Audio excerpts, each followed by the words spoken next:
everybody, how y'all doing on this Friday? Sorry if I'm looking weird. My compressor's not working today. Oh, it is. The mic's picking up my speakers is what it is. Okay. Well, anyway, give me a second. Just it is kind of picking up the speakers. Okay, so anyway, everybody, welcome to TNT Tabletop. I hope you all are having a good Friday. It's gonna be a cold flipping weekend this weekend. Not looking forward to it, especially being in this RV. But I got I don't know, I got a lot of heat running through this thing. Propane does a pretty damn good job. But anyway, yeah, I hope you all are keeping warm. It's supposed to get crazy out there. We already had our rain earlier this morning, and yeah, it froze over. But it's that 1 week out of the year in Texas. All right, so hopefully, normally this is in February. At least in my experience, it's usually in February, usually around Valentine's. But anyway, how you all doing? I hope you're all doing great. Yeah, so not much news in the way of updating the stream. I have not had any time this week to do anything. There's a lot I want to add to the stream. I just don't get the time to do it with the storm and everything coming up, or the winter weather coming up. So I haven't really had the time to really work on the stream, which bums me out because I got so many things that are like waiting that I want to add to it. There's so many extra cards. Okay, I will say this. I did actually get in. I don't know if any of you are on the disc. Some of you who are not on the Discord, I did get in a big ass box on Tuesday, and it was full of goodies from Flying Frog. It was basically my shipment, my order from back from November, from the Black Friday sale, and there's some things I kind of wish I ordered. They were only $5, so I don't know why I didn't do it. But anyway, I got in like 6 boxes of different types of things. So I got 4 new monsters, and I got both of the, and I'm gonna stop doing this, but I got both of the different variants of the Questing Knight. And the Questing Knight, after reading over them, is flipping disgusting, like in a overpowered way. And I am now dying to create another team that is just Questing Knights of different forms. Like, it would be so cool to have like a Blood Knight, a Paladin, using the Journeyman rules. But it's like, I'm also a little bit worried because I'm like, they're really powerful. They are really powerful. So yeah, I get that in, and it's they charge $40 for both variant boxes, and I'm like, I'm just telling myself, I think from here on out I need to stop buying the variant. It sucks because it's like I have to have every model, but who am I kidding? I'm probably gonna buy them. But anyway, so that, and I got, I think, 1, 2, 3. No, I think I got 5, possibly 6 different types of monster groups. So I got that new lion, the Greek lion. I forget what they're called, but basically the Medusa in a sense. And then there was like stuff that I hadn't picked up that I should have picked up months ago. So new monsters, I just haven't added them to the stream yet. I need to sit down, take the time to scan the cards and add them to the stream, and then we'll see them in play. We still haven't seen everything in the game either way, so not really much of a loss. Is that the right position? I don't know. I'm going to be sitting here. It could go over a little bit more. But anyway, so... Whoops. So yeah.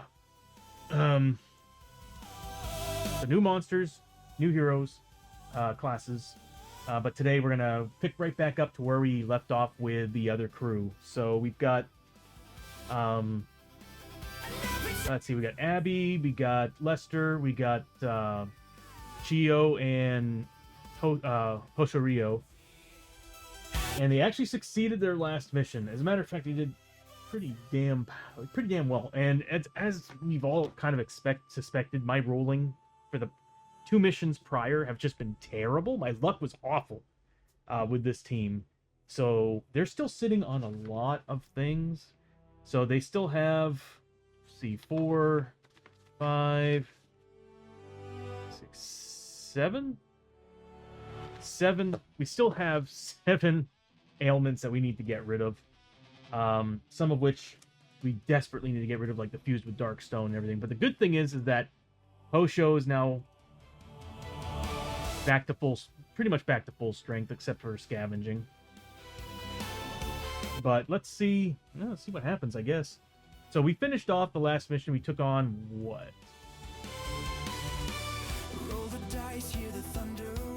I don't remember what we fought. What was the final boss? I know that the mission was we had to go find a Darkstone deposit. We found the Darkstone deposit, and it was actually really quick. We got through like the whole thing rather quickly, and then we fought the big bad. And who was it? My memory's blank. Anyway, so they succeeded. They had to take their corruption test. We did that. If I remember correctly, they mutated. Yep, leg growth on Abby. And then void boils on Lester, which is bad. Oh, he gets +1 max grit. That's pretty sweet. Don't think I added that to the stream yet, but if I remember correctly, though, we made bank and we found some decent items.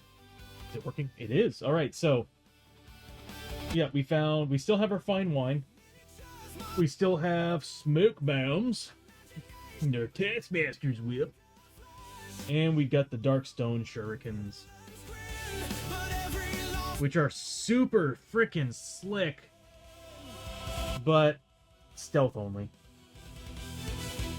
That's a shame. And I don't think I have any characters that... We don't have any stealth characters. That would be an assassin. There's a way to get stealth keyword.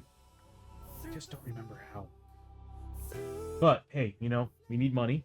And these are actually worth some decent cash. We'll keep the fine wine, of course, because can't go wrong with some sanity pickup. The smoke bombs discard at any time to immediately move D6 spaces, ignoring other models and escape tests. I mean, that would be good to keep. That would be good to keep. So I might actually keep that. The other two, though, it sucks because the Taskmaster's whip, we had that on our enforcer on the last season, Isamu, and that was amazing because of the upgrade slots are awesome. The upgrade slots are really good. That reminds me, I need to drop Abby's initiative back to 6. So what I decided to do is the Soulbound rule set I am canceling, and the reason why is because they're way overpowered. Don't get me wrong, I love all the rules for holding them. It's worth 850. I like the rules for holding them and all the problems that they come with, but like, I started looking into it and I was like, man, she's initiative 8 with that on. No, more than that. She's initiative 7 with that on. No, 8. She's initiative 10 with that on, which completely negates her special rule that I picked up. So I'm like, it makes it feel like I wasted my experience on that. So I'm like, you know, we're going to cancel that, and I'll find another way to create some items. It'll make it more difficult, but at the same time, the upgrades will be just like +1 to something, you know, instead of +2 to initiative and +1 also to whatever it was else. It was disgusting. I remember getting that and being like, huh, I need to rethink these rules. But anyway, so yeah, we got these. I really wish I had an assassin for the Darkstone shuriken, but hey, you know, again, we could use the money, so this mission actually did us pretty well. I think we got plenty of Darkstone. So here's hoping we can hold on to it, because now we have to go on a travel back to town, and you know how that works out. That's always fun. All right, so let me see what I need to do here. We'll go to full screen.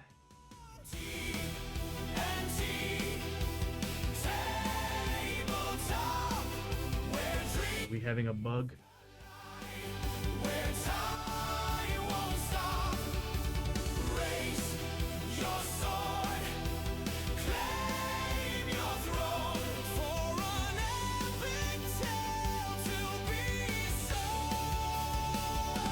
So earlier I started the stream and I was trying to set things up, and all of a sudden OBS crashed while I was in the middle of making a small change.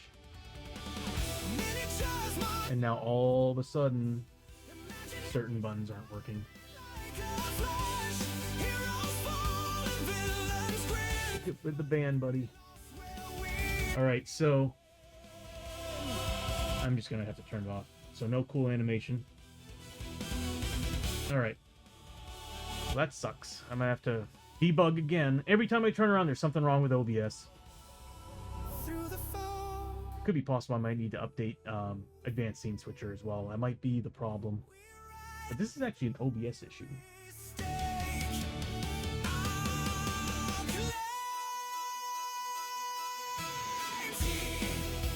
I'm glad I save a backup at the end of every stream. Alright, so one thing I need to do is I need to change the filters on certain things. They're still set to the last one. Mad Art, how you doing, buddy? Good to see you. Hope you're keeping warm. Oh. Alright. I don't know what's going on with my stream, but ever since OBS crashed, certain buttons are not working. I'm beginning to wonder if I should actually restart, but I hate the idea of having the ads pop back up again. This is Minnesota, man. The cold weather and trees exploding is a norm. Dude, I remember that back when I lived in Maine. When we had the ice storm of '98. We all bunkered up in the middle of the living room, listening to the trees actually just shatter, like, because, you know, they filled up with water, and the water expanded inside them, and you would just hear kabang, and then it was insane. More insane was the next day waking up, going outside, and seeing all the trees form a cave. Like, all the roads in Green, Maine looked like ice caves. It was insane. Yeah, Ice Storm 98 was intense. No school for like almost 2 weeks. Some schools. I think Lewiston was open within 3 days. But anyway, some of my buttons aren't working. That's not a good thing. There's gonna be some moments where I might have to manually do stuff in the stream. Okay, so really.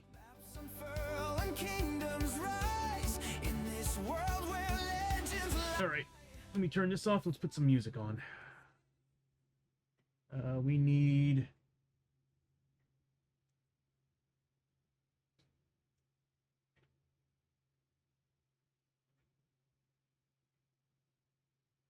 That's crazy.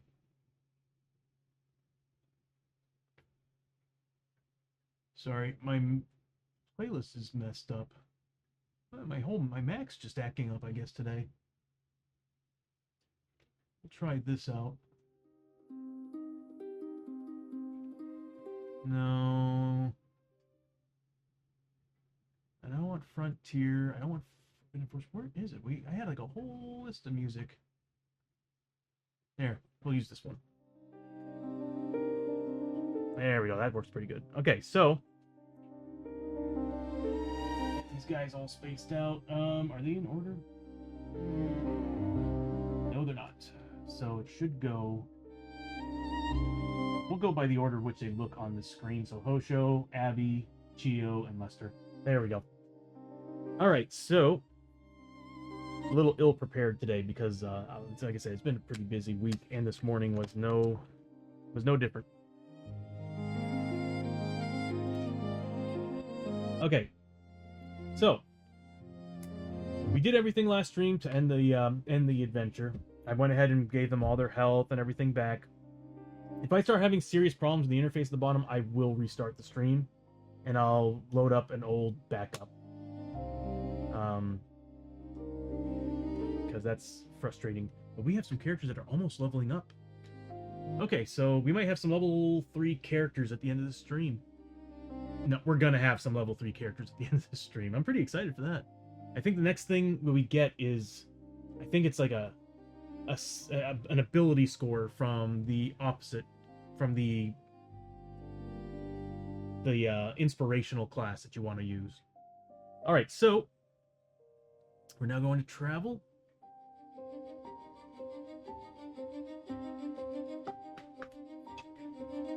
Yeah, none of the buttons are working.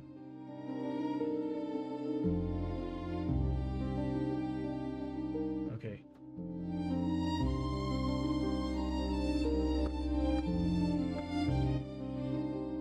I hate OBS. All right, so it sucks because I so much I can do with it, so many ways to customize it. But the way that it saves your progress, if you don't back up your stream, you're effed. All right, so damn, yeah, I'm gonna have to play the stream as is, and at the end of it, I'm gonna have to pull the backup, and I'm gonna have to make sure I have all the information typed down correctly. Okay, so please work, please work. It does. Okay, so we need to pull up the charts. We are going to Feudal Town. I hope we can actually find a portal. I want to go back to the frontier. That button works. All right, so let's bring up the chart and let's see where we are heading. So per usual, small village is a 1, 2, 3, 4. 1, 2, 3. A 4, 5, 6 is a medium, and then 7 or 8 is a large. We've been to the large town twice so far, and all it's done is cause us trouble. Please don't do this again. I'll take a medium. All right, so everybody's just straight up getting a hazard. So that's 1 apiece. Yeah. And we don't have a drifter, so we don't have to worry about getting any extra. Isn't that nice?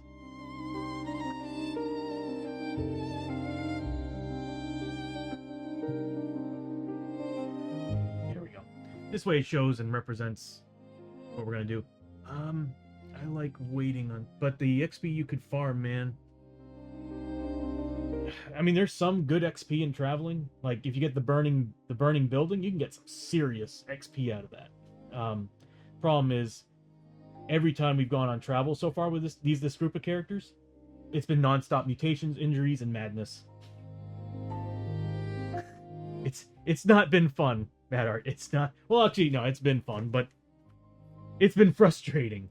After our first adventure, I think we had a total of 9 travel hazards, and the game tried to give us 3 more. And they were all bad. All right, so let's go ahead and start. We're gonna use the purple. Yeah, we're gonna use the purple as I really need some other colored dice here. We'll use the purple as the tenths, and let's roll these out. So we'll start with Hosho's. Let's see what Hosho gets. 35. All right. We need travel hazard. 35.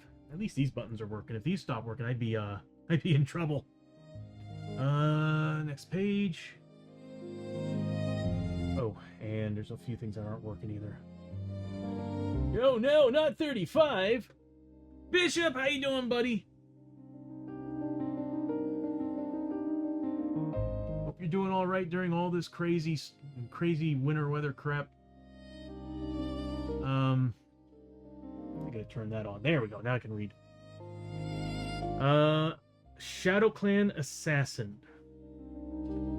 As night falls, you get the uneasy sense that you are being followed. The tall grass sways in the wind, masking the approach of the assassin until it's too late. One random hero must make a cunning 5+ test. If successful, you avoid the assassin's blade, cutting her down. Gain 25 XP. If failed, you are deep. Come on! We don't need any more of these injuries. Good so far. No snow yet. Ah, nice. For us, it's just been cold. Not the worst part of it, but so far it's cold, and it rained a little bit this morning, so it did freeze over a tad. It's not quite sunny enough for that. I'm glad that after all the storm weather, even though it's going to be in the single digits on Monday, we'll at least have the sun out, so I'm hoping the sun might be able to clear a little bit of stuff up. So who's it gonna be? We need to roll and see which character. God, I'm hoping it's Chio. Chio's got a good cunning. See, they're all actually not too bad. So again, based on the order, I really should just put it on the actual screen. Then again, it could change between characters. So 1, 2 is gonna be Hosho, 3 or 4 Abby, 5 or 6 Chio, 7 or 8 is gonna be I was gonna say Grit, Lester. That is Hosho. He's got a 3. Yeah, so he's got a 3 cunning, and it's a 5+ test. He should be able to do this. The dude's a wandering samurai. He's always suspecting that there's gonna be some assassin going after him. Actually, that kind of plays in pretty well with his backstory. 5+. He gets it. That is a 5. So Hosho just kind of, I guess, turns around and cuts her up into tiny pieces. No, not kind of tiny pieces. Just gives her a nice big slice across the chest or something. I don't know. And then, yeah, he's dead. And he's going to get 25 experience for that. Please work. Please, please, please, please, please, please, please. Okay, so some things are acting up. OBS, please be better. My Monday and Tuesday jobs have already canceled. I'm supposed to have 3.5 hours of driving on Tuesday. Oh man. Oh man, it's like, that sucks that that the jobs have been canceled. But that drive through whatever it is you're going to be going through, man.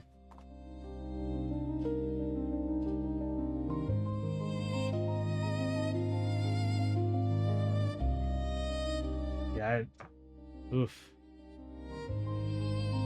3.5 hours of driving. All right, so next we move to Abby. Abby, again, we're gonna. The wind's kicking in. Again, we're gonna roll for Abby, and she gets a 51. We're gonna need another page.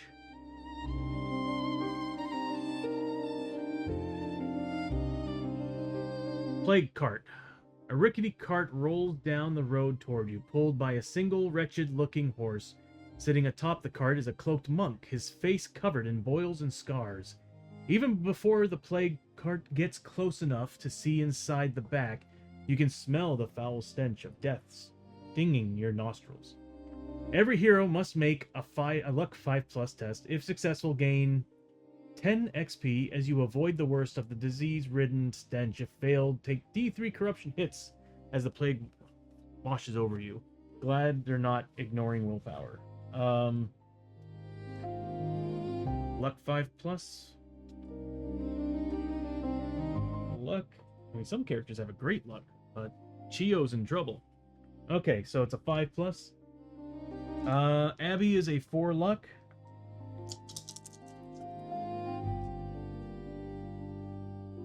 Which she passes. So she'll get 10 XP. Hosho, I should be doing it down that order, but either way, Hosho's a 2. He passes. Chio with a 1. Does not pass. I'm not going to bother re-rolling that. That's only 1 die. So she's going to have to actually make 3 rolls.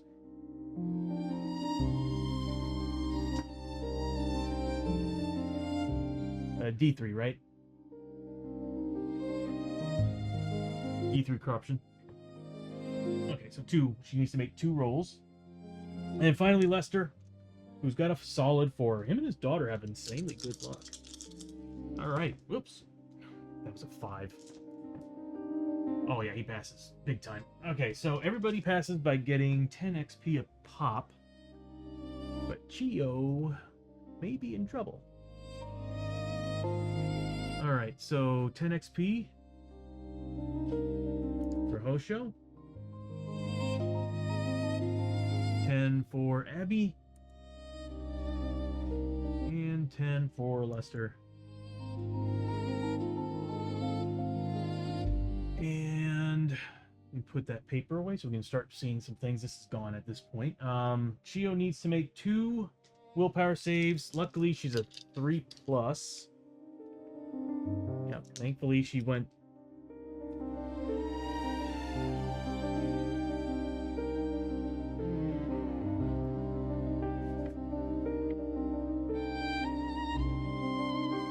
Let me look at something for a second.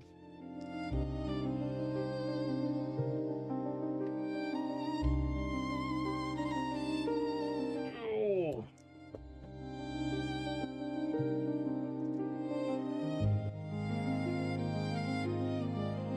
I mean, it would make sense that he would have that level of willpower, but I just want to make sure.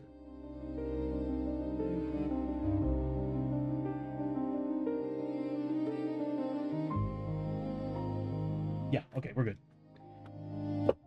The Frontier Dock does have a 3+ willpower. That is really good. Alright, so, she needs to make 2 willpower of 3+.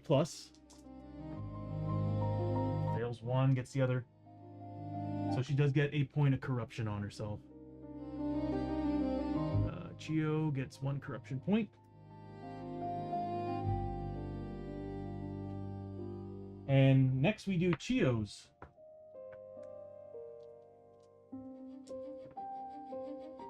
$23. That's pretty low.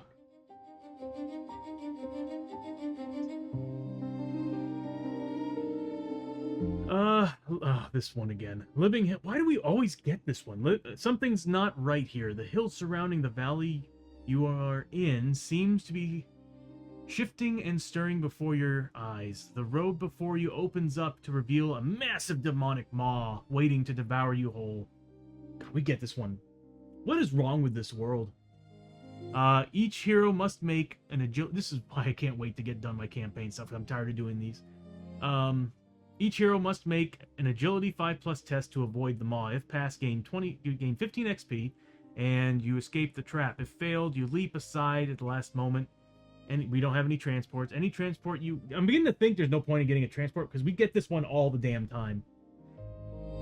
Any transport you were riding is devoured by the beast, and you lose 1 sanity permanently at the horrific sight. It's agility, and I think we are not too great at agility. We may be spending our grit on this. Because as I've said over and over and over again, permanent loss, I guarantee you I am spending grit, doing anything possible to avoid it. And sanity loss is something I can't afford, especially on Chio. So we'll start. Let's get a 2 agility. We'll start with Abby. God, I freaking hate the travel hazards in this game. All right, so we'll start with Abby. She needs a 5+. She gets it. So Abby's good. Next is Hosho. He's got a 4. He's good. And Chio with a 2. Could be worse. Could be a 1. Come on, Chio. Pass. Big time. Nice. And then Lester with a 3. Lester passes with a 6. All right. Everybody passed. So no permanent sanity loss. Thank God. That's 15 XP a pop. I don't have an XP all button. I really need to add that.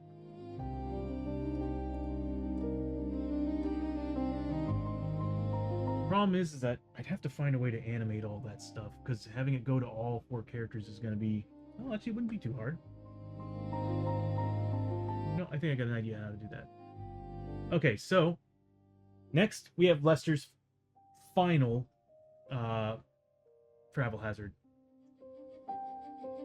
If it's a 23 again, I'm going to lose it. 42.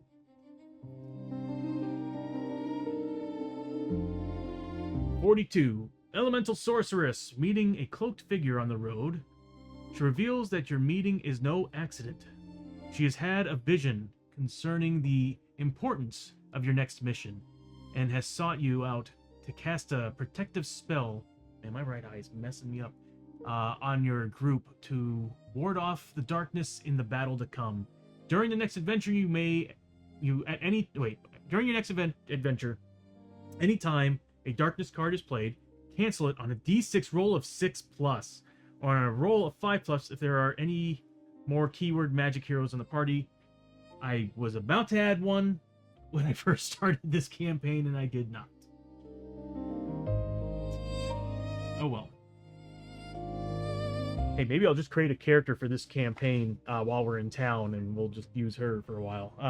No. That's awesome, though. Let me go ahead and add that to the notes. Please work. Alright, so we get... anytime a darkness card is drawn,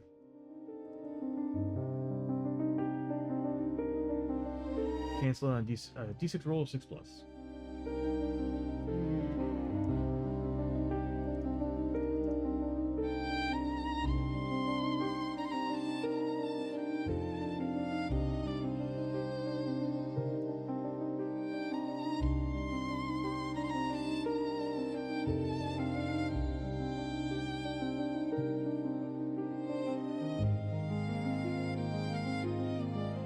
I apologize for the misspelling on with. Possibly any other words too. But anyway, so we're done with the travel hazards. It's actually a pretty easy one this time around. The last two, we had like 7 on the last one and 9 on the first one. Yikes. Alright, so we're done here. Unfortunately, I don't have any music for the feudal village, so I'm gonna have to use this for now, which is gonna sound a little weird. No. I'm just gonna grab something from my, here we go, from my let's hear how this one sounds.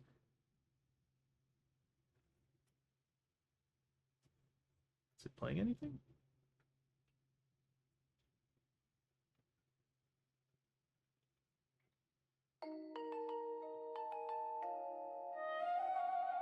No. It works. Okay. So we're done. Next thing we need to do is we need to actually pull up town chart one more time. And we need to see what type of town we're going to be going into. And that's 2d6, add them together.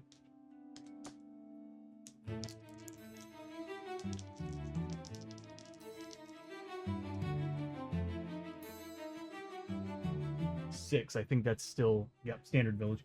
I mean, I really would love to go to the mountain village. So I think that's where the treasure map is. I would love a treasure map right now. I would love some more money so that we can level our gear up.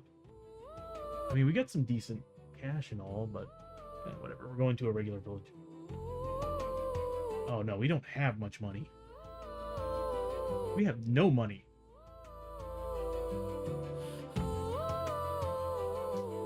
That's right, we found more Darkstone than we did anything else. And we need to get Abby. We need to get rid of that stuff on Abby. Alright, so let me pull up Medium Village.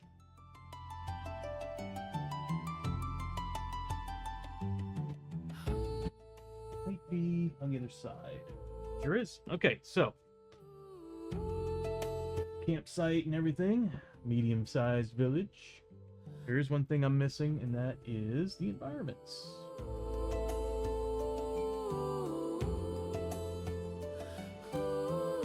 All right. Might need to zoom the camera out a little bit here. Don't mind me if I'm lacking energy today.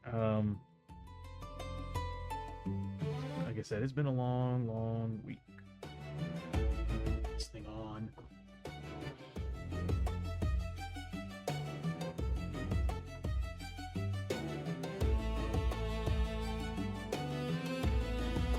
There we go. All right. We didn't make any money. We're gonna. I'm hoping that we have a Western trading post port, because man, we need a place to sell our stuff and our Darkstone, because we yeah, the last mission went by way too quickly, and therefore we didn't make any money. It's not a large one this time. It's something she would say. I like how you caught yourself on that one. I do that all the time. I'll like look up and be like, did I just say that? All right, so all right. And let me get the deck of cards for the town. Ooh, none of them. This is why I like the other card sleeves. Glossy card sleeves are just too slick. The satin ones, they just grip each other so nice.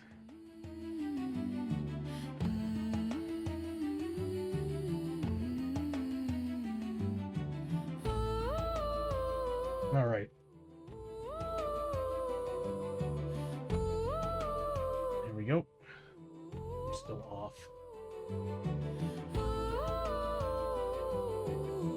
Wow, this is... I don't think we've ever been to a specialty town. I think we keep rolling regular standard villages. It's wild. Okay, so...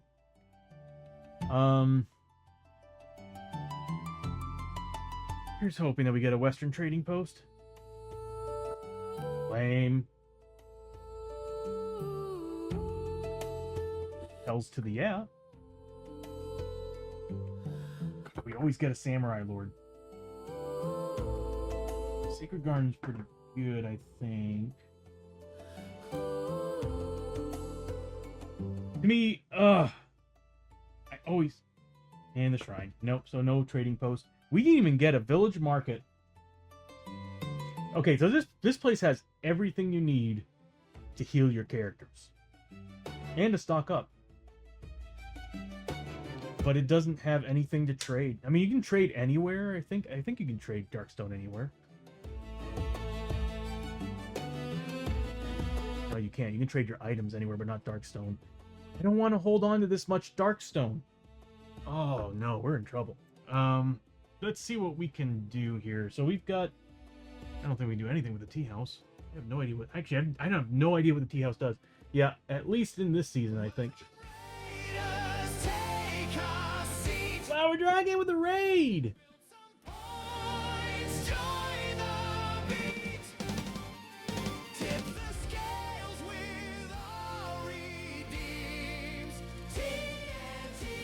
Okay.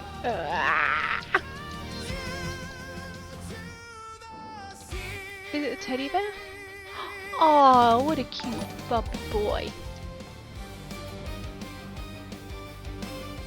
What? Really need to make these shorter.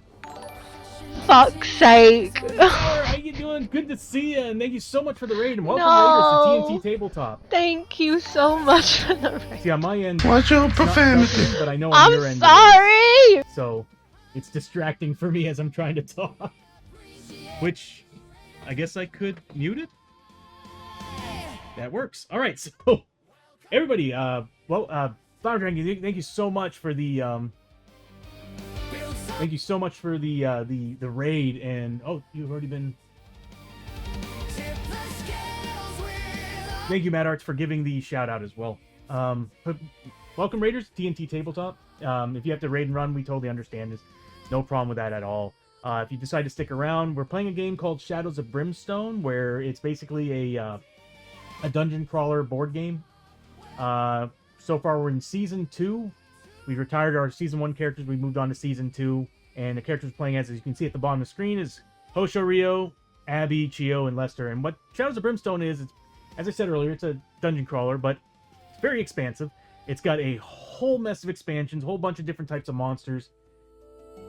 I finished Soma, so definitely need some decompression.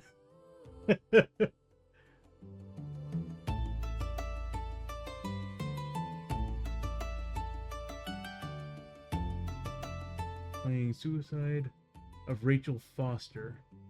I'm not familiar with that game. How was it? Or actually, what is it like? But anyway, so yeah, sorry, my monitor's up there for all my chat stuff, and I got too many screens up right now. So, but yeah, so there's a whole bunch of different worlds to go to, well over 100 different monster types, and then as far as characters concerned, there's like 30 different classes. It was very heavy, makes you ask a lot of questions. Really?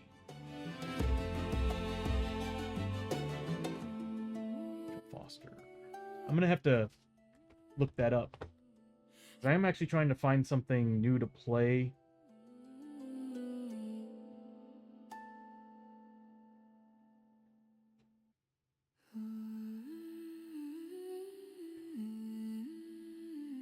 Okay. I'm going to take a look at that. Check it out. Or if you got it on VOD, I can probably just watch it on your stream. I'd rather, I don't know, I enjoy watching people play video games and actually play them these days. Please give it a go. It's wonderful. Yeah, I'll have to check it out. Like I said, if you have it on your VOD, I'm more than happy to actually watch it on watch you play it. Okay, I do have you followed. I was wondering, but anyway, so yeah, Shadows of Brimstone. As I said earlier, it's a big board game. They got 30 different groups, and they recently released something called the Journeyman class, where you actually it's their way of multi-classing. So you have you can choose your backstory class and your inspirational class, and you're kind of running from your backstory into your inspirational, and you're getting all these bonuses from both classes going down their skill trees and everything. So just like Diablo, you actually have skill trees that you go down and different tiers of it, and custom character sheets and everything to kind of jot down all the stuff that you find and all the gear. I haven't really been having great luck with these characters. My dice rolls have been terrible. Bishop can validate that, as well as Bad Hearts. But I like Diablo. This is good. Yeah. Well, I don't know about it. I love Diablo. I just feel, I think my only problem with Diablo is I played all of them, and I played the third one religiously, like non-stop. I played every class, got them all up to cap, and went to Paragon levels, and I think I just got burnt out on it when Diablo 4 came out, because just, to me, it felt the same. It sucks, because it's like, it's a beautiful game, but I just remember losing interest. Yeah, I feel that. Yeah, it's on your on my VOD. Give it a watch, my dude. Absolutely, Flower. I'm gonna have to remind myself to do that. Let me put that in my notes.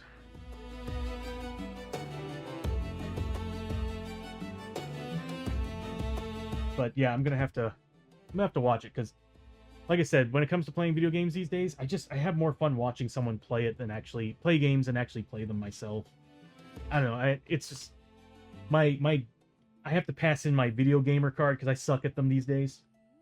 That's why I enjoy these, but I suck at this too because my dice rolling is the worst. So, and sometimes my strategy. Come on. Oh no, my sound's not working now. Oh no, it was just at a pause. Okay.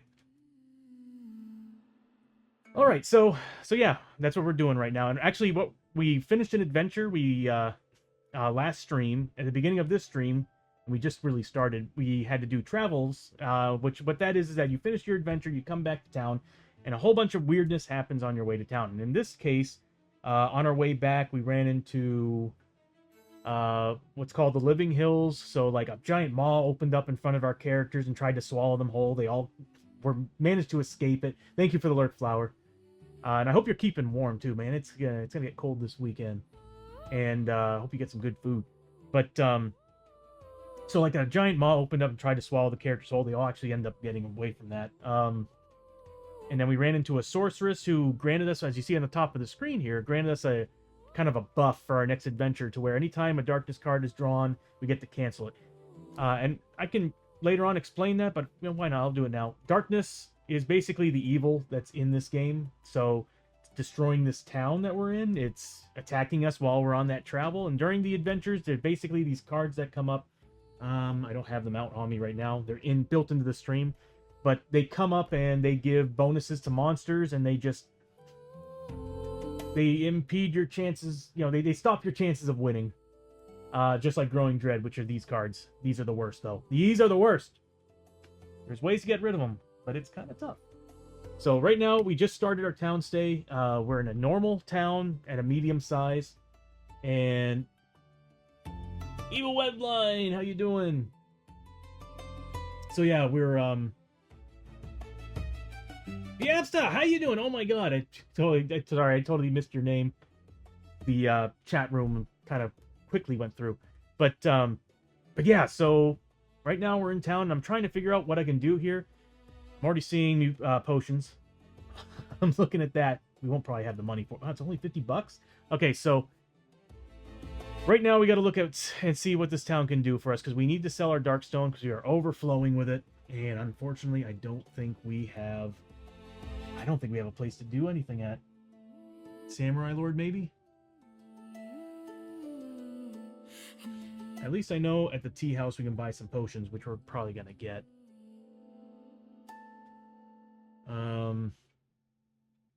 They got Fire Sake, Hellfire Sake. I can pull those cards up and see what they do.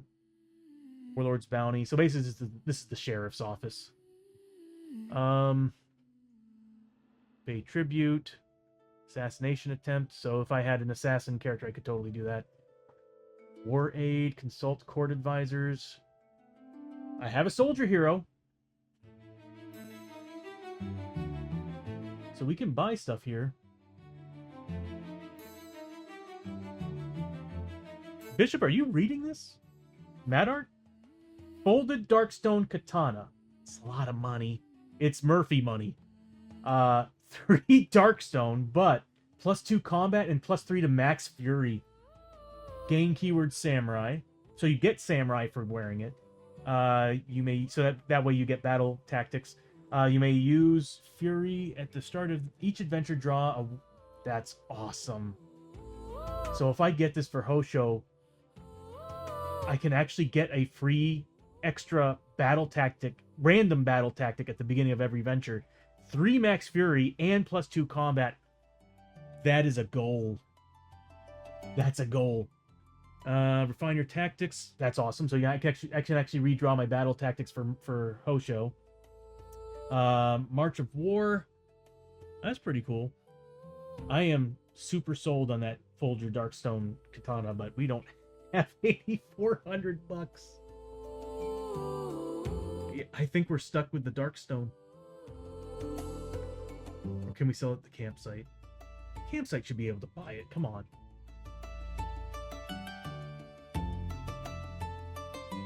There's Darkstone Pachinko.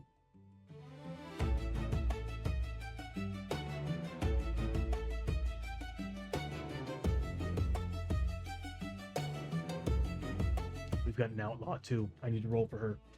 Give me 1 second. So Abby is an outlaw, so therefore she's wanted. So at the start of the town day of every day in town, roll a number of dice by level. For each 6 rolled, gain 10 XP and pay 50 bucks to flee or flee town. Oh boy. So basically it's like bribing somebody to turn the other way. Alright, so it is the start of the day and we do need to... I'm not seeing any place to sell Darkstone, so I think we're stuck with them. Please, maybe the tavern's useful?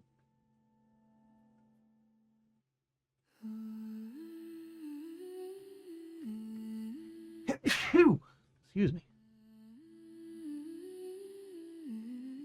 Drink yourself to a stupor. That's interesting. You can heal a madness by drinking yourself silly. I am not seeing any place we can sell this Darkstone at, and this is going to be bad for the next adventure. Maybe the shrine... No, the shrine won't do it. Sacred Garden. Yeah, we don't have a single place to sell. I was a little worried about that. They got tonics at the Sacred Garden, and potions, and bandages. I think I know where I'm going. It's got pretty much everything but sake. They got a lot of good stuff though. They have the healing herbs too. Meditation. Ad break in 5 minutes, everybody. Confront the darkness. We don't need that. There is no place to sell it. We have a total of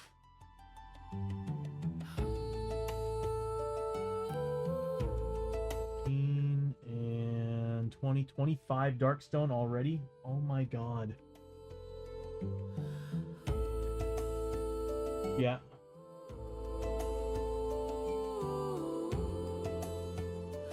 We're gonna end up mutating next turn, guaranteed.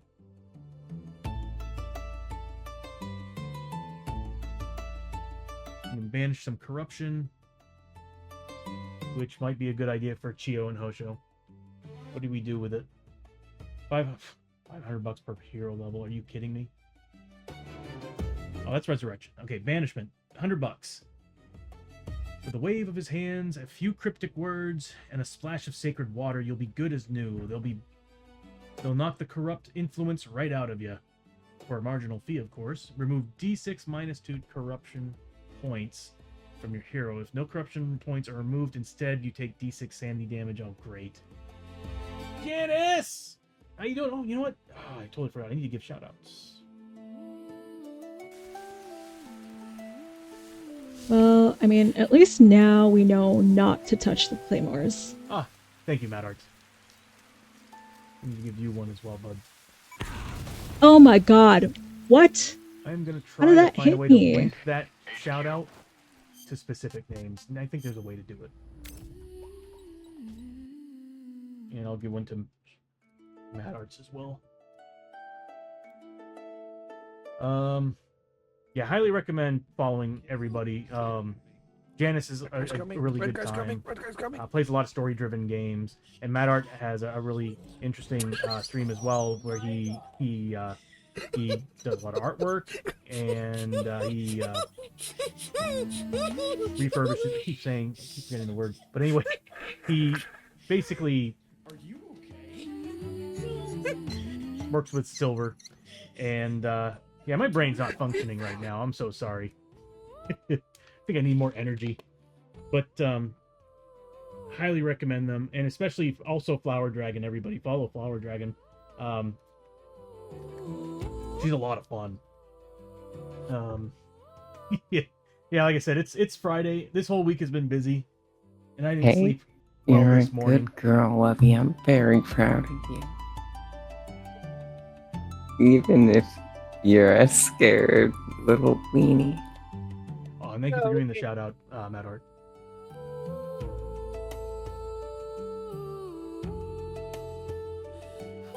Evil Webline is Overwatch 2. Nice.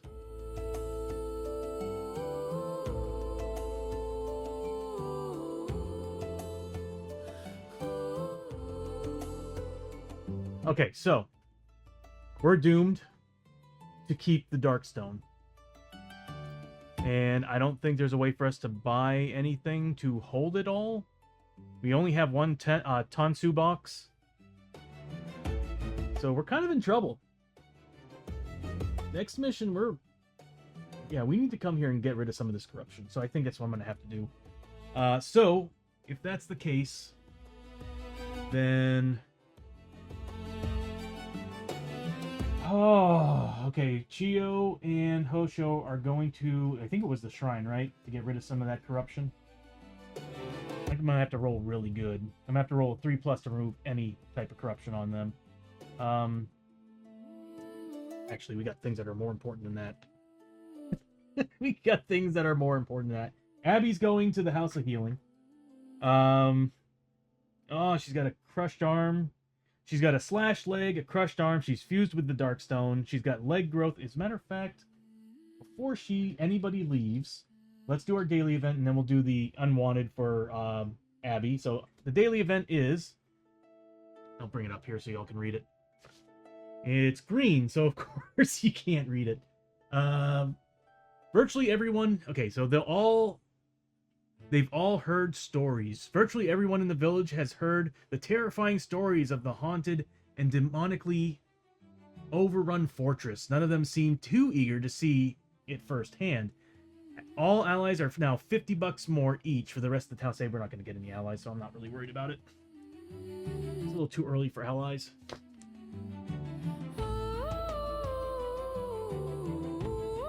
Thank you, Matt Art. Yeah, ad break in 1 minute, everybody. Or am I too late on that one? I'm too late on that one. Okay, so we got that event. Now we have to roll for... She's level 2, so she need to roll 2 dice.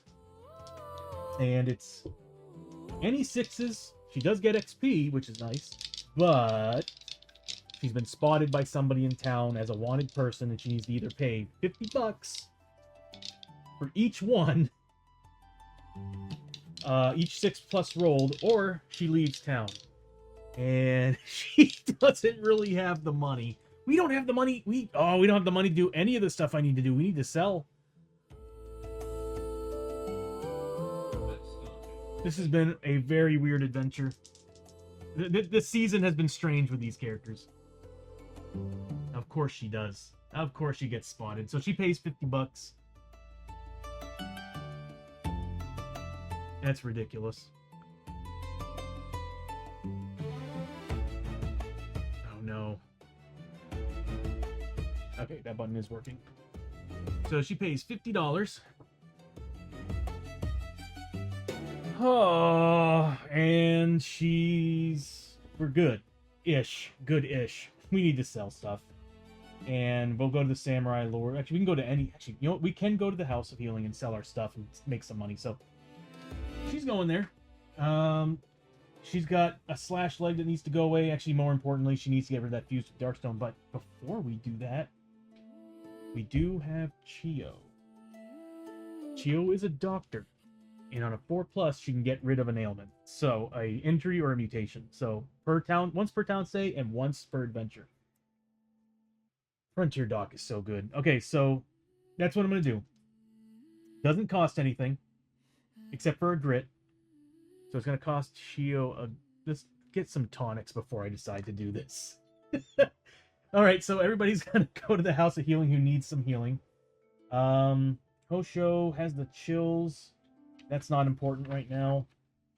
And Lester has void boils. He needs to get rid of that. That's it. Montana's the one that's getting her ass kicked by a whole bunch of mutations and injuries. She's got 2 of each. Alright, so they're going to be going there. These 2 characters are going to stay here. We're paying $10 a pop to stay at the hotel. But we might want to go to the campsite for supplies like sake. I'll have Hosho go there. We don't have the money. We don't have the money. Okay, we're doing really good on supplies. Everybody still has at least 2 of each. We do have a tonic. We do have a tonic. So before they do that, we will do the surgery. Okay, so Chio's going to roll on surgery. It's going to cost her... I'll spend the tonic on that. The tonic basically gives you a grit. And grit is basically fate points in this game. So, goodbye tonic. And... so, she's going to spend that tonic to perform the surgery. She needs a 4+, and she's going to try to get rid of the fused with Darkstone on Abby? No. No, slash leg, because we don't have any way to sell this Darkstone. It doesn't matter. Welcome back from the ad break, everybody.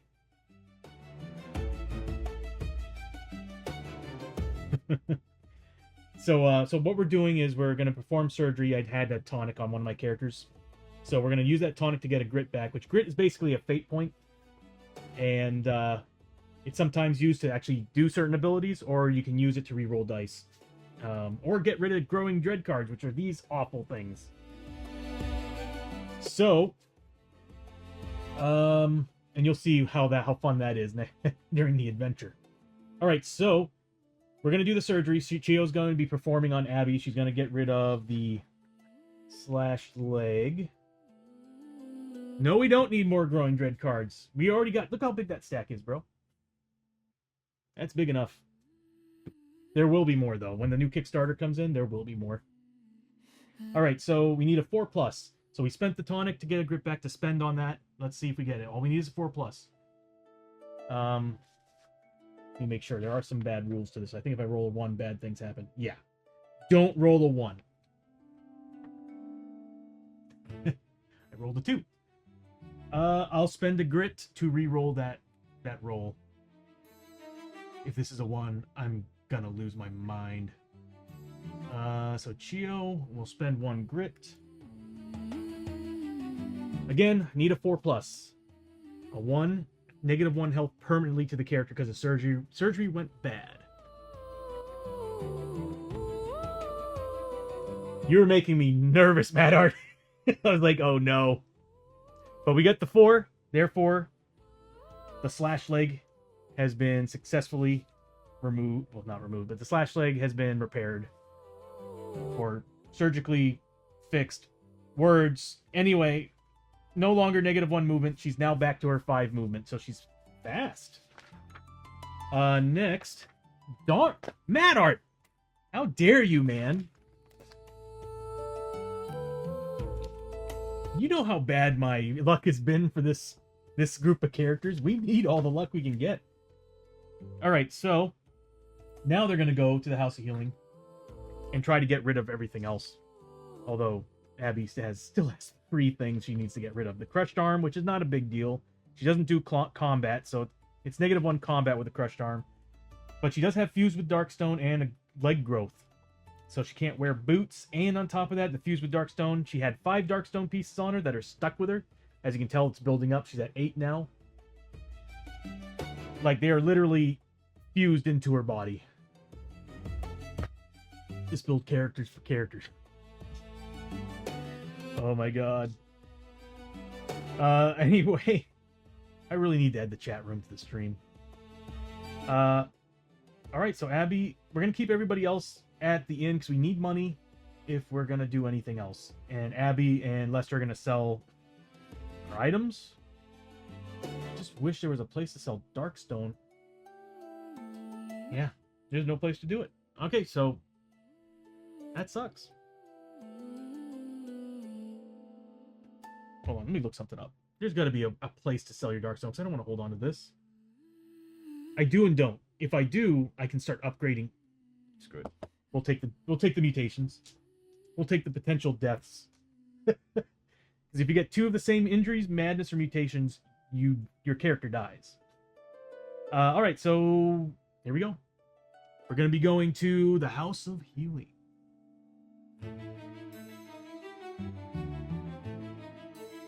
And this might actually be the only day we're in town because there's nothing else we can do. We have no cash. We had plenty of it last time, but we spent it all on getting rid of injuries and mutations, and now we got them all back. All right. First thing we need to do is we need to roll on the location event chart. First up is going to be Abby. And we roll 2d6, add them together, and that's what we get on the chart.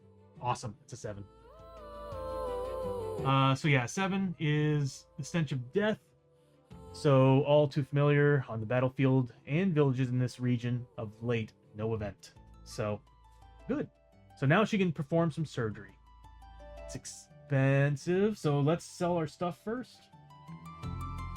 So we've got 2 items and a whole ton of Darkstone that we can't sell, but we do have 2 items that we can. That should give us enough to perform the surgery. And we have grit to re-roll if we need to. So let me add these together here because we have to do a little bit of math. All right, so selling them, they're at half price. If we had the Western Trading Post, we would totally be able to trade them up because these are good items to sell.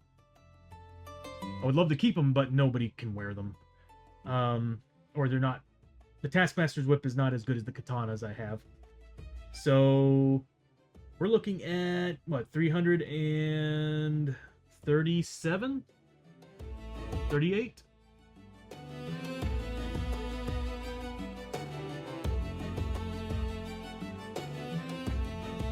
Yes. You know what? I have a calculator right here. Right in my hand, and I'm staring at it. Yes, I was right. 338. All right, so we're going to round it up. And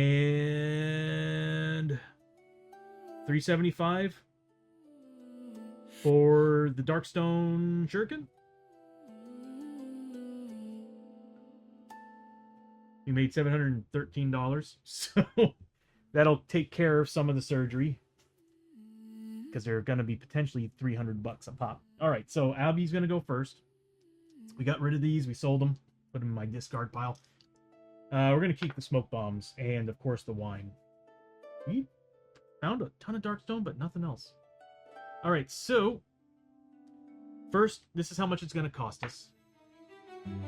$200. So I'll just remove it from here. There we go. This way you all can see where we're at. All right. Mad Arts with a hydrate. Thank you, buddy.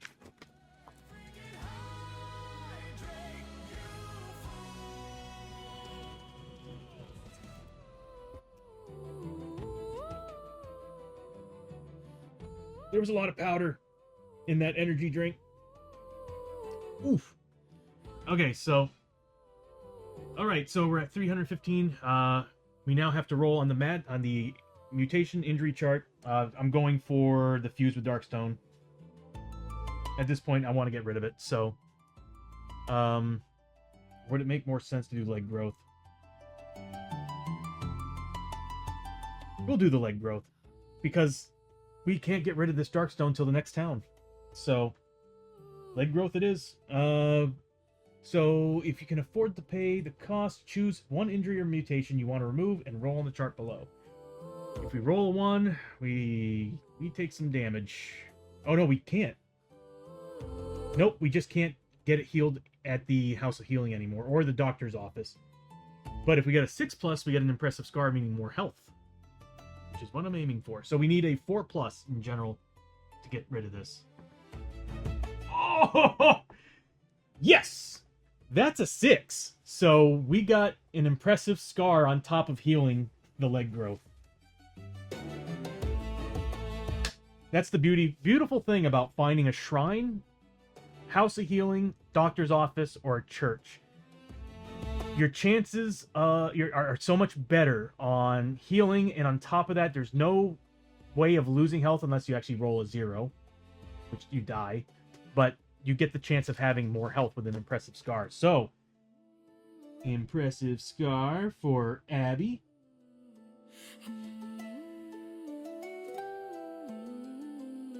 +2 to her health. So she should be a 12 now. Yeah. God, I love going to these places.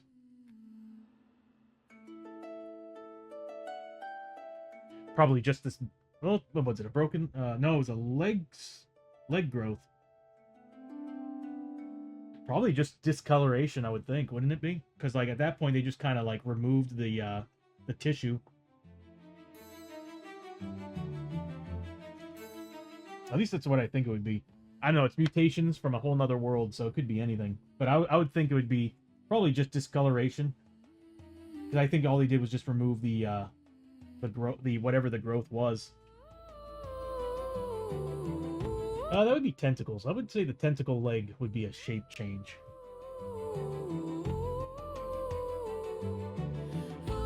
I know, it'll be fun to like create a little snippet video at the end of this adventure and try to do a recap of all the mutations they had. I did that with Enrique in the last one where he had Rick on his arm because Rick kept coming back. The head kept coming back. Oh, Rick. Anyway, so yeah, we got that done. She's got now 12 health. I'll make that change so you all can see it. Max health of 12. There we go. Which actually will bump her up. I really need to add that. There we go. I was about to make a note of it, but I'm like, I think I already have that in my notes section. Alright, so she's done. She just kind of, I don't know, prances back to town in excitement that she got rid of whatever that was. Then we've got Lester. We're looking good. We're looking good. Because he's got the Void Boils, which I definitely need to get rid of. I mean, don't get me wrong, that +1 max grit is pretty sweet, but I don't like having negative health or sanity. Alright, so first he's going to roll to see what happens on his way to the House of Healing. Hopefully it's... If it's a +1 to the dock roll, that would be amazing. It's a 6. I'm pretty sure that's the same thing. Yeah, Stench of Death. So no event at all. It's going to cost him... another $200. He does have grit, so he can re-roll it if he needs to. He's got a lot of grit. You can only ever re-roll a dice once. So it's going to give people... We'll do that here in a second. So we're down to 313. And we now have to roll. Let's see if we pass this. A 4 is a pass. So he successfully gets rid of the Void Boils. Again, I think that's on the face, maybe? No, that's throughout the body. So yeah, it's probably same thing. Just a bunch of scarring. So he's now just down to his mouth grown over, so he can't really talk. That must have been easy for the doctor then. He's not screaming and yelling at him while he's getting surgery done. How could anybody understand him? And so therefore he's done. At this point, we don't have any money. Like, we got 313 to spread among the team. So everybody's getting 78 bucks, which I do have a button for.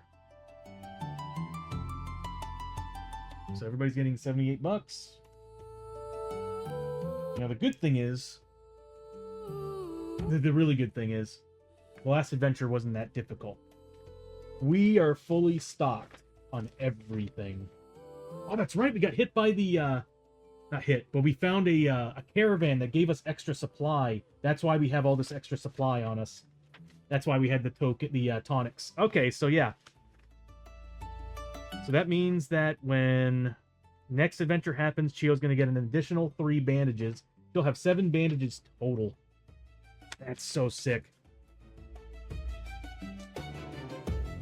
The fading color from the growth removal could heal in a cool shape, like almost a tattoo. Like, yeah, it could.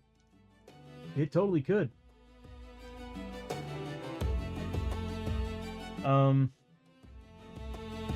I think we're done with the town. There's nothing else for us to do here. We have no money. We do have... I'll put that away so we can actually read it. Don't need you anymore. Yeah, we don't have money.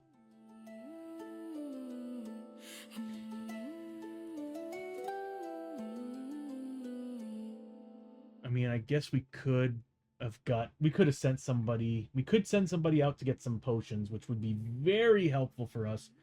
We could buy 2 potions per character. And I think that's at the Sacred Garden. We might do one more day just to do this, because potions are very important.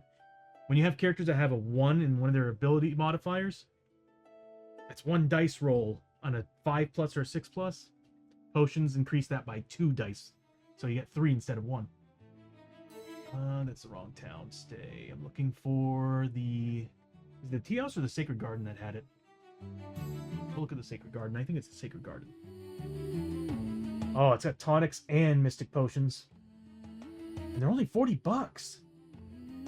Yeah, we'll do one more day just to pick up the potions, and then we're skipping town. I'll just have one person stay in town so we don't have to pay the fees. And then we'll pick up the tonic. God, I really want some tonics. They're only 125 bucks. They're usually 150. But we actually do have one left. We did spend one, so we do have one extra. So the potions are more important, in my opinion. But for grit, let me see what we have in total here. We have 2. They're 125 bucks a pop. I think we can get everybody a tonic.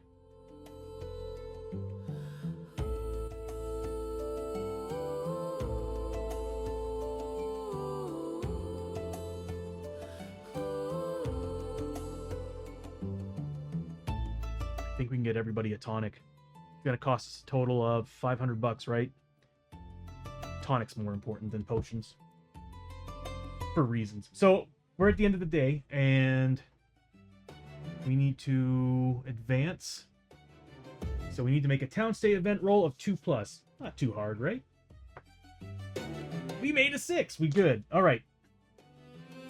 I'm going to keep one character here. We'll say Abby. No, she's leaving town, so she doesn't have to do her unwanted. Or her wanted. And it's the Sacred Garden. We'll have Chio do it. And we do need to do a daily event. Of course. Plague running rampant. Oh, no. Deadly plague is running through the village, spreading out from the dirty street markets with horrifying speed. Place a corruption marker on a random location in town. If there is a village market, place it there instead. We didn't have one. At the start of each day in town, place a corruption marker on another random location. If that location already has one or is destroyed, instead roll once on the town event chart. Ooh. Anytime a hero visits a location that has a corruption marker on it, the hero takes D3 corruption hits.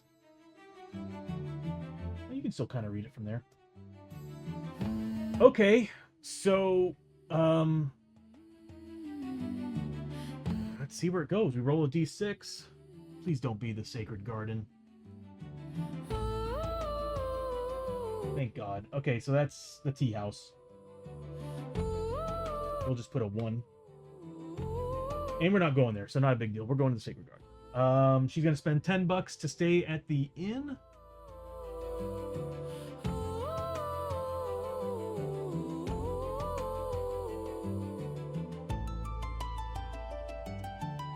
Come on, Tony. You know how to navigate this thing. You've been using it for months. All right, there we go. She's going to spend $10 to stay at the inn so she doesn't have to deal with the campsite. And she's going to move to the Sacred Garden. Once we're done here, we're done with this town. Alright, roll 2d6 for the location event chart. Ooh, that's a 10. Hero's Journey. Recognizing you as a champion of light, the garden's caretakers honor your warrior's heart. You may pay 1 less Darkstone than normal for the cost of anything at the Sacred Garden today. Yeah, we don't have any money. I don't know what to tell you. We have no cash. We can spend our Darkstone here. Hello. Enlightenment, Sacred Rune. Oh, we can get runes? How did I not see this? Okay, so what do we have? Once per adventure, you may use your ability tokens at double their normal. Holy crap. That's really good. I can put that on Hosho's katana. That means I can go crazy on battle tactics. Oh, that's insane. Okay. And that's 6 Darkstone. Fearless Sacred Rune. Attached to any item.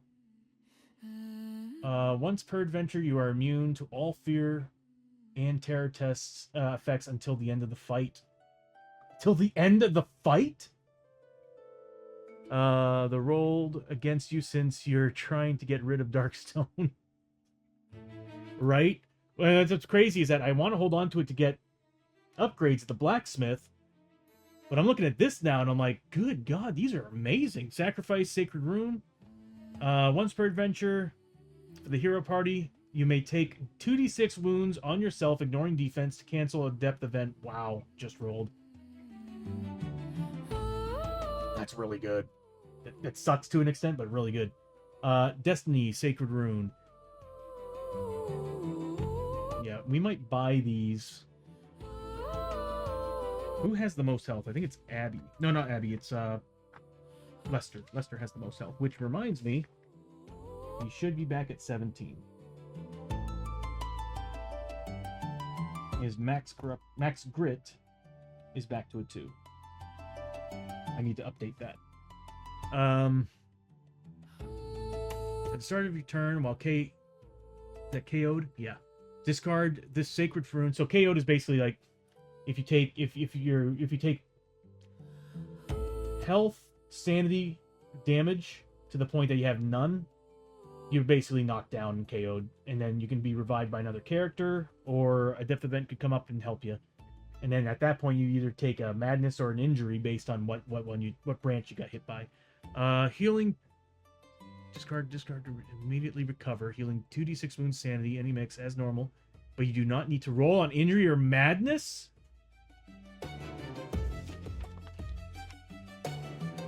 These are almost better than the blacksmith stuff.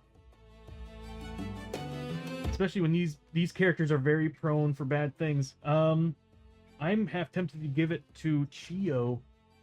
It's 6 Darkstone. She's holy, so she can use it.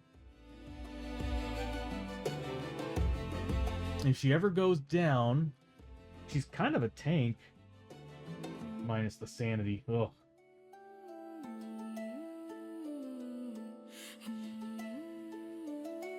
I'm gonna do it. She's gonna get the Destiny Stone. I'm gonna put it on her staff because her staff is always on her. So yeah, we'll use 6 Darkstone. I'm reading the confront the. Did I just say confront the fartness? Confront the darkness. That's pretty sweet. I'll take a look at it here in a second.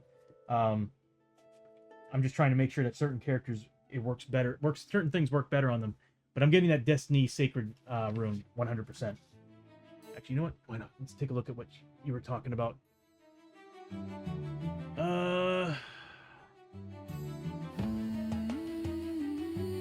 Calming your mind, you reach out to the darkness, stealing your soul against the horrors that you confront. Roll up to 4 dice, no grit. For every 5+ roll, cancel the next darkness. Every 5+ roll, cancel the next darkness card drawn during the next adventure. If at least 1 6 was rolled, you make... Holy crap! Yeah, thank you for telling me about that, Mad Art.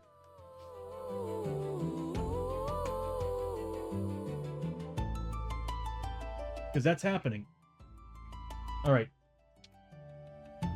So it's 2 Darkstone, limit once per town stay. We'll do that. Who's it got what here? Abby still has the 5 infused on her. So we can't use those. But we can use the 3. So we'll go ahead and use...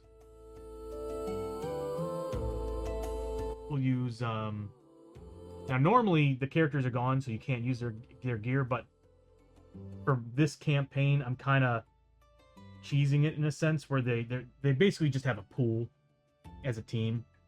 So this way, we kind of can get through these town stays a little bit faster. So she's going to spend 2.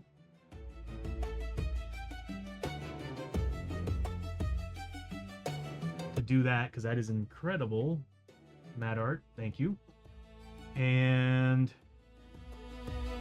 we roll 4 dice with no grit.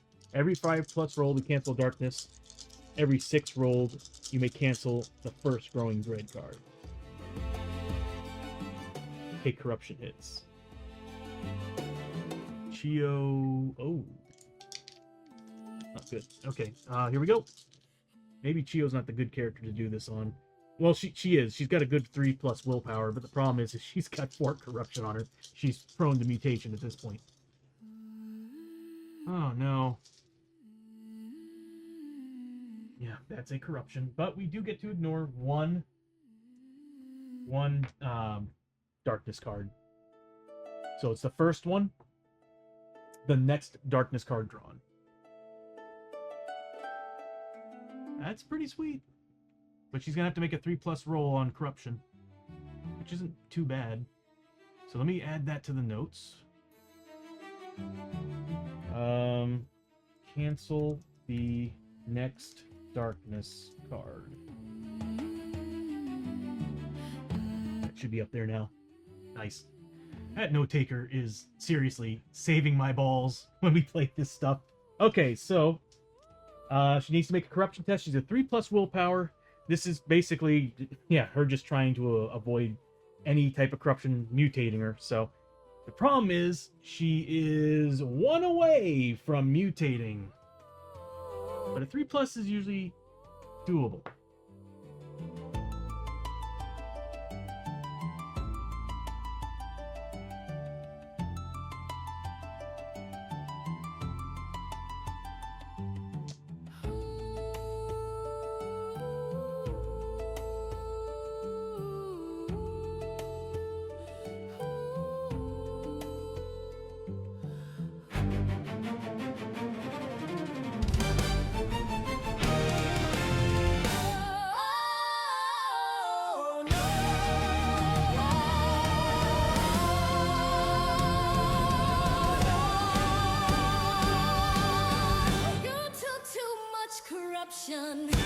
Roll for mutation.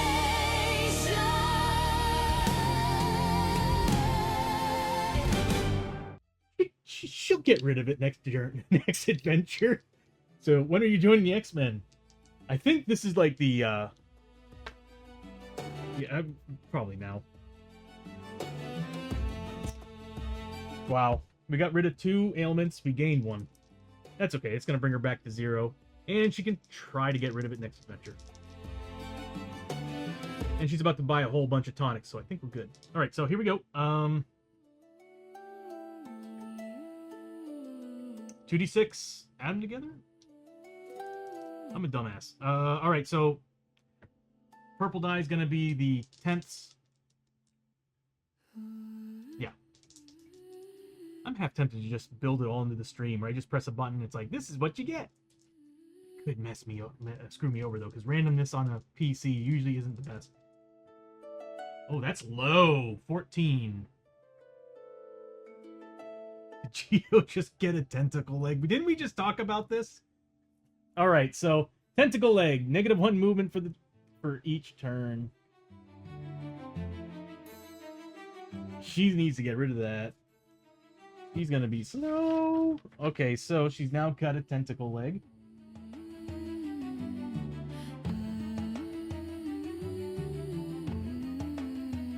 -1 movement. Yeah, that's got to go. She needs to keep up. Hey, my God, and called it. I was gonna say, weren't we talking about this? All right, so it doesn't exactly suck. There's worse mutations. Really, really bad mutations. Okay, so back to it then. Her mutation is done, so therefore we'll get rid of 4 points. She's back at 0. 5 points. There.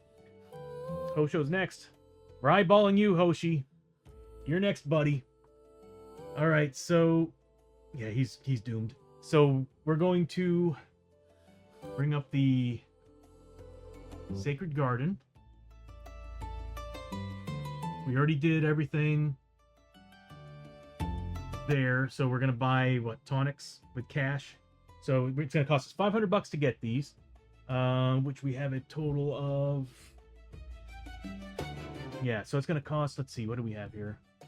So I'll take 180 from Hosho, 120 from Chio. That's gonna be 300, and then we can take 100 from the rest. Okay, so that's what we'll do. I'll make it easy on myself, so I don't have to do everybody all at once. So all players will remove 100 gold total from everybody. Ooh, it's 1,000. And then we need to take 80 from Hosho and 20 from Chio, making us dirt flippin' poor.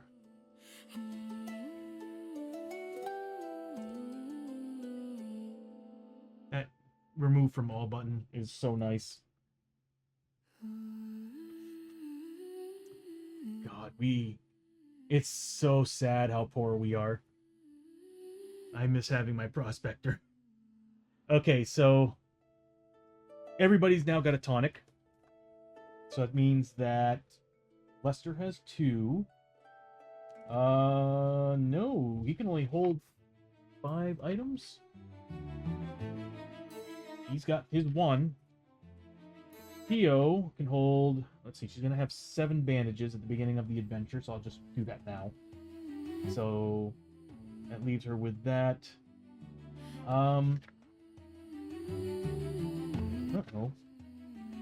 They're going to have 1 apiece. We might have overstocked. We'll just say 7, 8, 9, 10. Yeah. She'd hold 3.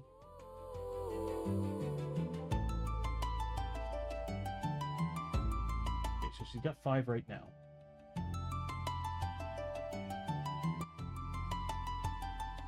Capacity is... Oh wait, isn't she wearing something?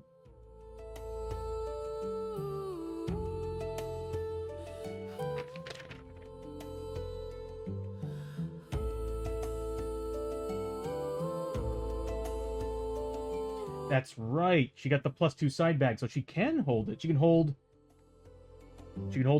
10 total, so 5, 6, 7, 8. So she can hold a tonic. So we do have the extra tonic. There we go. And she's only going to get 1 additional...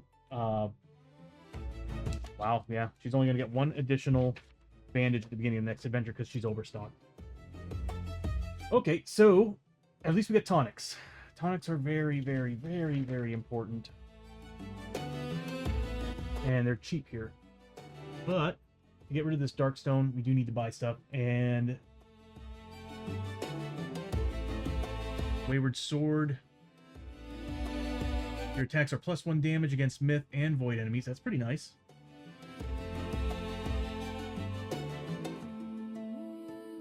Hold on a minute. That's $850 though. Wayward Sword attached to attacks. Your attack, so it is a weapon. If I can pair that with... Oh, I can't because it's a 2-handed weapon. No, it's a 1-handed, but if equipped 2-handed... Okay, yeah, it's not going to work. Alright, so I'm looking at that Destiny rune.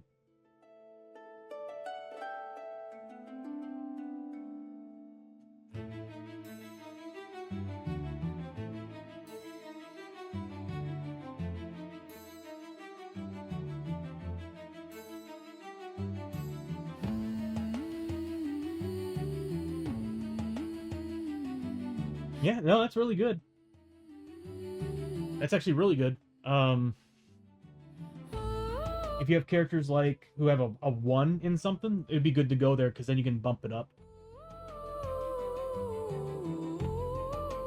But also the XP bonus is pretty nice. It's good. It's really good. I mean, why not? I might as well have her do it.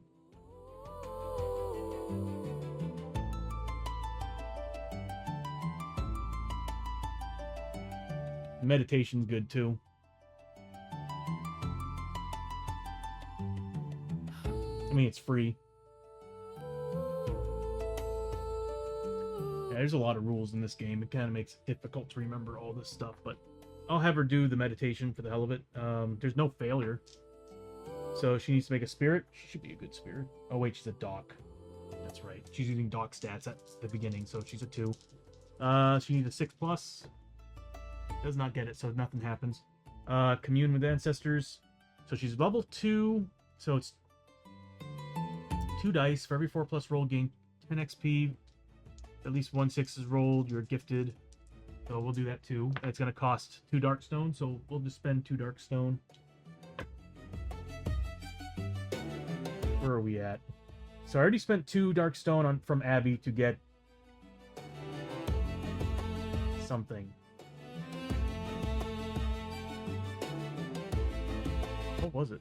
Oh, it was that's right. It was the that ability. So we'll spend 2 Darkstone from Chio.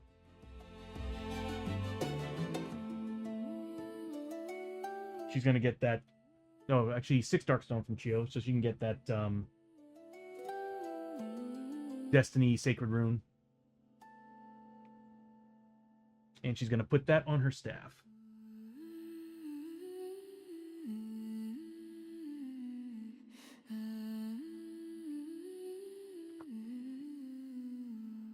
she could use that.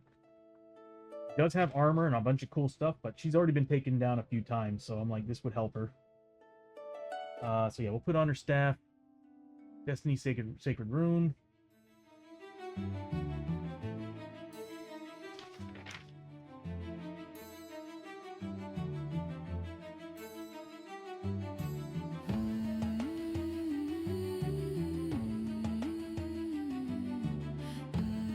And start of turn.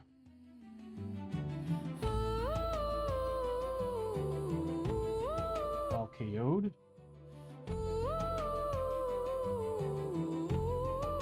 Discard the Sacred Rune. Oh, you discard it. Yeah, that's okay.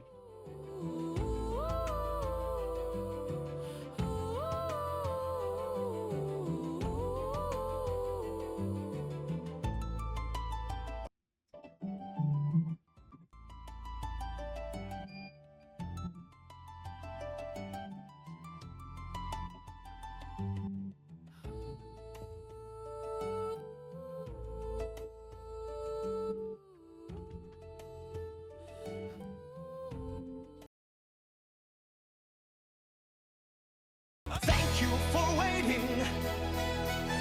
And now we welcome you to tea and tea tabletop. So kick up your feet, enjoy the show. Here's your host, Tony.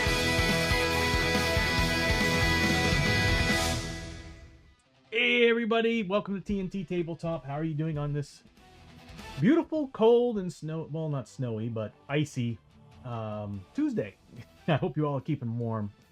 Definitely have to apologize for a Friday stream. My park ended up losing power a little bit earlier than expected. You know, I was thinking it wouldn't have happened until probably Saturday night, possibly Sunday, but as soon as that cold came in, heck, someone to hydrate. Thank you, buddy. I really want to drink something, but I just brushed my teeth, so let me get some water. There we go. Yeah, I just brushed my teeth, and energy drink and toothpaste do not go well together in flavor. So unless you want to see me spew live on stream, I'm going to stick to the water for right now until this all settles. But it's good to see you all. Let me give some shout outs here. So we got Hexa. I really need to finally set this up because I'm getting tired of going in here. Well, I'm not getting tired of it. It's just I have to go through this whole process to do this. So I'm thinking about just setting them as shout outs. Like, I found a room. Oh, we're screwed. why did it just got static? EMF 5. Yeah, there's a ghost in there. There's a ghost in there. We There is found a it. ghost in there. Motherfucker. Oh, it was right behind you. Somewhere there's a ghost in there, they say, but I don't know where. Yeah, I love some Phasmo.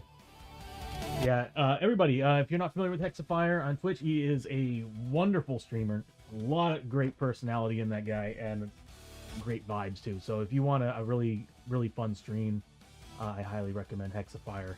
He's also one of my moderators. Again, one of the coolest people ever. If not the coolest person ever. Anyway, so Friday stream, we got hit by a storm. Well, not a storm, but just cold weather. And somehow that shut the power off. They said that there was a fire in the area that caused a short at the just in the area, and then sure enough, it shut off all the power. What was weird about it though was we were watching because we live in Texas, so we can see the other city over here, the other city over there. You can see Fort Worth over here. All the places to the west of us, we were watching them slowly be shut down, like one after another. Then it came to us, then it went to the next. It was like, dude, we know what they're doing. They're sectioning us off for the power. But anyway, it's like, stop lying. So anyway, we got hit by the winter weather and power went down, and we had to cut the stream. Sucks because we were actually about to finish with Chio getting what she needed done, and then we're going to move on to an adventure. I didn't choose one out on Friday, but before the stream, I went ahead and looked up one, and it's a basic mission from the Forest of the Dead. I figure we can change up the scenery a little bit. Which you will see on this stream. I did make some changes. I'm trying to see if getting rid of some animated backgrounds will actually help me in my render time. And we'll see this stream if it does or doesn't. Right now, I'm not really seeing much of a difference, so I'm tempted to go back to animated backgrounds. Or the animated... Don't bring my animated stuff back, because I'm not seeing a difference. I'm guessing OBS just can only permit so many resources. Because my Mac should more than be able to handle this. But anyway, so with that stream shutting down and everything happening, luckily I had my battery, so I was able to quickly turn everything off. The unfortunate thing is that in doing so, some of my programs stopped working. OBS didn't save a lot of things. So as you saw on Friday's stream, actually, some of my buttons weren't working. So I had to go through and reset all my key commands and stuff. Let's hoping they're all working now. I have well over 100 key commands, so I might have to go, if some of them aren't working, I'm going to have to take note of it and make those changes tonight. Also, my Stream Deck was acting up, and I had to make some changes to the Stream Deck. Friday really did a lot. But I spent all this afternoon trying my best to try to kind of fix everything and get back up to par, because I missed this stream. I love playing Shadows of Brimstone, and I love sharing that with you all, and I hope you enjoy it. And I'm still... With all these obstacles I've been getting in the way, it's been hard to add more to the stream. I'm dying to add the campaign mode, but it's one thing after another. So, it's just I'm hoping by May I can get it done. But I'm in the middle of moving as well, because I want to get out of this area after all the chaos that's been happening. So I figured having a more stable internet connection as well as more stable power grid, that would be very, very, very helpful when I'm streaming. The problem is I will be getting back to work, and because freelancing hasn't really been working out, so I'm gonna be getting back into work, and I will probably be dropping the amount of streams I'm doing. So we'll see what happens. That's still in the future, like a few months from now. So anyway, yeah. So at the end of the last stream, we were still at the feudal village. We're on our last day. I think we're on the second day, moving into the third. Chio... We need to check on a couple things. I think I might have screwed up on a couple rules. But Chio did upgrade, or put an upgrade in her... her monk staff, giving her basically a rune that whenever she gets taken down the next turn, comes back up, doesn't have to roll in the chart. And she gets back 2d6 wounds, sanity, any mix. So that'll be helpful, because yeah, she takes a lot of hits, and she's kind of, with that armor, she's kind of a tank. All right, so without further ado,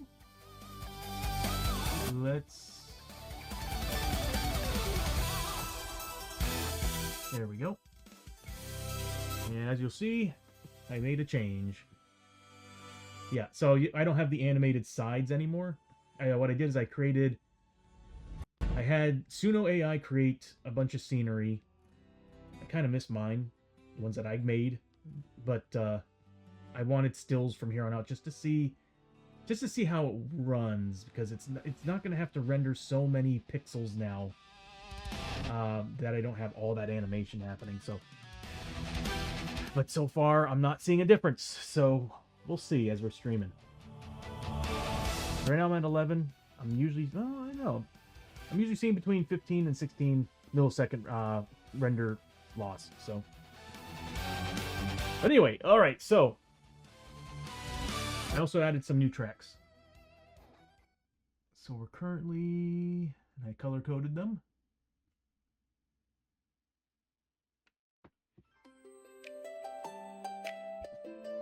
It's a little bit high spirited, but this is the village, basically the feudal village tracks. I need to turn off the light on that thing. As you can see, my camera reflects light. Well, not reflects light. It's got a green light that's reflecting off of some of this stuff. I really should turn those off. All right. So, yeah, where were we?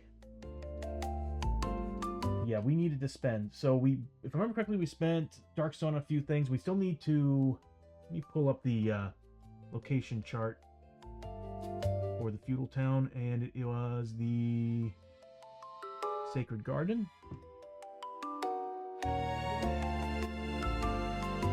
I do kind of like the scenery a little bit better. I feel like I get a little more. I don't know. I just feel. I just like it a little bit better. I like I can see the mountains and everything. But I'm gonna be rebuilding as you watch the streams. I'll be rebuilding a lot of elements because I kind of want it to blend in with the frame. So you'll be seeing the player plates change and everything else change over time. It's just gonna take me a little while to do. Because I kind of want them to be at the bottom of the screen and fanning across. And I want to take the stuff at the bottom of the screen, the initiative tracker and all that. I want to put it on the top of the screen as well with all this stuff over here. So that's the goal. And I'm probably not going to animate any of it except for the stuff that highlights characters, monsters, and stuff like that. Which means I'll probably have to move some of the monster cards as well. So I'm going to have to move a lot of stuff. There's a lot of work I got to do if I plan on going this direction. So... and the plan is to go this direction. All right, so we bought the Destiny Sacred Rune and put it on the staff that Chio had. We did the commune with ancestors. We did something else too. I could have sworn. I know the goal was to spend as much Darkstone as possible because it's gonna get bad. So, I don't remember. Did we actually spend the 6... how much was it? 6 Darkstone? Because I know Chio spent some. I don't think we did spend the Darkstone. So I'm gonna use Lester's 6 because we can't remove anything off Abby because she's fused with 5 pieces right now. I hope the buttons are working. So we'll be spending 6 Darkstone. I don't think we got around to that. From Lester to basically build the rune into Chio's staff. We still have 5 Darkstone on Hosho.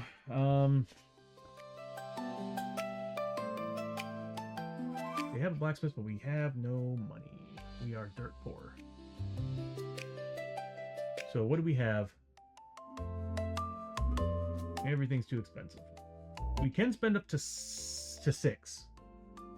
Enlightenment, you know what? It would be very smart of me. Put this on my television so I can actually read stuff. There we go. That's better. And also it makes it easier for me to direct my attention to you. Because I'm squinting over here at this tiny monitor. Alright, so what do we have? We have the Enlightenment Sacred Rune, which is 6 Darkstone. We can spend that. We can buy that. Because we can take 1 off Abby and 5 off of Hosho. Once per adventure, you may use ability tokens at double... yeah, I'm buying that.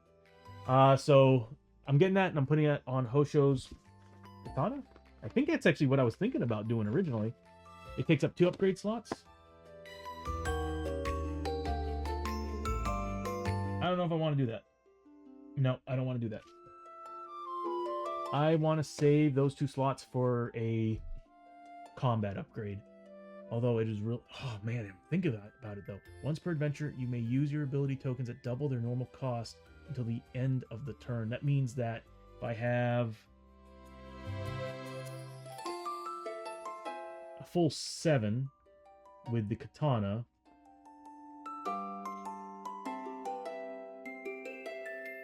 I can go crazy on combat attacks with the samurai sword.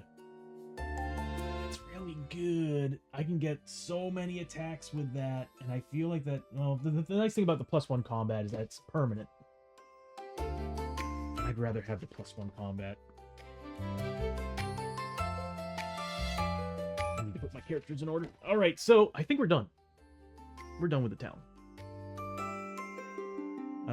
Confront the darkness.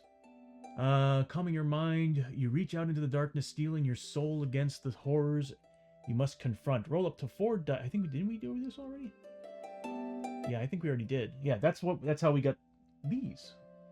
I need a button to just turn the notes back on. I don't have that. There we go. Cancel next darkness card. Anytime a darkness card is drawn, Cancel on a D6 or I think that's what this was, wasn't it? Cancel next. No, that's what this is. This. Anytime a darkness card is drawn, cancel a D6 roll of 6+. I think we got that from a sorceress. That's right, when we were traveling. So, huh.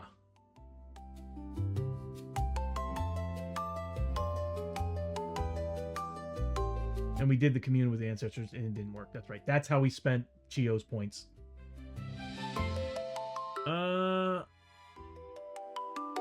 I guess we're gonna hold on to the rest of these Darkstone. I wish there was a way for us to buy. Oh, you know what? I think there was a way for us to buy a Tansu box. And I think.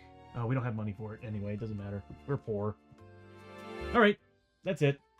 If I remember correctly, this place is corrupted or something. One more point, and I think it gets destroyed. And we have to take corruption hits if we ever go there. But hey, it's the tea house. Whatever. We're fully stocked on everything else. We got whiskey, and we got sake, and we got tonics. Oh yeah, we got tonics.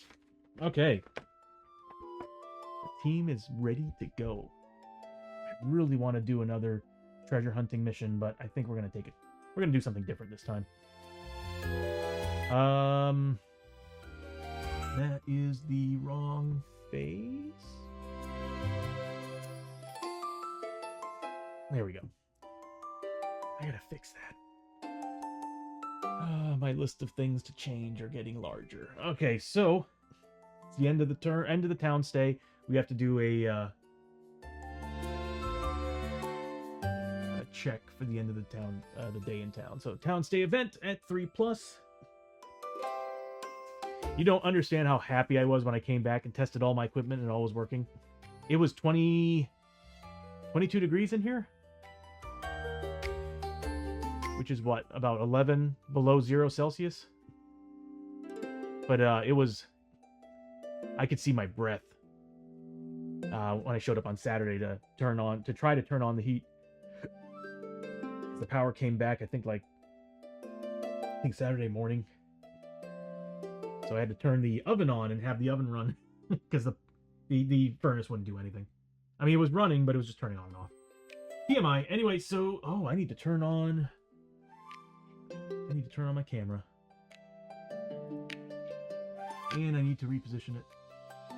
There's always something. There's so much on my stream, I keep forgetting that there are certain things that I need to fix. Okay, there we go. Is that supposed to be like that? No. I don't think it is positioned correctly. Nope. There we go. Oh, come on. All right, so let's roll. We need, what was it, 3+? If we didn't make it, possibility of Void Tornado coming in and killing Chio sucks. All right, so we're done here. Chio is safe.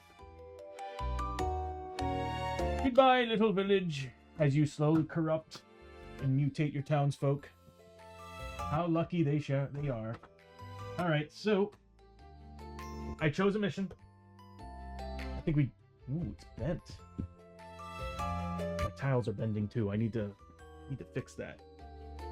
And over the past more than half a year at this point, what would that be, 7 months of playing Shadows of Brimstone? They're showing wear and tear. Oh no.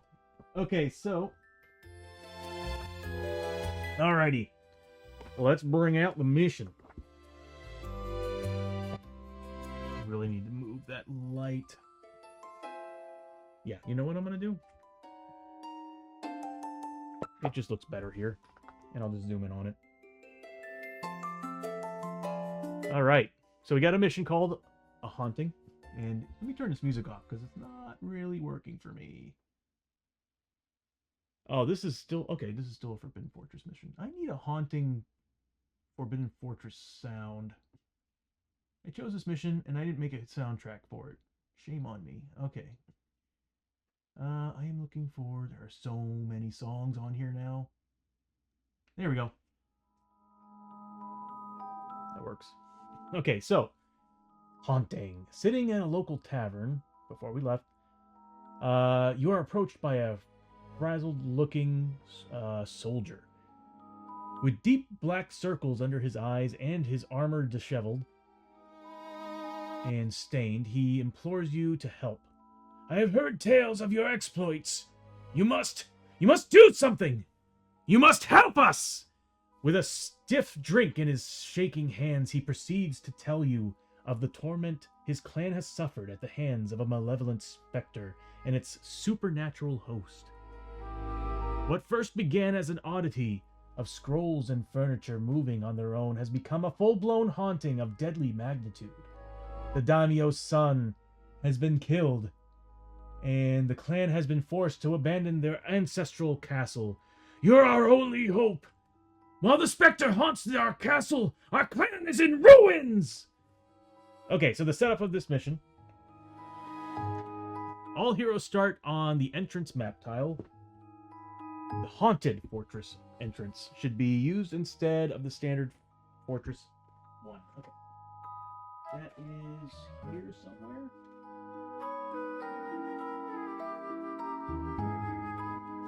Ta-da! Okay, world card of the fortress. For the fortress instead of the standard Forbidden Fortress world card. So we need the haunted castle. I'm gonna have to pull that one out. I don't have that built into the stream, and I need to start doing that. Where's my world cards?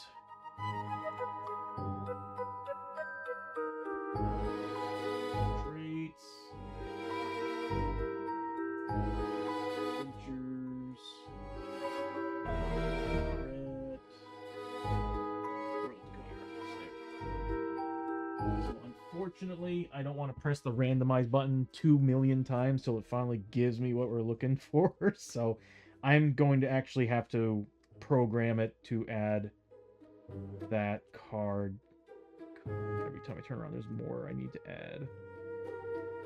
So that's what we're going to be dealing with right there. The Forbidden Fortress, Haunted Castle. Rules, everybody! More rules! Hell yeah! We love rules. Alright. Pretend that didn't happen. I'll pull that out here in a second. The heroes must search the haunted fortress for 3 clues that will lead them to the source of the haunting and destroy it. Special rules. Themed... Oh, shit. Themed decks. Undead. Before the mission begins, create a threat deck for this adventure. Only using cards. There, I combined it all. No. I'm using the Forest of the Dead.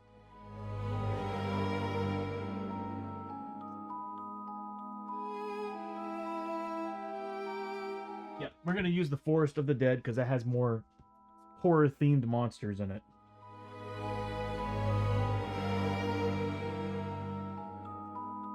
Oh, God. We have the nightmare spiders in here, too. Ooh. All right, there we go. So that's what we're going to do. We're just going to use the Forest of the Dead cards for now. Yeah, it's green. It's not going to read. Oh, and the lighting's not good up there. You know what? I'm half tempted to do what I did before. Have a light just shine down, way down. Oh, that's going to be in the way of the television.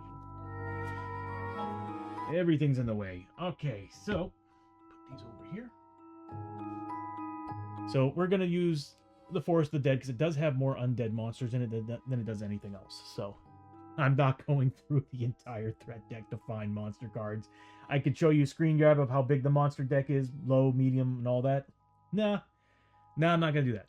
All right, so Angry Dead. Okay, so where are we? Undead variants such as Clan Ninja and all that, using only the variant if the enemy appears. No gates. No gates can be found in the mission. Anytime a gate would be placed, instead place a normal door. Angry Dead.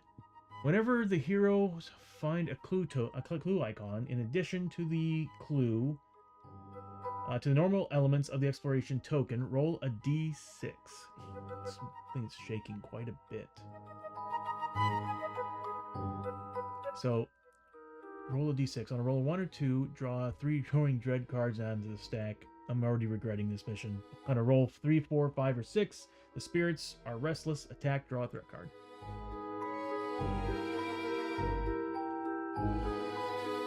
Interesting. Mission objective. Finding the third clue. When the heroes find the third clue, instead of rolling for Angry Dead, special rule, the heroes have found the source of the haunting. Ignore any attacks or encounters listed on the final exploration token. Also, ignore any door gate icons on the token, as the objective room has no exits. Reveal all Growing Dread cards in the stack as normal, and then the heroes must fight a ghostly host epic threat card. When all enemies on the board have been defeated, the mission is successfully completed.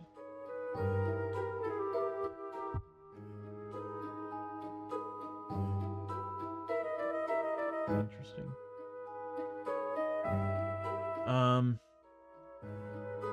When all enemies on the board are defeated, the mission is successful. So, okay.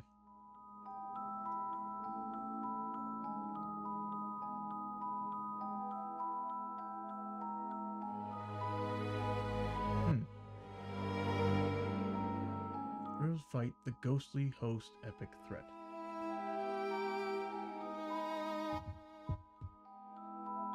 That's an epic threat card. Alright, give me a second. I need to...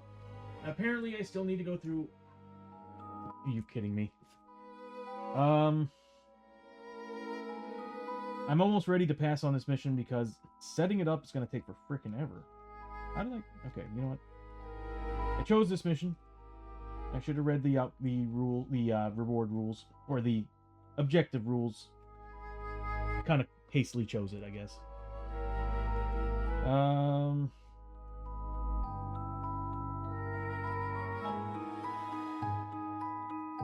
got a lot of cards to go through. Looking for the ghostly host epic threat. I might actually just create a deck of epic cards that just show that are there primarily for the mission. Oh boy.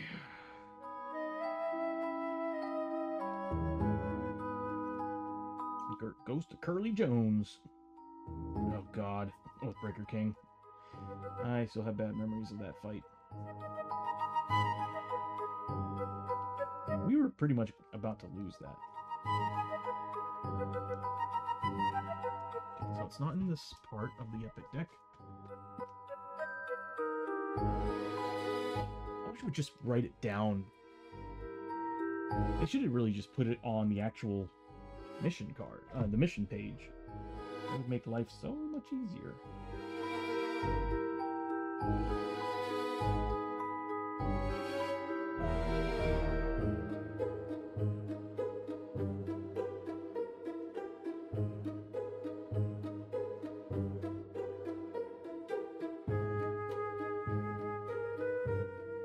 My memory's terrible when I'm constantly looking at the screen. Oh. Oh god. Okay. Oh. Oh, that's terrible. We've already had bad runnings with a bad running in with that Shadow Wrath, so or Wraith. So I'm not looking forward to this. Yeah, we had a really bad fight the last time we ran into those jerks. Oh god. Get in there, come on. Ugh.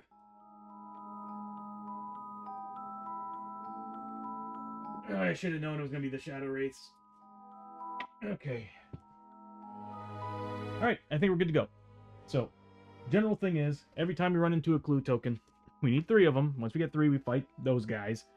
But when we, every time we get a clue token, we roll a die to see whether we're adding Growing Dread or fighting a monster. And I'd rather... I mean, the nice thing about Growing Dread is we can avoid the fight, but we're going to need as much grit as we possibly can to take some of them away. I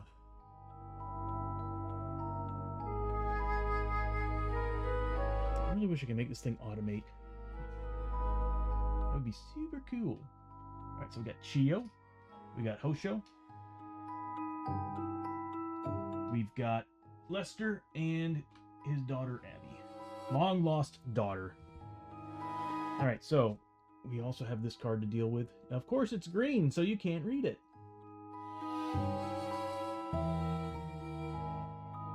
What?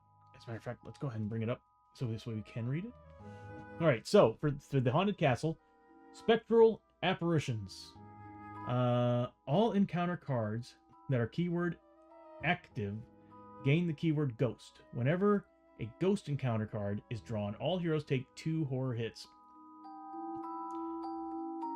Braving the Night. Whenever the hero party marker moves onto a blood splatter space on the depth track, every hero may recover a grit on D6. Hey, that's a good trade. It's a good trade. Oh, speaking of which, I need to create a Haunted Castle version of this background. We are going to, and I might as well just bring up this card. Whoops! Okay, it's already set to that. So, next phase. Interesting.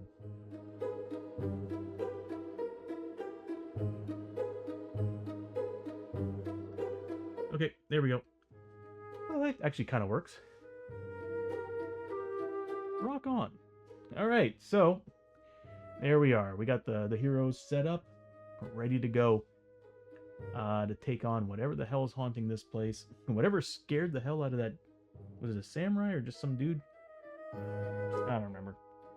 Bad memory. Oh, it's just some dude whining about his clan, and he's too pathetic to go and save it. It's himself. So we'll do it for him, and we'll take their... We'll loot the shit out of this place while we're at it. Okay, so... Start of the turn! Let me reset everything. That would be very helpful. I'm not gonna lie, I kind of like this background better. It does feel like a nice frame. I do want it animated, though.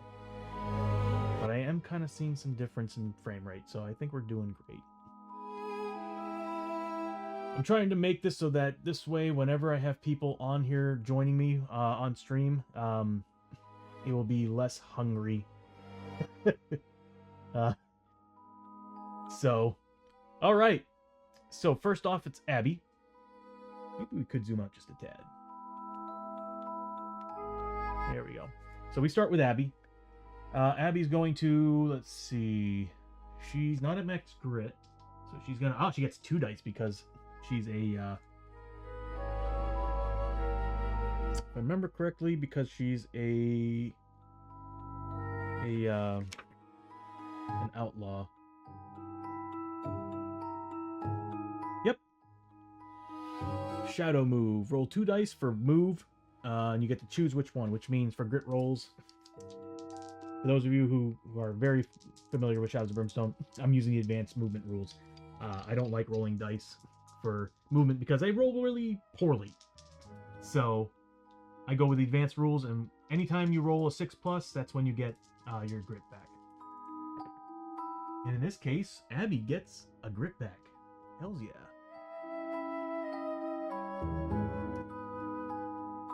Keep thinking my touchpad's over there.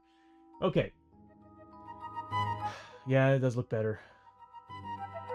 The frame looks better, in my opinion. I'm looking at it now, and I'm like wondering if there's some other things I can do with it. I do want it animated, though. All right, so she got her grip back, and she's gonna move up 1, 2, 3, 4, 5, because I think she's got 5 movement points. She does.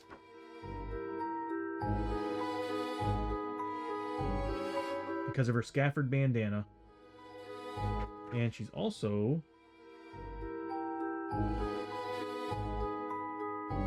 How many mutations does she have? So she's got 1 mutation. So she should be at initiative 7 right now.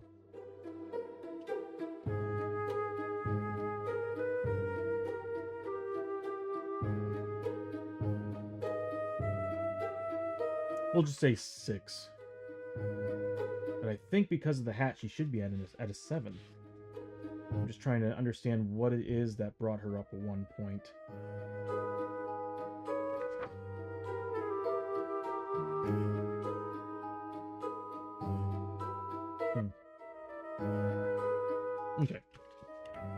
We'll just say 6.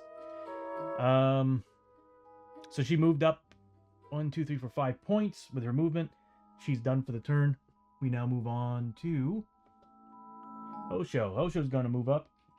Well, first he's going to not roll for grit because he is actually at max. So he's going to move up. What are the rules again? It's anytime something happens with encounter cards and when a hero posse marker lands on a blood splatter. Okay, so he's going to move up 1, 2, 3, 4. And he's going to... Well, I should have had her scavenge. I hate scavenging, but we're going to try. Scavenging is scary. Hosho's going to scavenge. He needs 6 pluses. Gets nothing. Next up is Chio or Lester. We'll have Lester move up. He's going to move up 1, 2, 3, 4.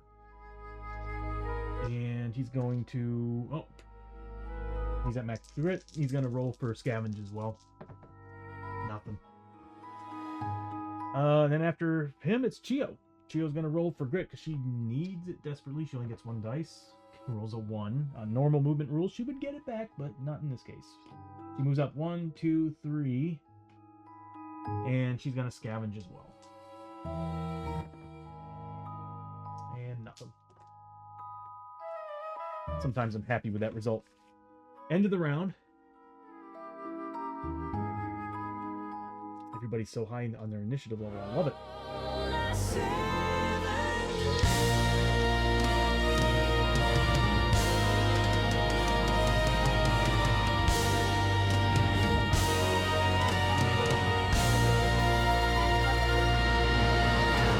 I have to reanimate those because they interact with the stuff at the bottom of the screen. All right, so we need to make a 7+ roll. So I think it's Chio who's... No, it's Lester who's got it, I think. Actually, I think it's Chio. I think Chio's the bearer of the lantern. So Chio raises the lantern. Needs a 7+. Does she? She does pass. She gets a 7. Woo! Which actually Chio right now should be at, and I forgot to do this, at her turn. She gets 1 point.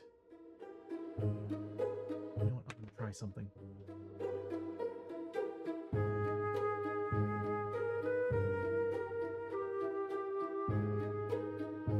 Yeah, I'm gonna try it. We'll use the game tokens.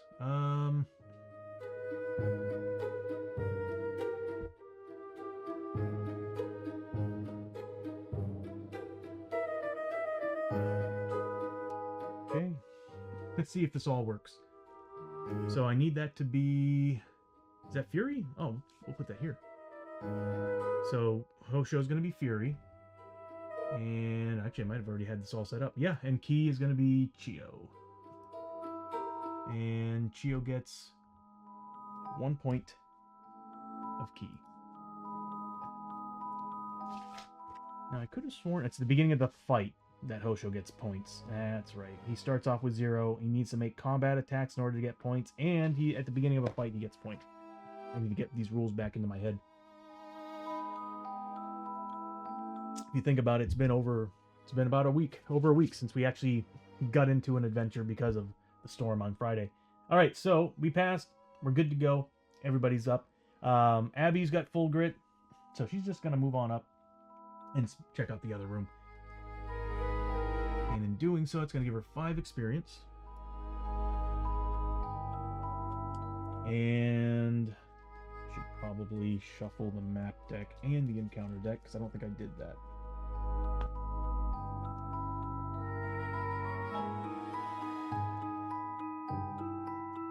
Yeah, the tile deck is something I would like to add to the stream, but until I can get an array, until Advanced Scene Switcher can give me an array, I can't have it, and 4 loops. I can't really have cards that, or decks of cards that that really require to account for what's already been used. Which the same could be said about loot and scavenge, because that's, yeah. But I'm playing it very risky with loot and scavenge. Very risky, as some of you may have noticed. All right, so because I could either be getting several Growing Dread cards or several Dark darkness cards or several nice loot cards. All right, so here we go. This is what we find. A passageway, my favorite thing. That is from the Forest of the Dead.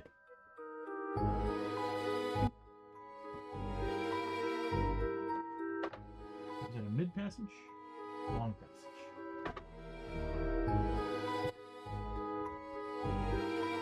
That's pretty cool. The very first room we find is just a nice long hallway.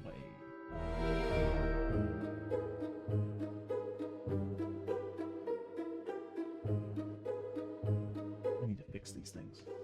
Alright, so Abby moves up, finds a nice long hallway, and that's pretty much all she did. Next up,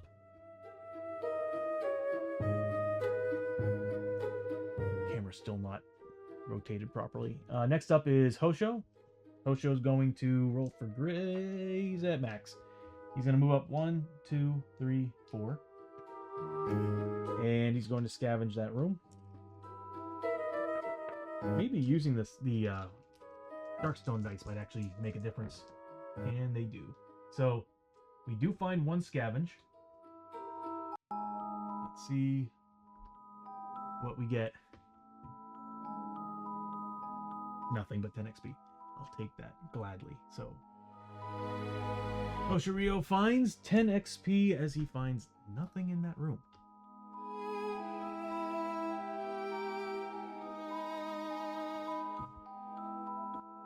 How's everybody doing, by the way? Some people are super close to leveling already. Poor Chio. She is so dependent on healing for experience. Alright, so Hosho went.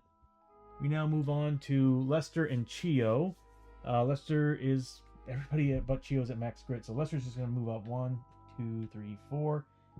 Oh, and that room's been scavenged once.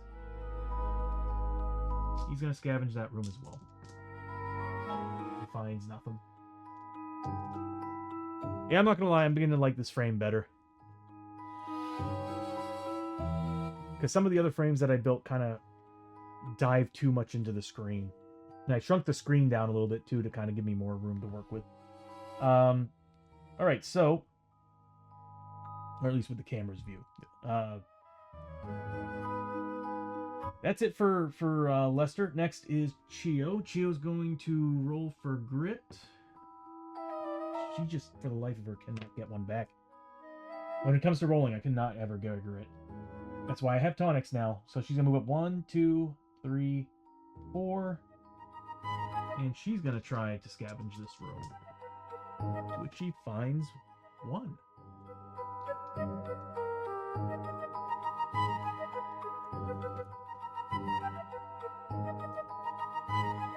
This is not the place to get this card.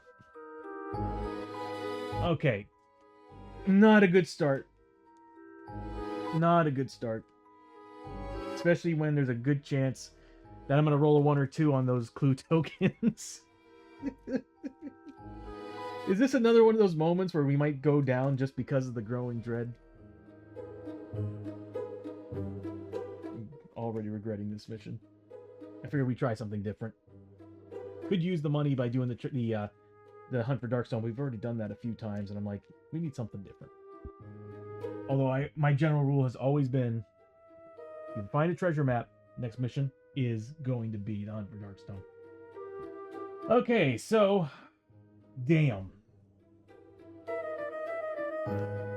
We got one growing dread card. That sucks. I really need to add a button that shows how many growing dread I've got. That would be really cool. When I build the new interface, there's a lot for me to think about. Go away! Alright. With that being everybody's turn, we're at the end of the round. We are one room in. Hello.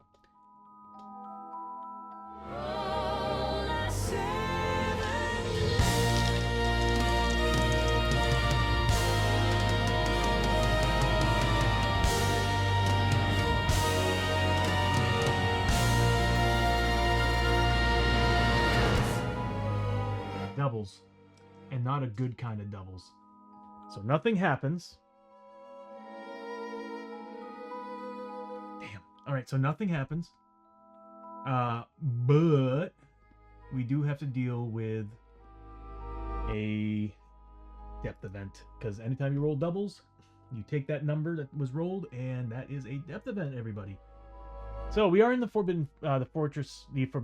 So echoing laughter, a sinister and booming laughter echoes. That's perfect. Echoes through the fortress, chilling you to the bone. Each hero in the fortress immediately takes 3 horror hits that do 2 sanity damage a pop. Ow. So that's pretty cool. We go into this haunted mansion. The first thing we hear, or this haunted fortress, and the first thing we hear is the laughter of some ghost or some specter. And it scares the hell out of the team. Let's see how well they do. So 3 horror hits each that do 2 sanity damage a pop. Luckily, some of these characters have spirit armor. I don't remember who. I want to say it's Chio. Chio's like a goddess when it comes to sanity checks. So first it's Abby. Yeah, let me take a look and see, because one of them has, and I want to say it's either Lester or Hosho that has the spirit armor.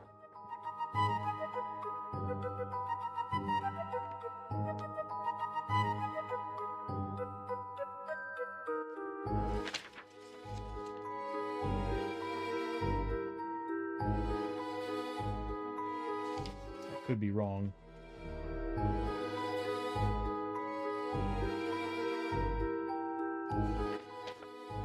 I remember being very excited that somebody had spirit armor. I just don't remember who.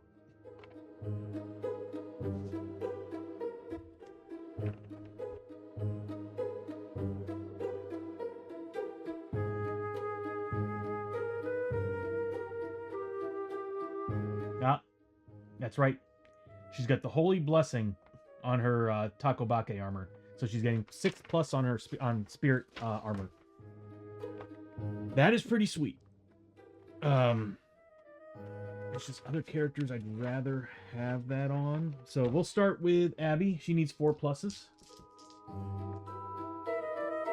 Passes 2, fails 1, so she takes 2 points of horror.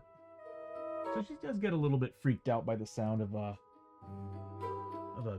specter or ghost or something. I'm glad some of my buttons are still working.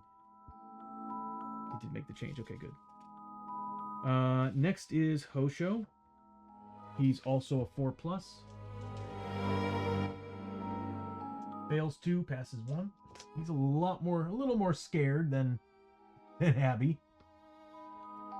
So he takes 4 damage of sanity. There's a good reason why Chio has all this stuff. She has low sanity. Next is Lester, who's probably got a 4+ as well. Yep. Again, just like Abby, his daughter. Fails 1, passes the other 2. He takes 2 points of sanity damage. I guess they've seen enough of ghosts. And then we finally got Chio, who's a 3+. And then she gets the 6+ spirit armor. So she does pass 2. She fails 1. She gets spirit armor 6+. And how spirit armor works, if you're not familiar with it, for every point you take after cover and, well, I don't think you would get cover on this. Whenever you do willpower saves, anytime you take damage after those saves, all that damage is counted. So you actually have to roll for every point. So we're getting 6 pluses on these. She actually managed to get 1, but she takes 1 point of sanity damage.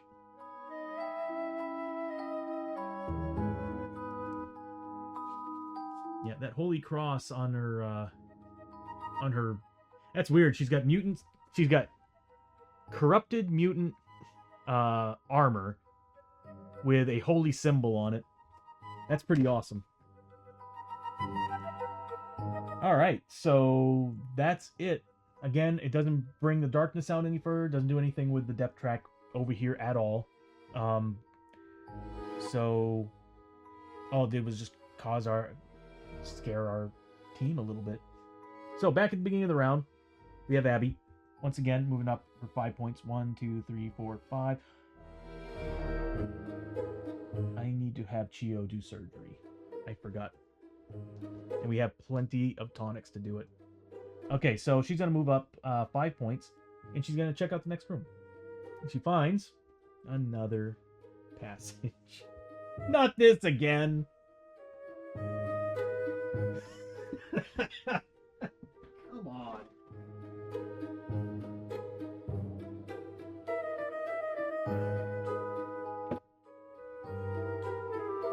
It's medium. I need small.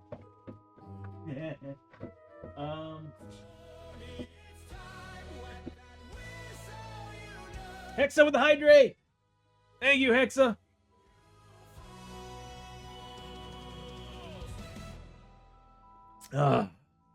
Love you, brother. Hope homework and everything is going swell. I need the light to come on so I can see what I'm doing. Actually, it'd be a good idea to do this. There we go. All right, so we need a small.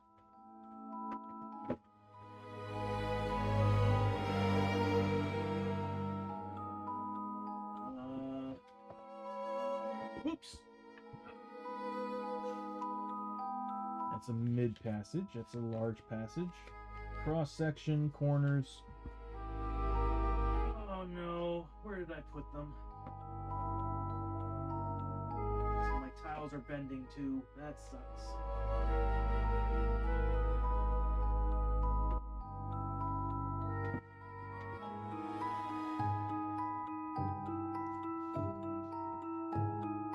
Okay.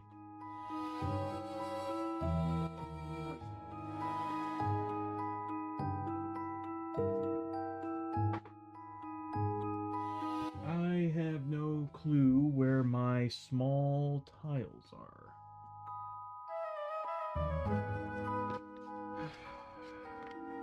Yeah, because that's not a short tile. That's a medium tile. Short passage is what I'm looking for.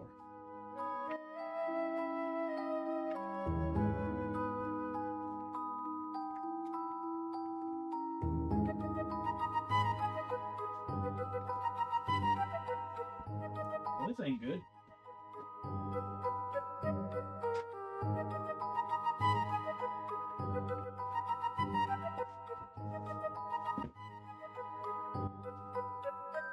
Okay, I'm just gonna redraw.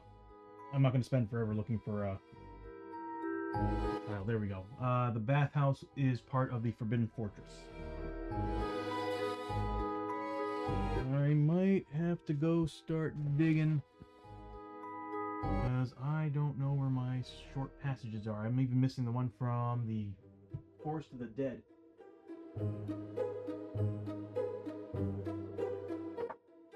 Okay, so it's Forbidden Fortress, bathhouse.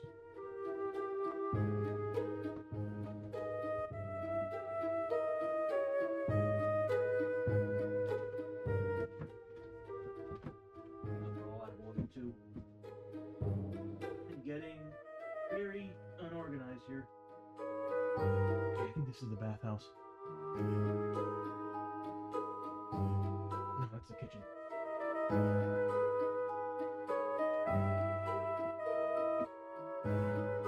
There it is. That'd be it. Alright, so it's coming in from this direction. We are going to have to zoom out the camera a tad. Or we can always just move it. Why not?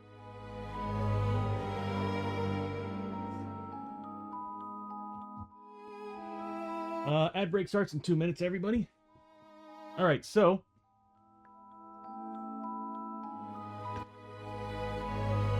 yeah, the nice thing about zooming in on this, you all get to see the lovely detail on these tiles. Flying Frog did a wonderful job on this.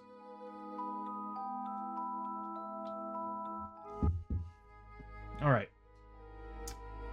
So she moves in, finds that, she gets 5 XP. And then we move on to Oshorio. He's probably gonna move in. Probably should have never brought Abby up here. Back when I had her as the cross between what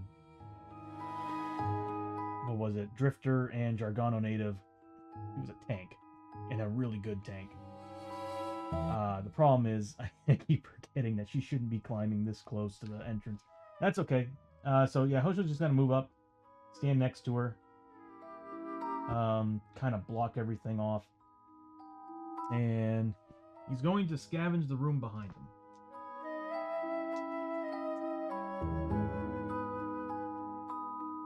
I'm gonna give them a chance to do that. So he's gonna scavenge the room ahead of him. He finds one, scavenge.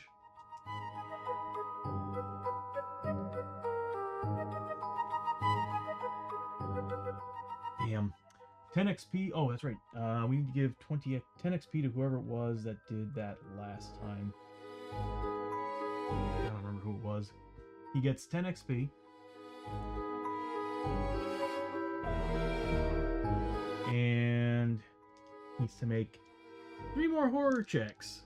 So, poking around in the shadows, you see something that chills you to the bone. You quickly return to the group, refusing to speak of what you have found. Oh, Hosho. And he needs a 4+. So he passes 2 really well, but he does take 2 points of sanity. And he's not really digging this haunted fortress, is he? Welcome, Raiders, Got Yoda with the raid of 8. Welcome. Cosmic! tip the scales with our redeems. TNT Tabletop. Got Yoda, thank you so much for the raid. And Raiders, welcome to TNT Tabletop. I know that on y'all's end, it's ducking. On mine, it's not, so it's a little distracting when I'm trying to talk. I don't know why it's doing it, but welcome to TNT Tabletop, everybody. And Dutch Yoda, thank you so much again for the raid. And Cosmic Beat, good to see you. We are getting... Oh, we're in ad break. Well, anyway, welcome to the stream, everybody. What we primarily do on this stream is play a game called Shadows of Brimstone. It's a board game, a tabletop board game that is a dungeon crawler where you play as a group of people from or adventurers from the Old West or from feudal Japan, Norse mythology, all that. There's like a whole bunch of different classes. Like, I think we're reaching the point where I think we're at 30 different classes total. And right now what I'm doing is I'm playing as a group of characters that are what's called the Journeyman class. And what it is that you're taking 2 different classes. One that is your starter class and one is your inspirational class. And you're kind of like multi-classing and playing through. It's rules heavy, but it's a lot of fun. And every little aspect of the game is procedurally generated and random. Janice, how you doing? Man, I got a lot of shout outs to give out. First, we'll give him the Dutch Yoda. I really need to link y'all's special shout outs. Oh, the ads are starting. I thought I said that it was... It's not playing my shout out.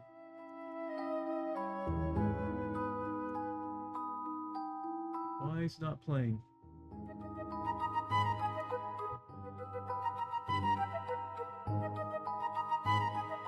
Hold on, let me try something. That is weird. It worked earlier.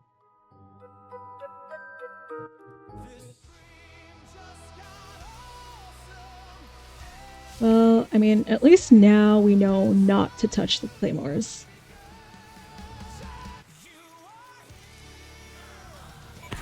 Okay. Oh my god. What? How did that hit me? HQ. It's supposed to cue it. You're welcome, Jan. Sorry I got cut short. It's supposed to be queuing them.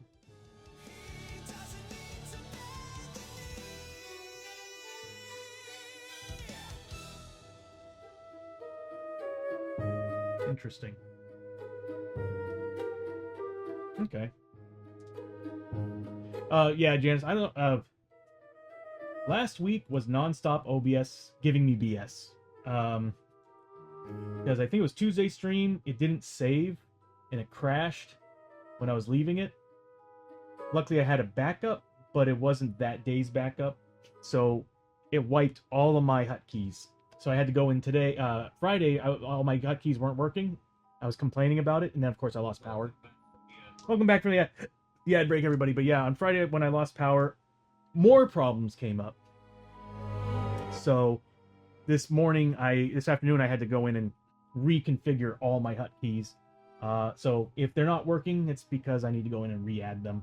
So anyway, everybody, welcome to TNT Tabletop, and Chachoji, thank you so much for the raid. And if any of you have to raid and run, it's totally understandable. You don't have to stick around. We don't pressure anybody. If you want to stick around, hopefully you enjoy the stream. We play Shadows of Brimstone.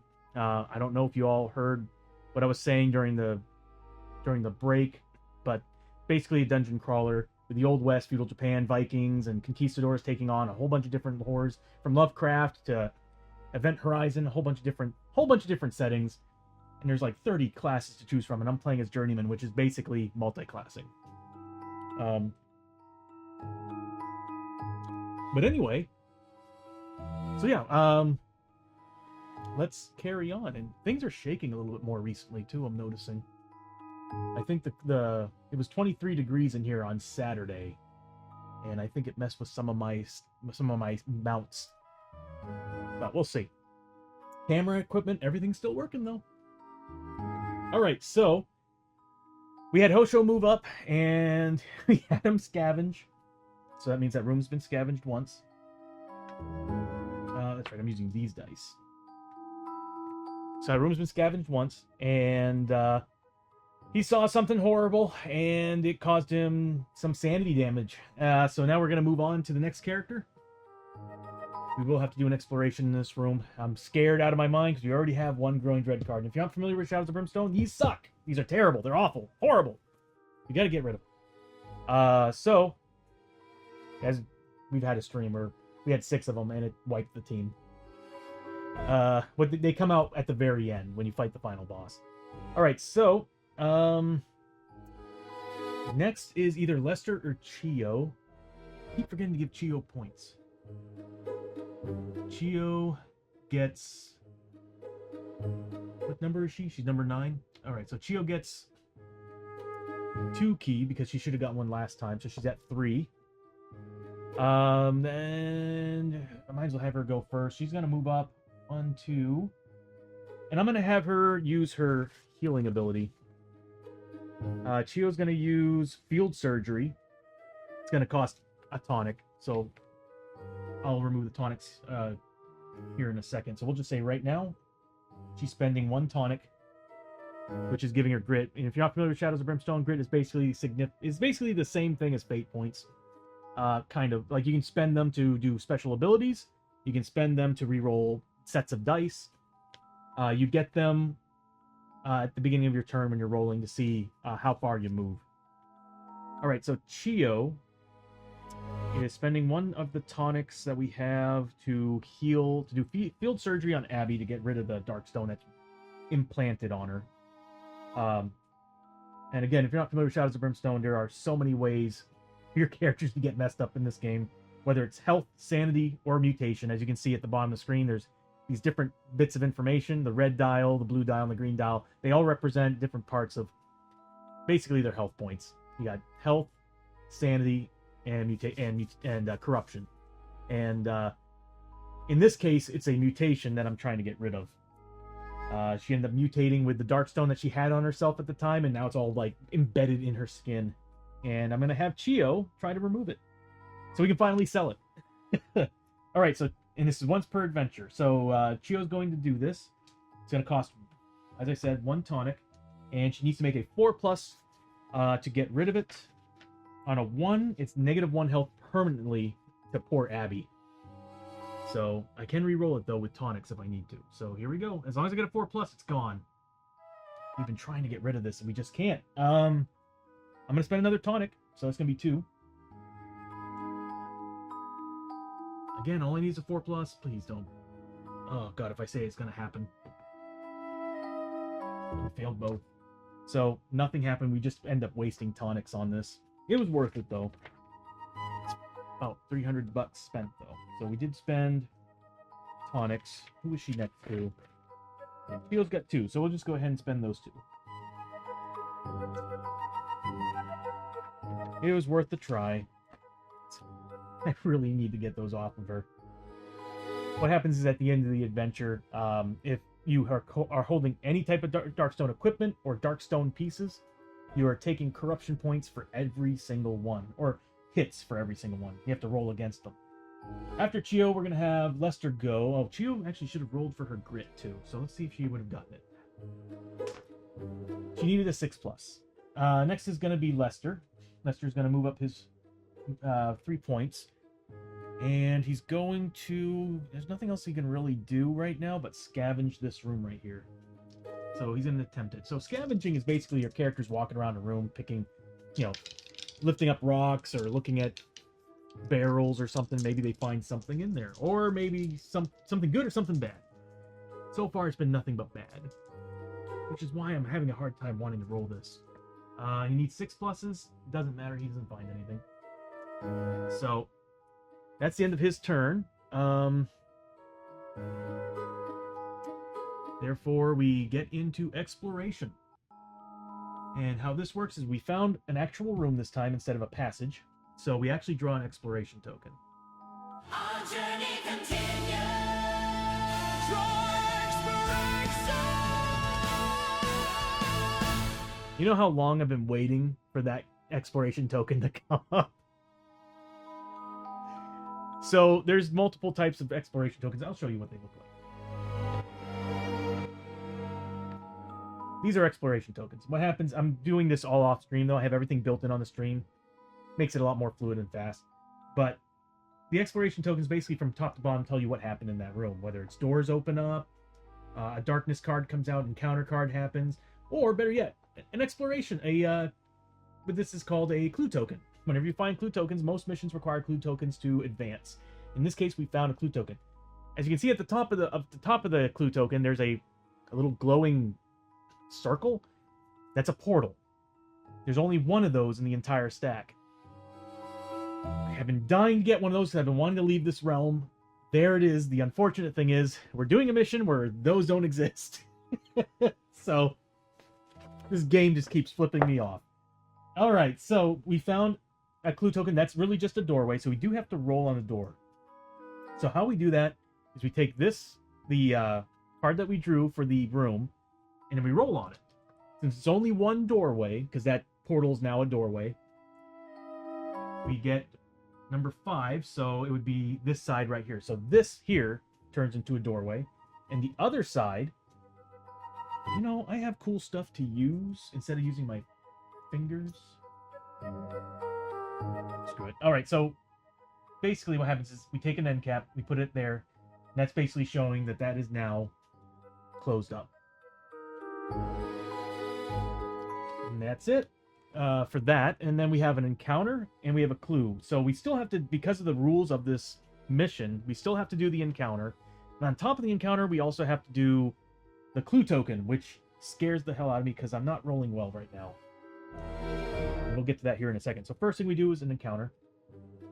Don't think I shuffled the encounter deck yet. So if you can give me a couple seconds here to just kind of do a quick shuffle. Oh god, the cards are bending. Yeah. Here we go. Just a small shuffle. One of these days I would like to add these to the stream. Scan them and add them to the stream so I don't have to shuffle or do any of this anymore. It would be really nice. Alright, so what we find is fallen bodies. Let me go ahead and zoom in on that so I can read it a little bit better. So, fallen bodies. The area is littered with bloody and broken bodies of fallen samurai. As you step over the dead, a cold shiver runs down your spine. So that icon represents every character. So every character needs to make a luck 5+ test. I think we have some decent luck on this team. If successful, you find something of value among the bodies, draw a loot card. If failed, place a corpse token in the space adjacent to you. Oh no. And then at the end of the turn, roll for corpse tokens rising up as if it were to fight. That's bad. So we're about to probably fight. Alright. So first we'll start with Abby. And this is something that, as I said earlier in the stream, I'm planning on changing a lot of the interface. I want to take those player plates and actually have them running across the stream. Well, from here this way. So I can add a fifth and a sixth player. Because I do want to make this 6-player. And I'm going to take everything at the bottom, put it at the top of the screen, right here. And I'm going to take those player plates. And I'm actually going to make them look different. They're going to be more like dials. And I'm going to put them at the bottom of the screen going from left to right. And I'm going to try to make it so that there's 6 players. And I'm going to see if I can add their abilities so that you all can kind of go along and see what it is that I'm working with. Or what other players are working with as well. So, Abby has a luck of 4. So how skill tests work is you're rolling a die per point. That gives you more more chances of success. So we have to make a 5+ on these 4 dice using her luck 4. So let's see if I can keep these in frame. He does manage to get a 5+. As you can see, I'm not rolling really well. But we did get a 5+ on Abby, so she's passed. And we'll do the rewards here afterwards. So I'll just put a little token next to her showing that she's passed.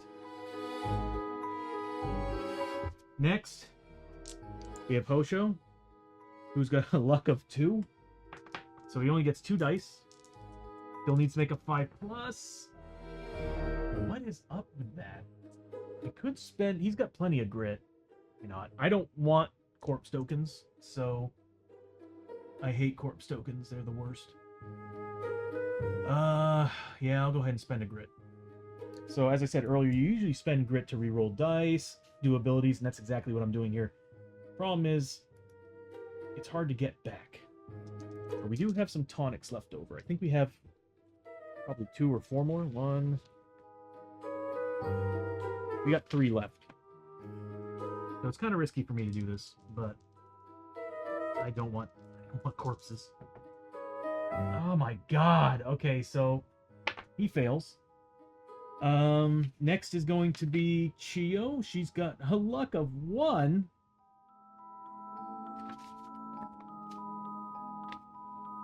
I didn't buy any potions. Potions add 2 dice to your roll. Yeah, that's a big fail. So Chio failed. We're going to see a lot of corpse tokens. And then Lester has a luck of 4. He should pass this. Oh, yeah. Oh, he rolled monster good. I wish he could roll for everybody. He rolled 3 5s and a 6. He monster hardcore passed that. So he does actually find a loot. Go figure, the daughter and father pass. They've been like champions this entire time. Rio and those 2, bless them, man. It's just not been good for them. Okay, so what we need to do, if we'll do the loot here in a second. If failed, place a corpse token in any adjacent space next to you. Okay.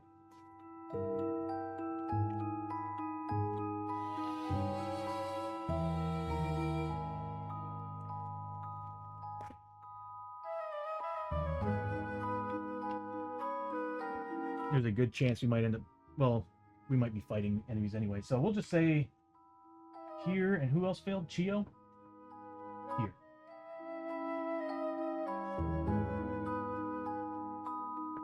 Room's been explored.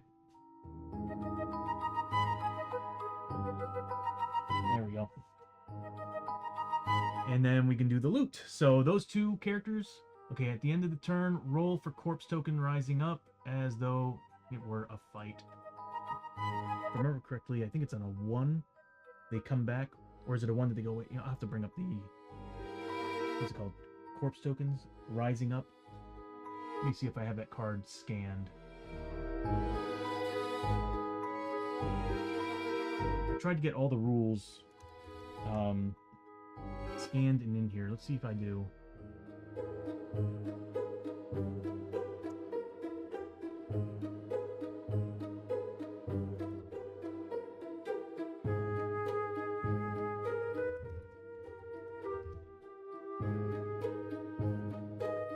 I could have sworn I had this one scanned. Give me 1 second to take a look. cards, rules. This is definitely not all the cards.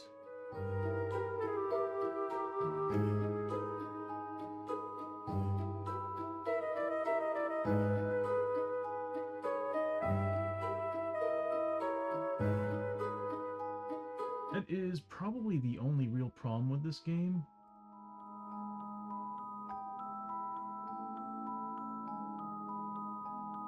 Okay, I'm going to change the name of it to Rising Up. There we go. And now it should pop up.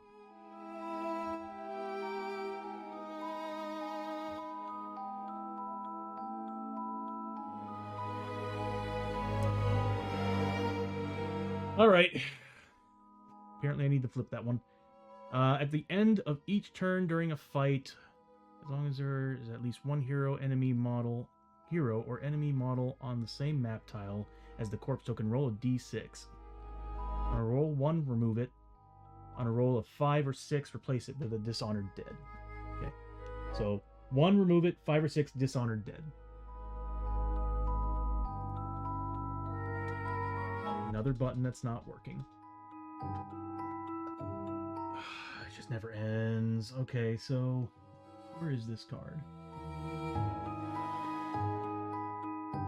I'll just turn it off.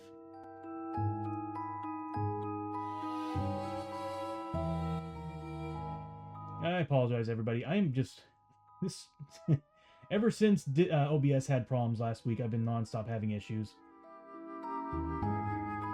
I am looking for, is it rules card? There it is. Okay. We can finally move on here. So on a 1, discard. On a 5 or 6, dishonored dead. I'm gonna have to fix that at the end of the stream. We have to do that at the end of the turn, which is very close. Okay, so the next thing we have to do is the haunting rules.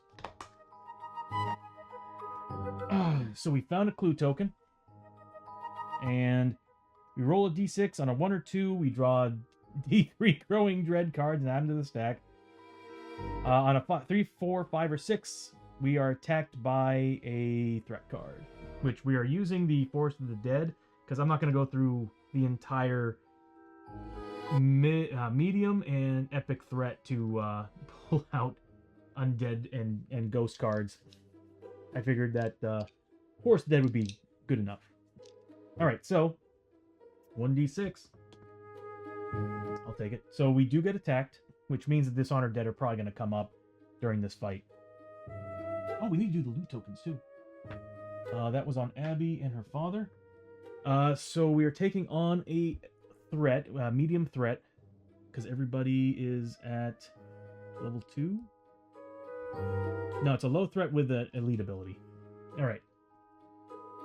So we're taking on Spectral Hordes. One Spectral Horde. Countless spirits and specters roam the dark forest, or in this case, the haunted fortress. Lost souls forever chained to the grim world, seeking to feed on the bright energy of the living thing they can find. I can barely read that on the screen. All right, so we're taking on the Spectral Horde. Yeah. Oh, we're taking on D3. Okay. So we're taking on 2 Spectral Hordes. Let me pull up their card. We go to monsters. We need card 1. Spectral Horde. Learn to spell.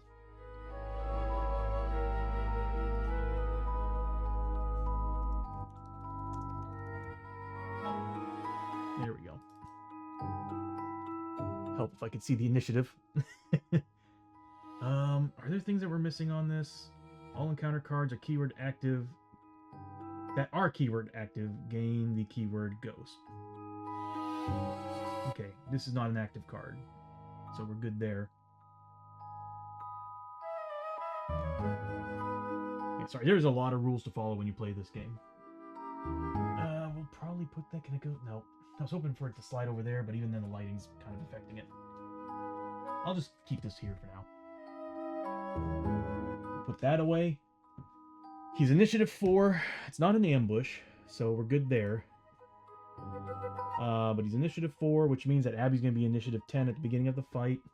Hosho is probably going to get some points for his fury. Man, we got a lot of rules to follow here. And I'm going to move this over just a tad. And I'll be right back because I need to grab the models. We're taking on 2 of them. They didn't have any special rules, did they? Nope, just regular spectral hordes. They get Terror 1, so starting on the same map tile, heroes have to make horror checks. They're spectral. The enemy moves through other models and changes targets each turn. It also has armor 4+. Why does everything we're fighting have armor? Life drain. This enemy's melee to hit rolls of 6+. Ignore defense and heal 1 wound from itself. Good lord. Ghostly Feast. This enemy's combat is equal to the target's spirit +2. Damage 2 as well on top of that. I'm glad that our team has low spirit. But still, they're going to be getting 4 combat. Disbelief. This enemy's defense is equal to the attacker's cunning skill. Uh-oh. I think we're actually good at cunning. Yep, we are good at cunning. Minimum of a 3 on their defense, which means they're cutting 3 defense or 4, depending on who it is. I think it's Chio, that's a 4, yeah. That cuts away from your attack damage. They're melee 4+. Alright, they're actually not too bad. Since we're going against medium threat, I'm gonna stay away from the elite. I kind of want elite. I like the extra experience. So we'll do that. We'll do it. It might be a bad idea, but we'll do it. We got a good healer on the team. These guys are good at sanity. Whatever. Let's see what happens.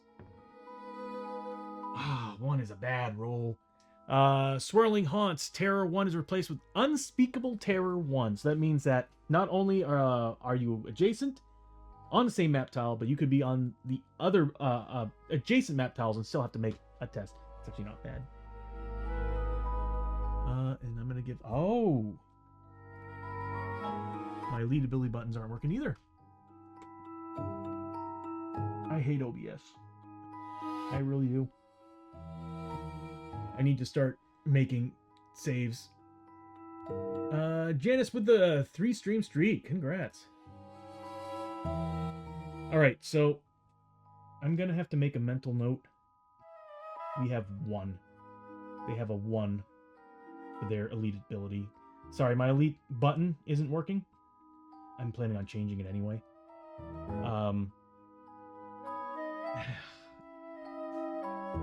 It's crazy. Alright, so let's change the music. Whoops. We want battle music. We want something on the horror side. Let's see what we got. Tension, hope, horror. That works. So let me go get 2 models of the Spectral Horde, and I'm going to grab 2 models of the Dishonored Undead, because I have the hunch we're going to be taking them on. I'll be right back.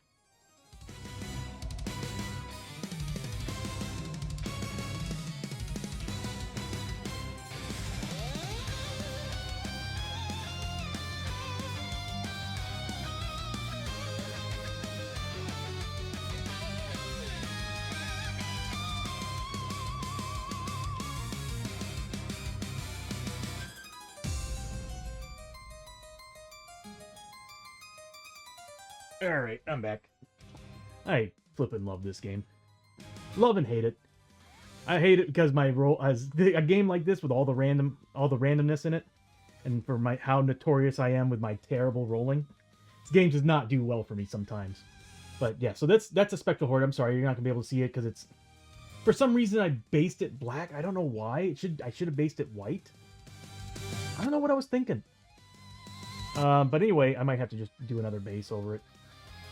Is it not autofocusing? There we go. So, yeah, Spectral Horrors. Or Horde. And they're going to be placed in checkerboard pattern on the other side of the map since it's not an ambush. Your initiative for... That's right, we don't have Dishonored Dead yet. If you want to see what they look like, Dishonored Dead. Basically, samurai skeletons. Really, really cool. It'd probably be smart for me to do this since they're based black. I'm going to go ahead and put some colored base pieces on them.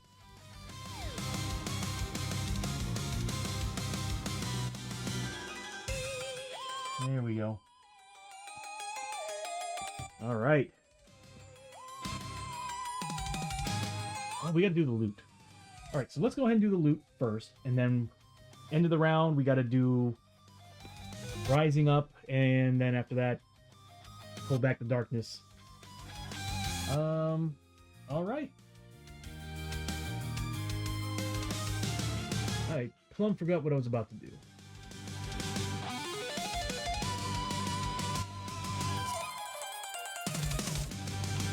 There are so many things I have to do. Oh yeah, loot. I was looking over here like, why am I looking at my buttons? All right, so we got to do loot cards. So first is gonna be for Abby. She gets $50 and 20 XP.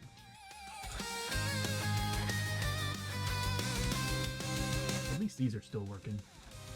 I don't have to reprogram all this. I think what happens is that the OBS buttons that just play with filters, I think those are the ones that get screwed up. Hello, not grit. Gold. There we go, 50 gold. And then finally we've got the Marshal Lester. He gets a gear card and 20 XP.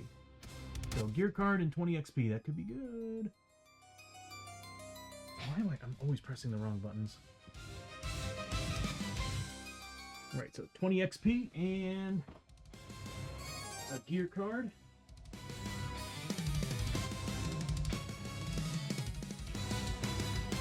He finds the Rune of Yamabushi.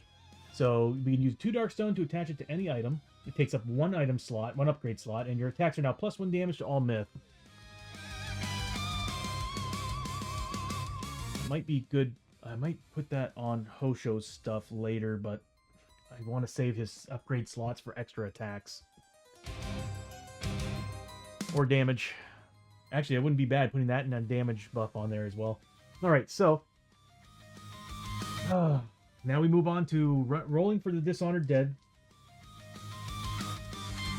There it is. Is it the red one? There is. Alright, so what we're going to do is we're going to roll for this one right here. On a 1, it's removed. On a 5 or 6, it's going to come to life. And we'll have another enemy to fight.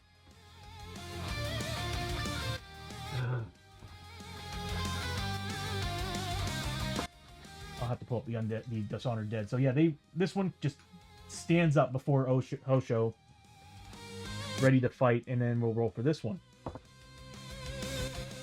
course, it's gonna wait till it's the wrong moment.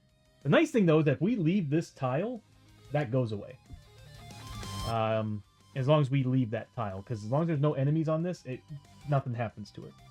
So that's the goal. Get off this tile. Alright, so that's it for now.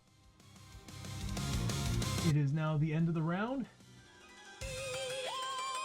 And my all-time favorite part of the game.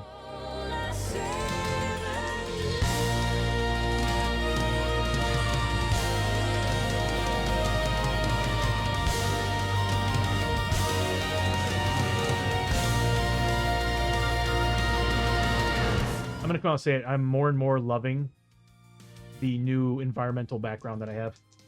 I like that it's not moving. It's not forcing you to stare at it. It's not in the way of anything. Just it's a nice little frame that kind of gives you an idea of what the area looks like. All right, so here we go. Because I do kind of want to make a haunted version of this one. This is the normal Forbidden Fortress background. 7+. We got a 9. We're good to go. All right. These guys are still initiative 4. I need to bring up the Dishonored Dead monster card. Give me 1 second.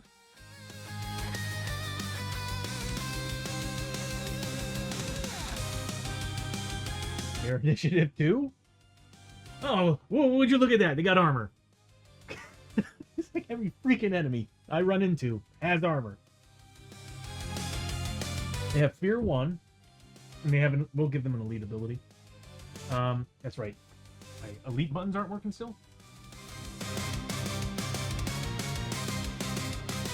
I really need to dedicate a day to making the changes I want to make to this stream. So we have 1-on-1, which doesn't really make any difference. On this guy we have... it's either 1 or 6 are the worst ones. Art of War. Dishonored Dead melee hit rolls are now 4+. They have 4 combat with 4+ to hit rolls now, dealing 3 damage a pop. Rise from the grave. When killed, place a corpse token in this space. No loot cards are drawn after any fight that has 2 or fewer. We're not going to get any extra loot from these guys. Okay, so this guy might still be alive. If there's a way for us to move him into that other tile and kill him, that would be very helpful. All right, so we have that to deal with.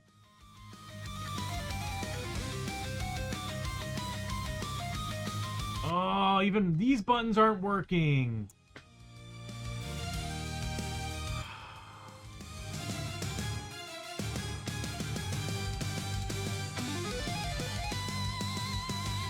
All of my filter buttons aren't working. Damn it, OBS. How am I going to do this? This is BS. Here's what I'm going to do. I'm going to turn off all my monster stuff.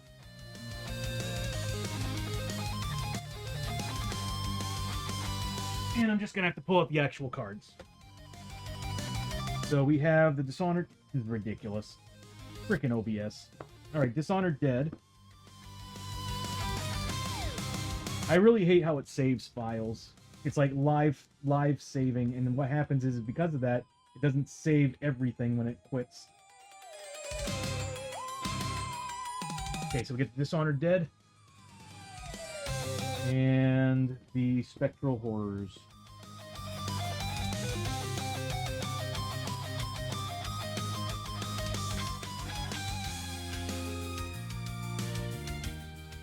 Spectral Horde, not Horrors. There we go. I'd make the changes right now, but I'd be running the risk of OBS crashing in the middle of doing that. So I'm just going to have these here, and we'll kind of reference them as we go. Okay. So Dishonored Dead are always going to be last. And the Spectral Horde actually happen to be the same initiative as Lester and Chio. So they'll be going at the same time. Meaning that enemies always go first unless your characters have rules otherwise. So, let me declare what everybody's wearing right now. Abby's going to be using both her Outlaw pistols. She's also getting +1 shot for the first turn. He's initiative 10 for the first turn. Hosho's going to be using, well, he's going to be using both his katana and his Trun Gladius.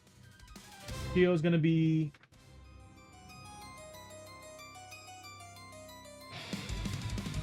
D8 rolls of damage.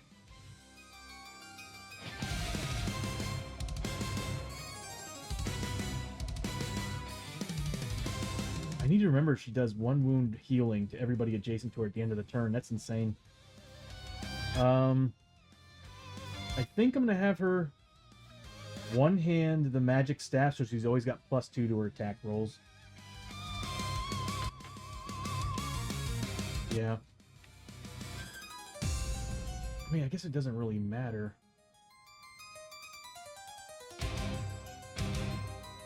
Yeah, we'll do that. And then Lester's got his shotgun. These guys aren't beasts, so shotgun it is. And he gets a ton of attacks. Alright, so we'll start off with Abby. Abby is at full grit. She doesn't need to roll for it, but she is standing next to a Dishonored Dead who has Fear 1, so she has to take a Fear test first. She needs a 4+ against him. Fails, so she does take 1 point of sanity damage from this guy just standing up. That's no problem, Janice. It's if you're talking about the buttons and everything, it's a super easy fix. It's just the problem is I can't do it right now without OBS crash. The potential of OBS crashing and doing the same thing and me having to redo everything. So I'm just gonna, at the end of the stream, save the export my build. God, I really like how this looks now with that frame. It's prettier to me. All right, so why tech? Why, right, Janice? But yeah, so like, I would have to, at the end of the stream, do all the work. This is why I'm glad at the end of every stream I tend to save my progress, because this happens too often. And I think it's also because I have too much running in here.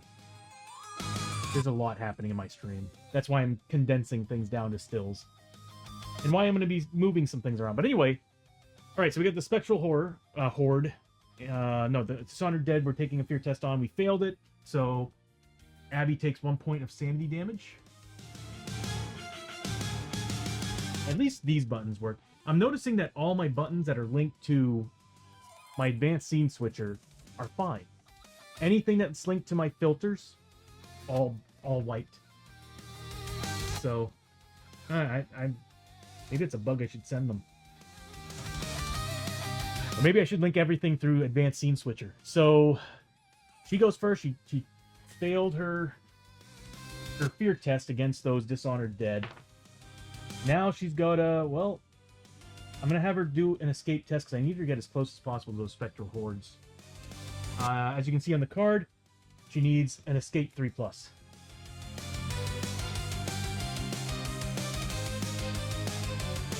I'm half tempted to create... No, I'm not going to add any more cameras. I was thinking about, well... But it's green, so you can't read it. Alright, so here we go. She needs a 5+ to... Really? It's that hard to escape these guys.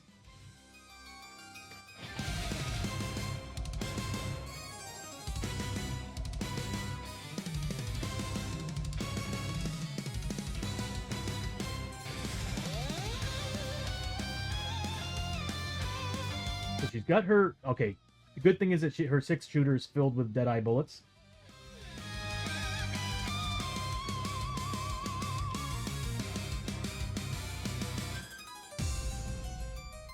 I thought she had something that would let her escape, but no.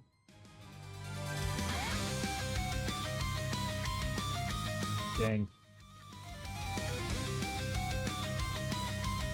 Alright. So she's going to make an escape 5+. Nope, so she's stuck there. What a waste of a turn. So she's getting 3 attacks on her main hand, +1, because I'm getting +1 for the first turn. Her outlaw ability gives her that, and on her offhand, she's getting 3 shots.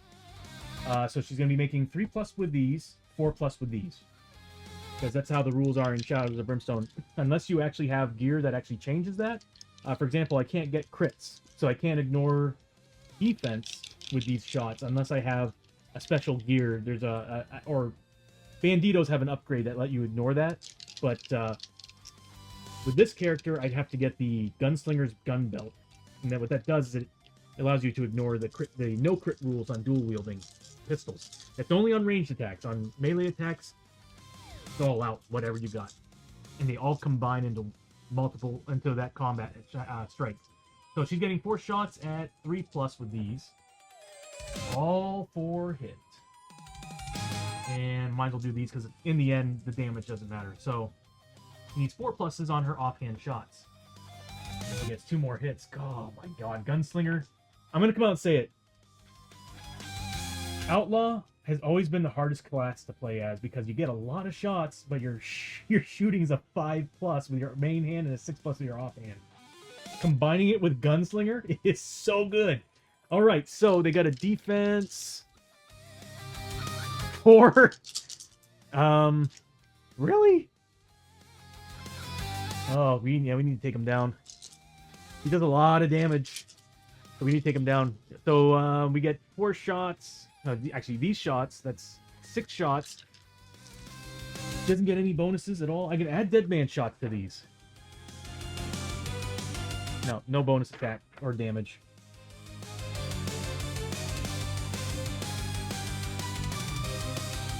Nope. So that means -4 to my rolls. Oh, nice. So I could... This doesn't do anything. But if I dead man shot that, that's +2 damage.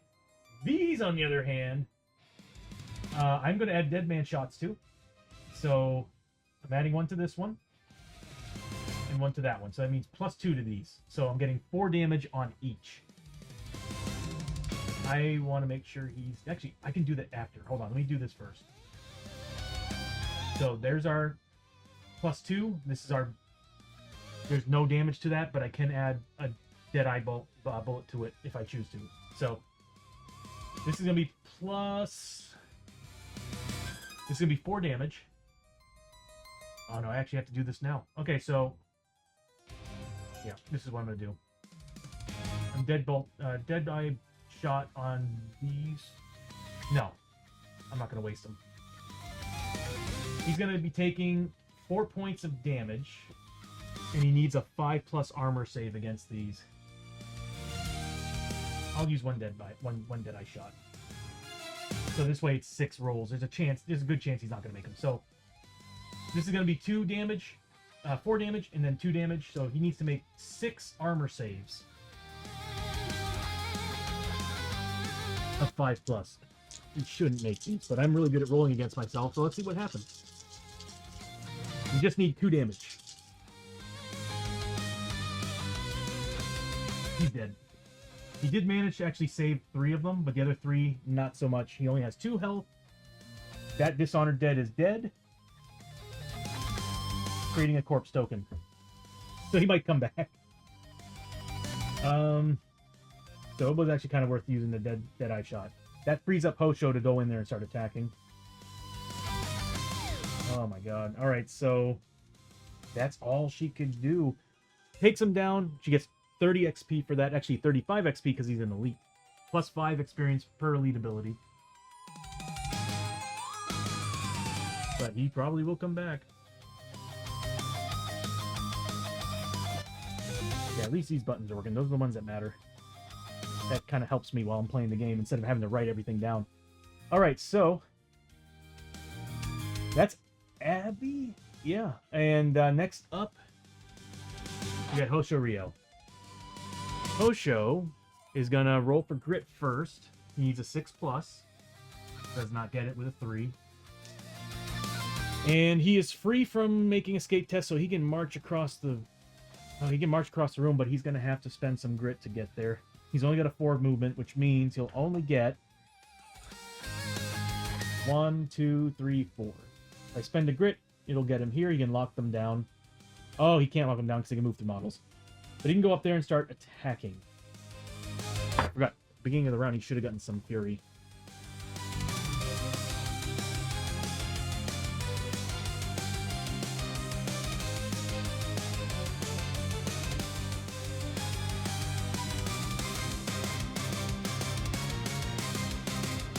Yep.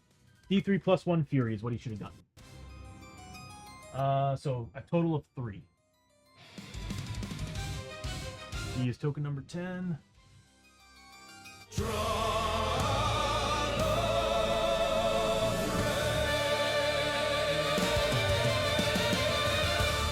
You know, nothing's working. Every bug is coming up too right now. This is pissing me off. So he's number 10.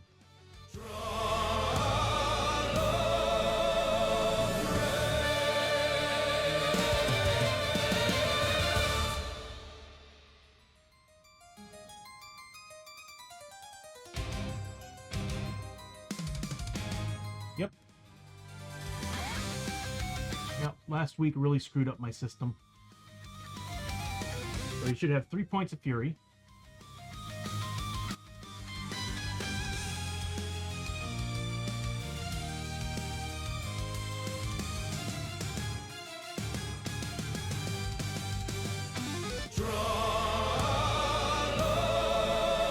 For the love of God, work! Oh my god, dude. All right, so we'll get rid of that.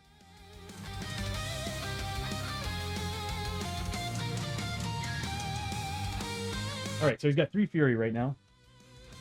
I might have to use dice to represent their abilities, because if this keeps up. All right, so he's got 3 Fury, which he can't really spend because he doesn't have any battle tactics. And battle tactics are basically extra attacks you can use your Fury on. So unfortunately, he's not gonna be able to use them. So he's just gonna have to go and rush in with regular combat. Didn't get any grit back, so he can spend that grit to get up there. The problem is they're going to probably chase after a random target when he gets up there, and he's going to have to run back. This room was a bad room for us. So I guess I'm going to have him spend some grit.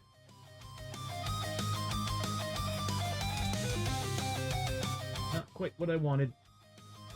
So he's going to spend a grit point, and he's going to move all the way up right next to both of them. Problem is they get armor saves. Yeah.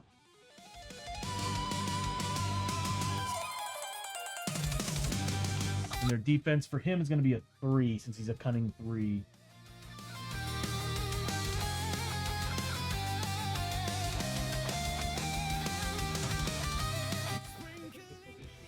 Metaphysician with the biddies. How you doing, buddy? Good to see ya. And thank you for the biddies. Hope you're doing all right up there, man. It has been a cold flipping weekend, bro. Oh, and thank you, Janice, for giving the shout out. I really need to link Fucking A, look at me go. special shout outs. I need to do that Oh, that's tonight. a I've shot. had enough. I don't want the shot. It should be going off when you all show up.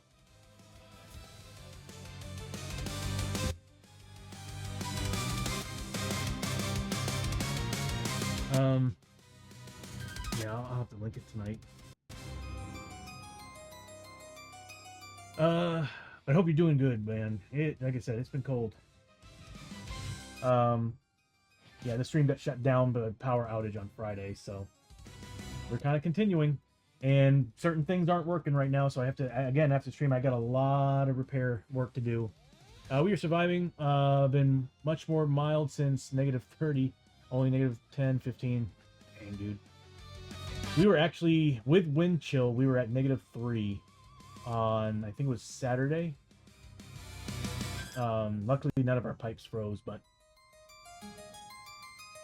still snow. Oh my god. Yeah, it was crazy for us. You wish. I'll be honest with you, man. Like Texas wind chill. When I lived in Maine, we've been in -degree temperatures, but there wasn't the wind. Down here in Texas, when that wind chill kicks in, holy crap, dude. Tony, I don't know if you would, Meta. With the, like I said, that wind chill bites really hard. A huge difference between just feeling cold air and the wind literally biting through your skin. Tony, did you just do a mental conversion from F to C?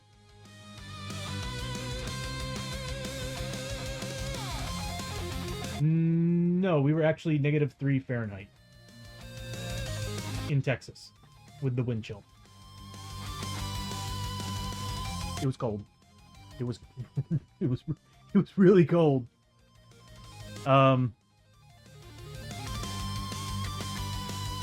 Yes. Yes. None of us did, but ever since 2021, when we had that power outage, it's always been the last few weeks of January and the first few weeks of February that we get like 1 or 2 weeks of just horrible cold. And like I said, it will say it's like 15 degrees or 12 degrees Fahrenheit, but that wind chill will literally knock it down to the negatives, because we get anywhere between 30 and 60 mile per hour winds. And what sucks, where I live, we are on the side of a hill that is facing that. There's nothing stopping it. It's just, we get hit by wind, like the whole side of my Jeep was just a big thick layer of ice. side of my RV. Big, thick layer of ice. It froze the propane tank inside. Like, it was frozen. So my cold is -22. So yeah, you're pretty damn cold. You're pretty damn cold. I'm dying to know what -22 would be like with wind chill. It's just awful. The Texas wind chill. You would never expect that here. And dry, yeah. -10. And you all do the plunge too. The polar plunge. Yeah, we get nasty wind chill here in Texas. I'm not trying to say it's worse than anybody else, but I'm just saying, just imagine that, like 1 second you're 10 degrees Fahrenheit and all of a sudden it's in the negative. Like, the wind chill just drops it that much, depending on how bad it is. But anyway, all right, so Abby took down the Dishonored Dead. It's down, but it could come back at the end of the turn. Hopefully we just remove it. After her turn, Hosho spent a grit to move up on these guys. He's getting... I think he's only getting 2 combat. Yep, he's getting 2 combat. Hopefully we get some hits with these. He only needs to make 3 pluses. And his combat hits are +2 damage. +3 on criticals. That actually overlaps the critical rules. Crits are basically... On 6 pluses, you get these bonuses. Criticals are just like ignoring defense. Which I don't think we can on these guys. Let's take a look. Kind of hard to read it. Alright. A hero starting their activation. We do need to make a horror test. And that also means that Abby had to make an additional horror test because of the terror. The enemy moves to other models. Armor 4+. That's lame. Yes, enemies melee to hit rolls of 6+. We need to take these guys down. Defense is equal to cunning. And after that, they have unspeakable terror. Okay, so what that means is we need to make some terror tests. So he needs to make a terror. I'm going to roll for Abby and him because Abby should have made a terror test for each of them. So she's taking 2.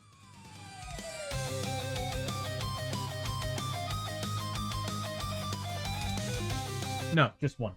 Okay, so Abby did not pass. Hosho passed.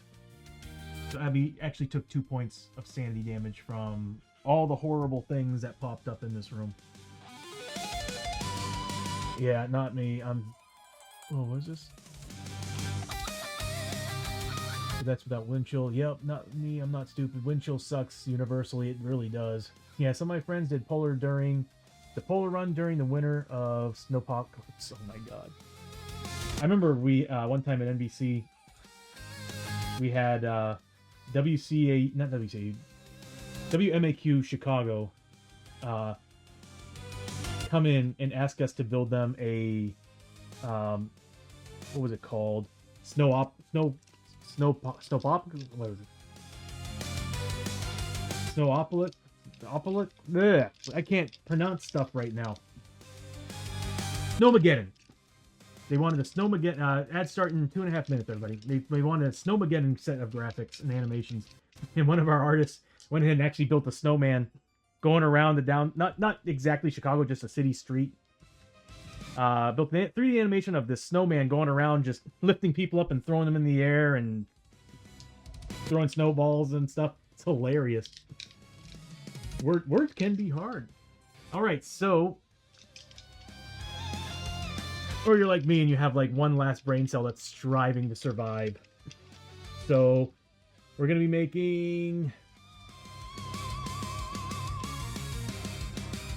Yes. What am I doing with 3 dice? We got 2 combat. So 2 combat. If I get some hits that do damage, then I will be able to get some points back and maybe do an extra attack. Please? Okay, so all we need is 3 pluses.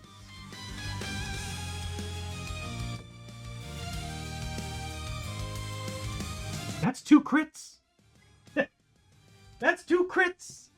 Holy shit, that's 2 crits. Okay, so we have 10 health. Okay. We're luckily ignoring the defense.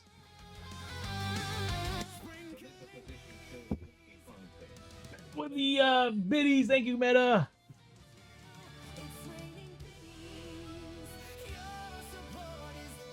Okay, so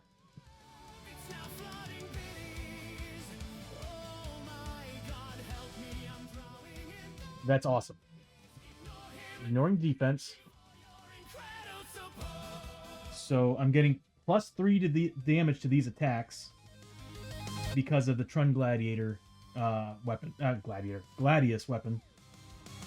So whatever I roll, +3, but they still get their armor saves with 4+. I'm obviously going to be putting these on 1 dude. I need to take one down. They're tough. They are tough with 10 health. So here we go. I guess I'll run at a time. All right, so here we go because they're different attacks. No, they're not. They're all in the same. They're all in the same attack. So yeah, I get to roll them both. So this way, if I need to, I can actually roll damage, re-roll damage. Already rolled 6s.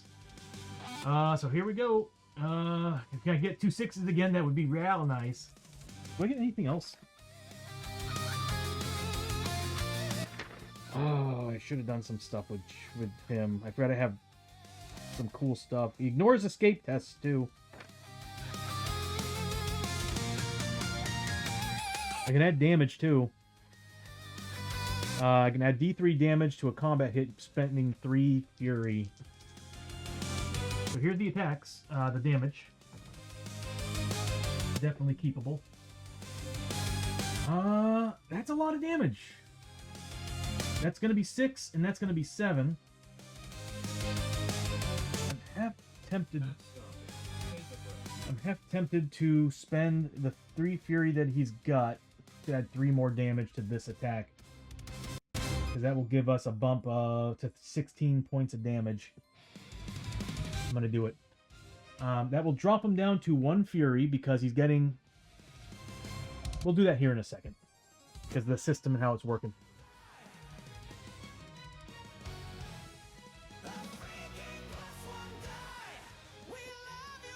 Rexy Somega, how you doing? Thank you so much for the +1 die.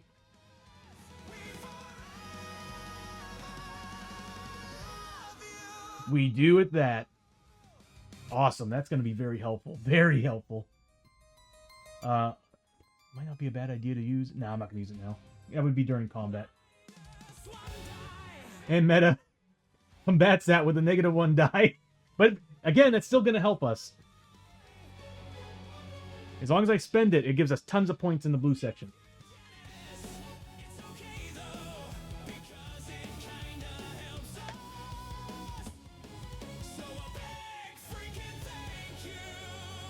First time in the chat, too. But yeah, thank you so much for the die. We're going to be needing that. Nothing personal. There's just got to be a balance, right, Meta? There's got to be a balance. All right, so... And welcome to the chat, Raxy. I'm going to go by Raxy. Hope that's okay.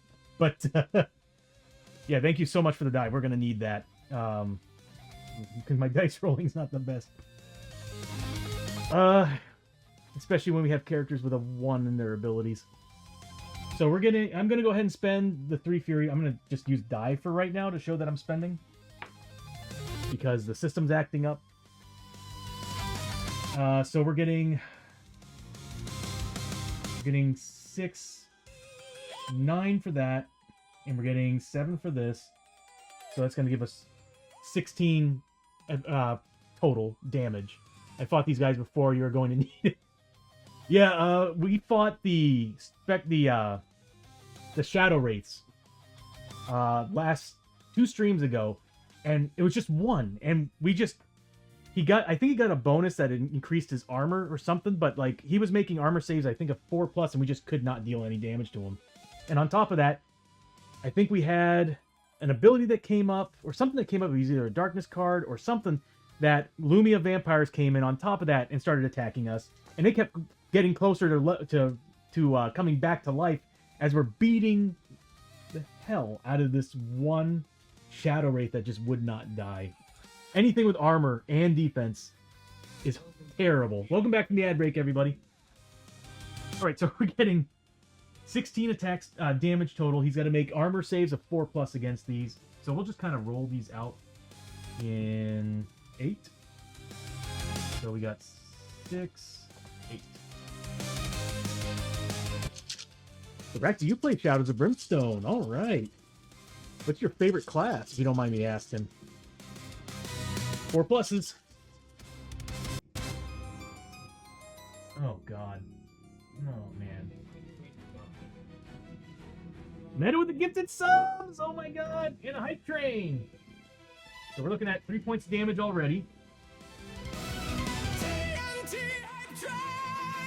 It's going to be this guy, by the way.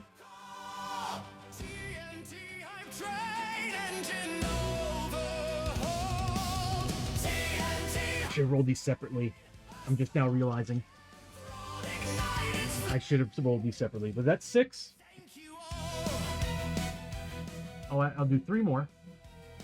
No, that was 8. So 1 more. This was on the first combat hit. We saved that one. So we got 1 point for Fury. Because we did some damage.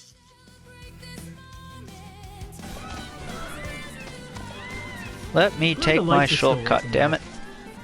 Oh, it actually can't. It won't let you take the shortcut. That is incredibly rude.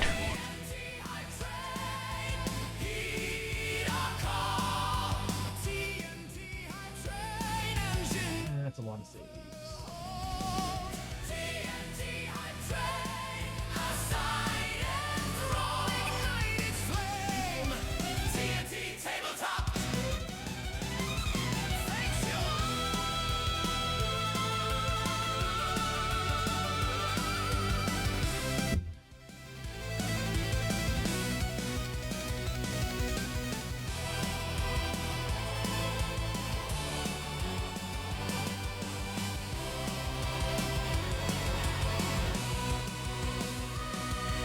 Points of damage. We need health tokens.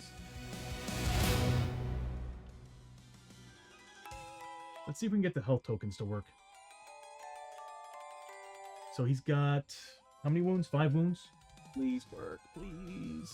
There we go. So we need to remove 6.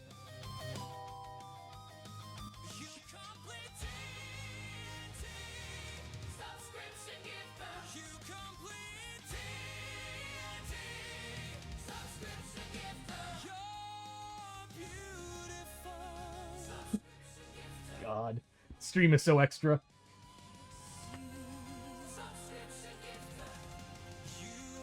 Again, Meta, thank you so much for the gifted subs, bro, and the biddies and everything.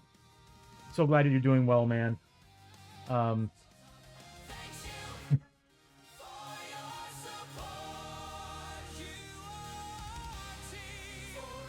Sorry, it's so hard to talk because on my end it doesn't duck the audio.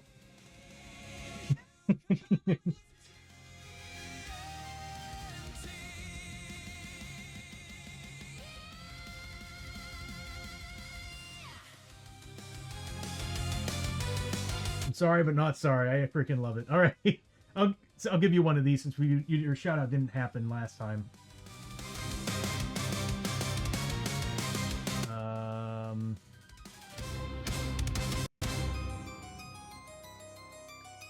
That's the reason why I'm not seeing it. I'm on the right tab. All right, so where are you, Meta? There we go.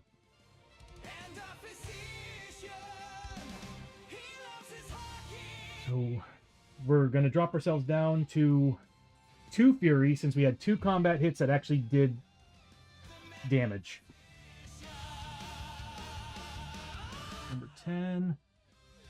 Please don't... Okay, good. Knock on wood. The rest of my buttons are working properly. Fuck me, I need help. Not a physician, though. Really? Come on. Gonna roll a J and prepare myself mentally for hockey. Nice. All right.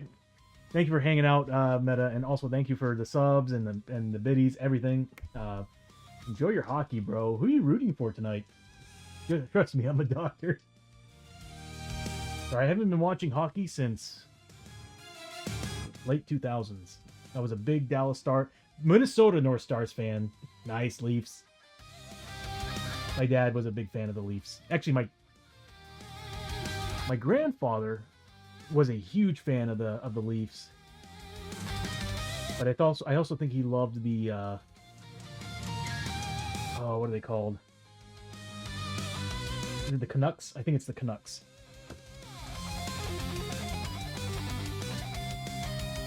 But once they turned into the Minnesota North Stars, switched to Dallas, still loved them. They had some great skaters. Vancouver Canucks, that's right.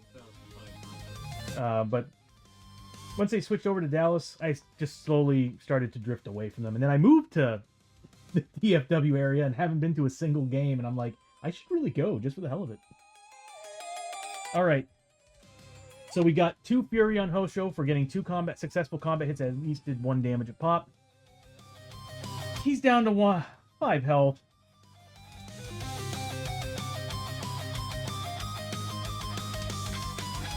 Okay, so we can actually. He doesn't ignore he doesn't have anything ignoring crits, right?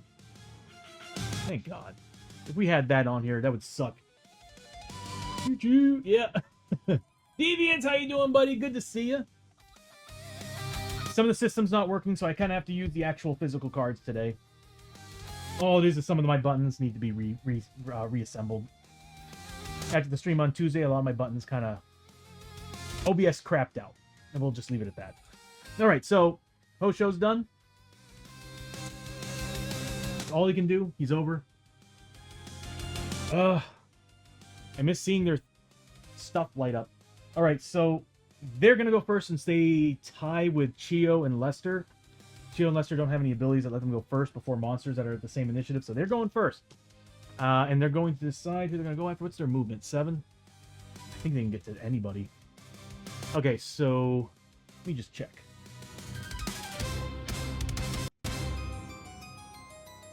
One, 2, 3, 4, 5, 6. They can get to everybody. If someone goes there, though, they'll have to go between these two. They'll have to fight one of these 2 characters. So we'll start with this guy with the wound on him. The 5 wounds on him, and he's going to be going after. Per usual, 1 or 2 is Hosho, 3 or 4 is Abby, 5 or 6 is Chio, 7 or 8 is Lester. Going after Abby. Yes. So he just swoops on in over here. I guess he didn't like seeing what she was capable to do against that Dishonored Dead. He did do a lot. And then the other one is going after. That is Chio. He spots somebody with spirit energy and decides to go over there and attack her. What I need to do is print these with arrows. Oh, you know what? That's a good idea. I'll just have it, that little thing pointing the direction, to represent who they're going after. These clip on. I made these months ago, and I'm trying to make better versions of them.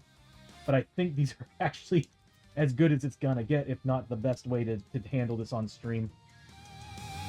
Because I want you all to be able to see who's on the board, especially when I have them based. Doing good, sir. The drive in and out of Dallas sucked. I bet it did. Because you were there this whole weekend, man. Right? Or did you leave, when did you leave? I thought it was last weekend that you were going to be in Dallas area. Did you stick around and just hang out? It's Friday, Saturday, Sunday sucked for us. As I was saying earlier on the stream, where I live, we live on a hill. There's no trees, no nothing stopping the wind. So we hit wind chills of -3. And everything iced over with the sleet and the snow. So we do need to move this wound over here. Yep, they left Hosho behind. So first thing we're going to do, they are getting a monster number of attacks. Now I had to get ready for the storm. Did you guys hang out? No, I had to get ready for the storm. I spent the whole week prepping for it because I knew it. I knew we were going to lose power.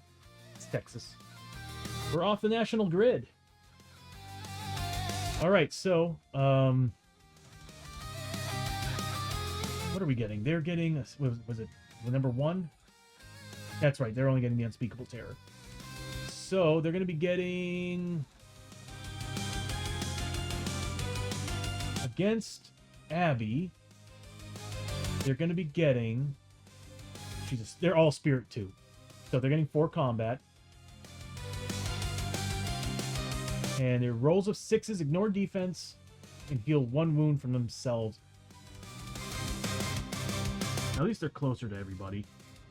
All right, so they're getting 4 combat.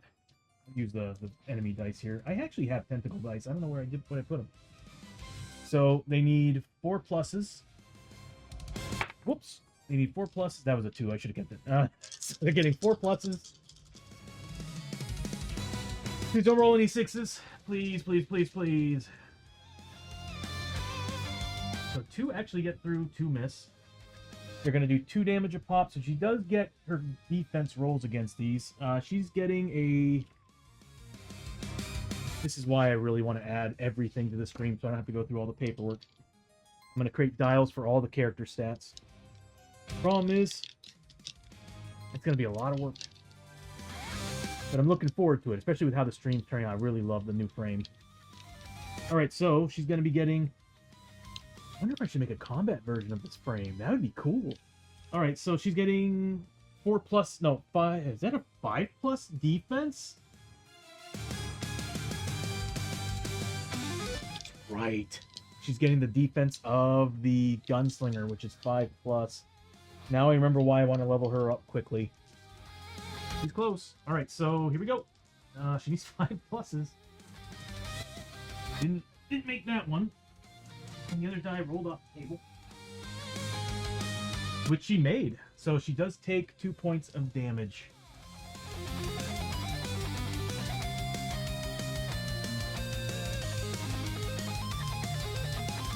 No crits, so he didn't get any health back. The next one is going after Chio. So he's getting her spirit plus 2, which is 4. Again, 4 pluses. That's bad. The other 3 miss. She does have armor. So she needs to make armor saves against this because it is ignoring her stats. So she needs to make... She's taking 2 wounds. So she needs to make 4 pluses on these with her Takobake armor. Yeah, 4 plus. This armor stops 3 or more wounds from any single source. Take 1 corruption, so luckily she doesn't have it. Deviants with a +1 roll. Thank you, buddy. We're gonna need that. I was trying to say brother, and I went buddy. I don't know. Sorry about that. My brain's in 6 places right now. So we also have the Holy Blessing, so that's not gonna help.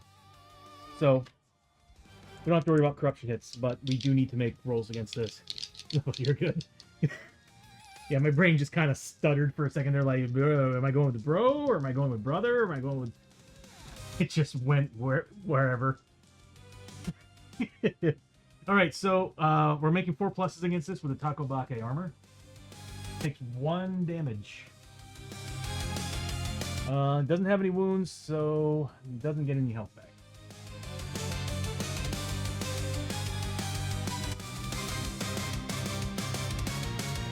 Ow! Alright, so that's their turn. I don't really do too much right now with this team, but they're going to take a long time to take down. He pushed him off. I don't think the problem with these models. I actually want to make bases that kind of arc down to a smaller base like this.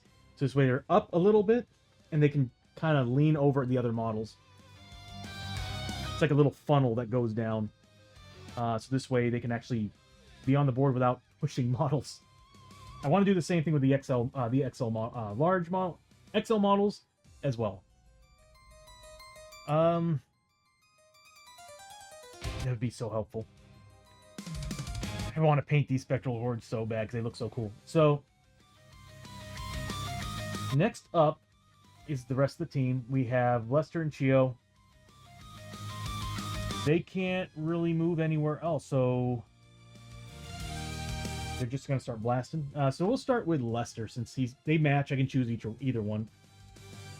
So we'll start with Lester. He needs a 6+ for grit. This was regular movement rolls. I would have been a grit back.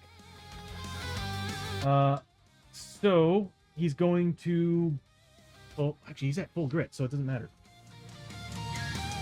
He's got a shotgun. All right, he's got his shotgun. He didn't move. Oh, he can actually move 2 spaces. Right. Hold on. He's got a special rule. You got fallback. Started with activation during fight. Free move, 2 spaces, ignoring escape.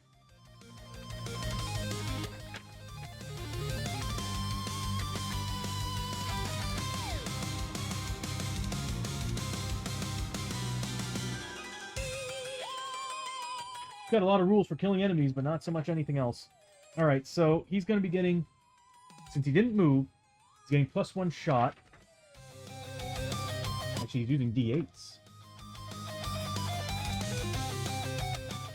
He's getting +1 shot, since he's a soldier. Soldier-martial mix.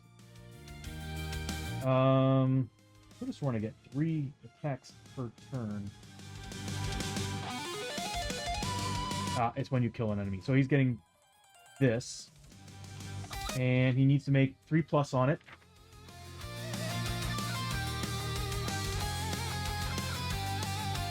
Yeah, I have to get used to the rules again because it's been well over a week since we've done any combat.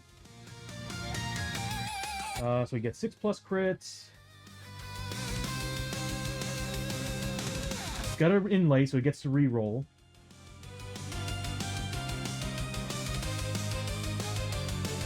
All right. That's that. If he kills anybody, he doesn't have to shoot enemies that are close to him because he's a soldier. So I'm gonna have him continue going after this guy. If he kills it, he gets an extra shot. And I still have my inlay, so I can re-roll if I need to. So that's a crit, and that's a hit. So we got a critical and a hit. So we're ignoring defense with 1 hit. I don't think we're getting any extra damage on this. Now, if we had the beast rifle, we would get a little bit extra.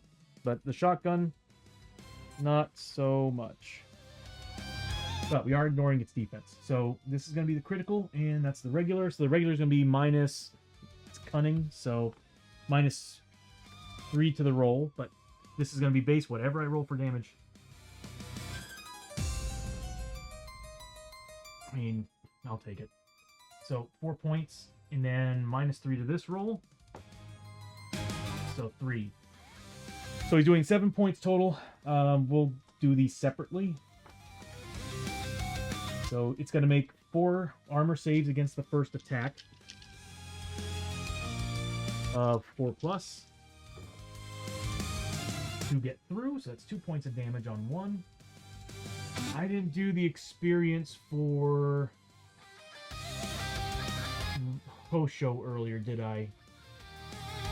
You did 3 and then 2, correct? So yeah. So this is 2 damage on the first attack. The next one was what? 3.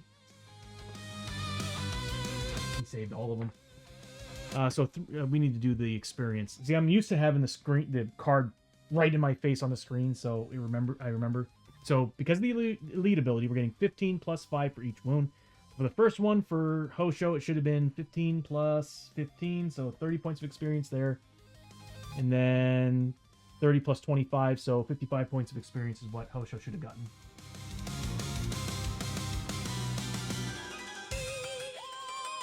Next was the 2 damage that we got with the shotgun. That's really all I did with the shotgun. He usually does a lot more than this. Then again, armor saves. I have nothing ignoring armor.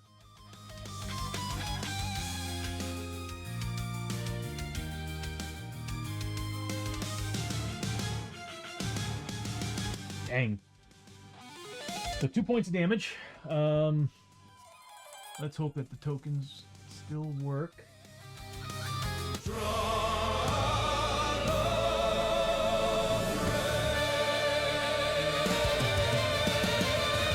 getting really annoyed by this.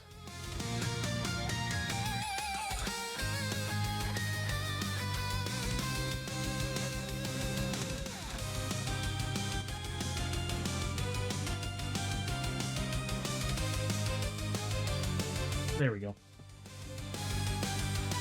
So he took 2 wounds. I'm gonna have to separate. Once and for all, I'm just gonna have to separate. I'm trying to use a method of programming to where, or at least for Advanced Scene Switcher, to where I can actually overlap commands. It's not working. Sometimes it issues it, sometimes it doesn't.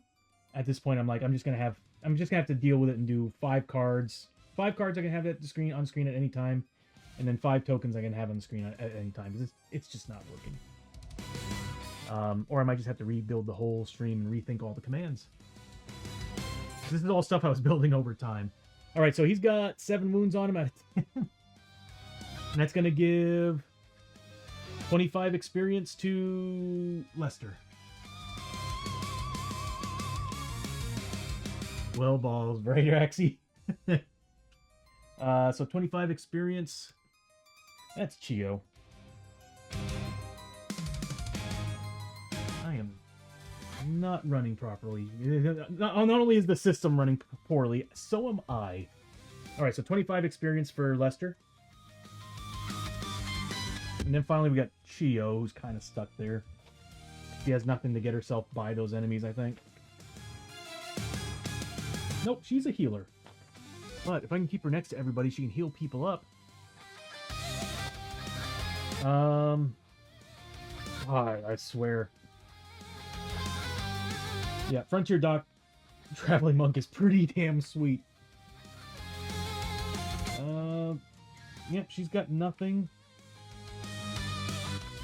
Nothing to help her to get by this guy. So she's going to have to attack the regular dude. He's going to start healing himself probably next turn. So she's going to have to spend all her attacks on the guy next to her. She's got... I'm too afraid to press the button. That is number 9. You got now 4 key points. She's going to... I mean... No, she can't do it. Dang, she's going to have to attack the guy that's across from her. Wait, does she have reach?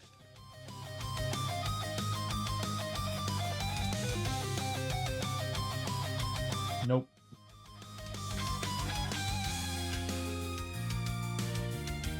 Hold on.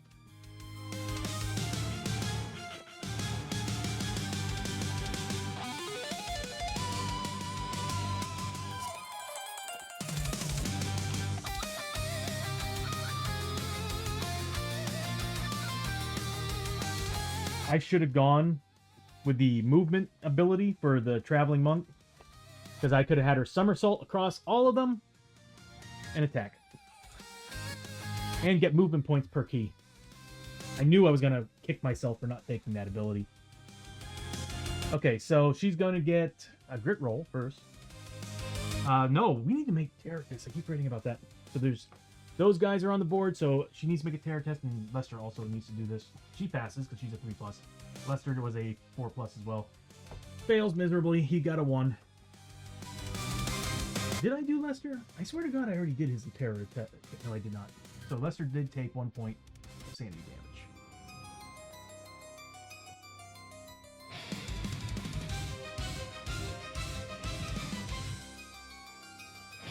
Why no paint stream today?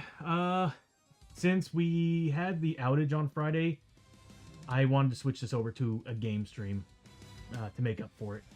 Same thing with Sunday. So since we didn't do Sunday, I was like, we need to make up for those and do a regular game stream. And I'll probably do the same thing on Thursday. I'll probably have a stream on Thursday to catch up to where we should be.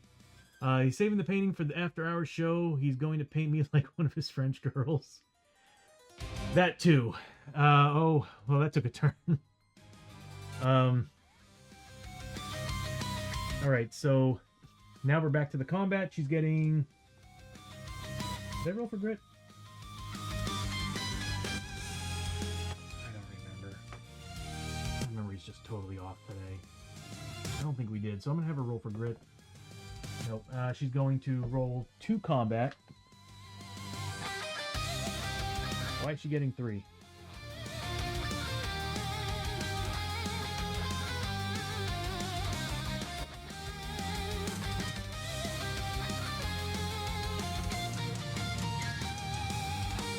I think she had a weapon at one time that gave her the ability to roll 3.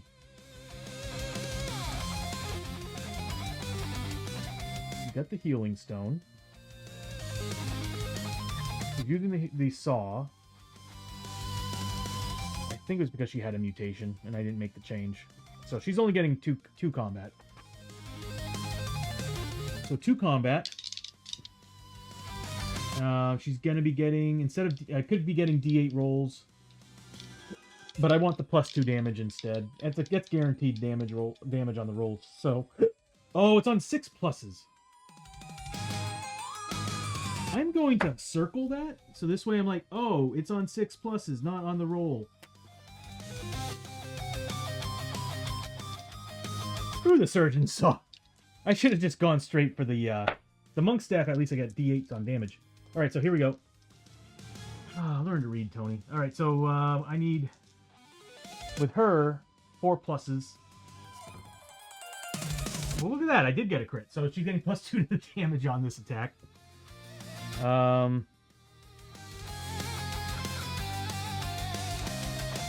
this ain't gonna go well. All right, so she's getting +2, so that's 7. It was a crit, so it's ignoring their defense.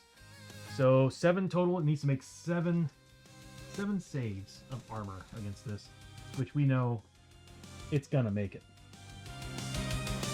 That is 6. I'm missing dice here.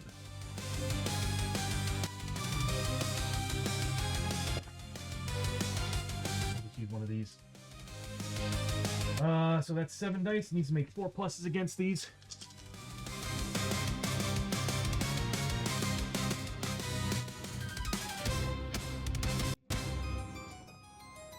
Oh. Wow. Just wow. She made 1 damage. I'm just gonna put this right here to show how sad this is. Okay, so she did 1 point of damage. She's getting 15 plus 5, so 20 points of experience.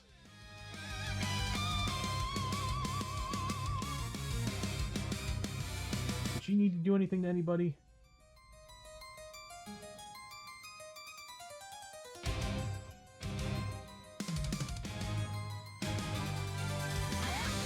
Nope.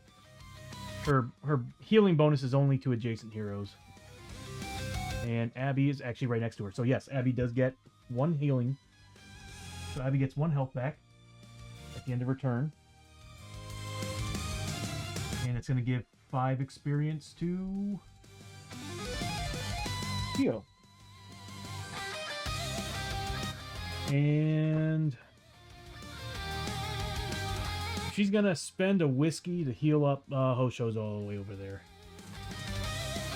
Yeah, no. Okay, so that's the end of her turn. Yeah. So I guess we're going to move on to end of the round. These guys are going to roll to see if they come back to freaking life. This is going to be a rough battle. So this guy here. Son of a bee. Okay, so we got another Dishonored Undead. We get some token or some bases out here for them. I need those clip-on bases back. They worked better than this.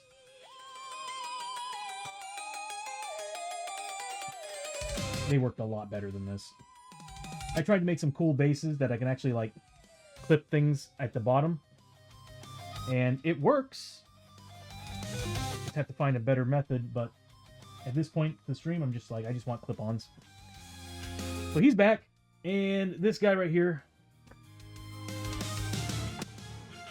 Are you freaking kidding me? Okay, so we got another one. Okay, new goal. These guys are not priority right now. We really need to take care of those specters. Once those specters are gone, they don't come back. These guys suck. All right. They're gonna have to change targets too, or find new targets. Oh, okay, so man, my whole system here is falling apart. All right, so with that being said, it is the end of the round. We have the wonderful Hold Back the Darkness. Something tells me it's all going downhill from here, everybody. The game's taunting me. That's twice in a row we did a 6 and a 1. Every time I see that, I'm like, this here scares me. I always see that and I freak the hell out. Okay, so we're safe. I mean, there's part of me who wants to fail so that Chio can get some extra points. Could have spent those points to deal extra damage. Okay, we'll save them up.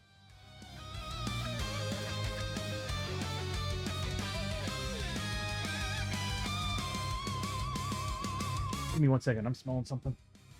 Everything's de-thawed yesterday, but can never be too careful.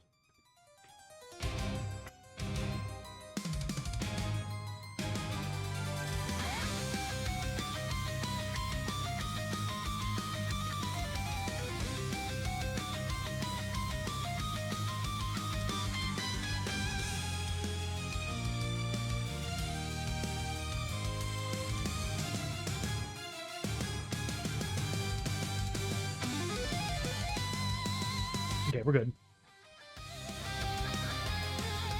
We've hit rock bottom and we've started to dig. I like that phrase. I might put that on the stream. Have a little audio recording of that. But, alright, so we're safe for now, I guess. Abby is back down to a 6 on her initiative. I mean, it's pretty much the same as it always was. She's not getting the +1. They're closer this time, though, and she gets more shots against them.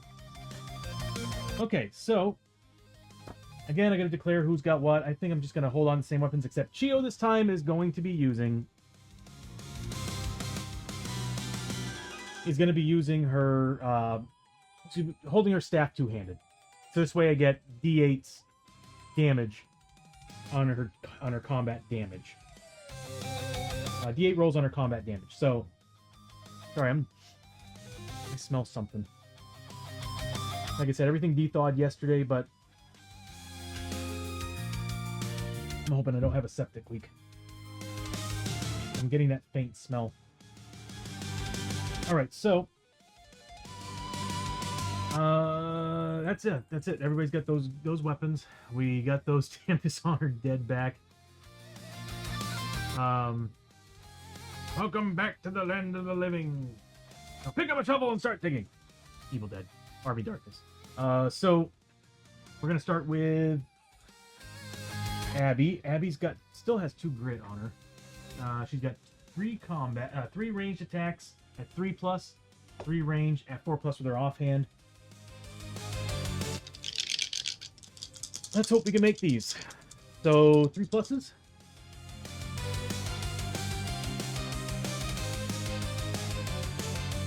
I think it's time to start spending crit. Evil Dead reference spotted. Groovy. Nice. I'm always glad when people can see those references. My problem is my memory is not great, so there's a lot of times I won't remember. I don't like that. I'm spending a grit. I have no inlays, nothing on. I don't have these upgraded yet, so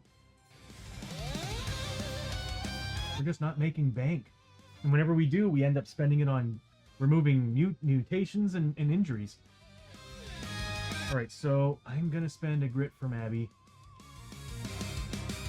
I'm not cool with that. 3 pluses should not be hard. Should not be hard to make. I just hate spending grit because we're already building Growing Dread.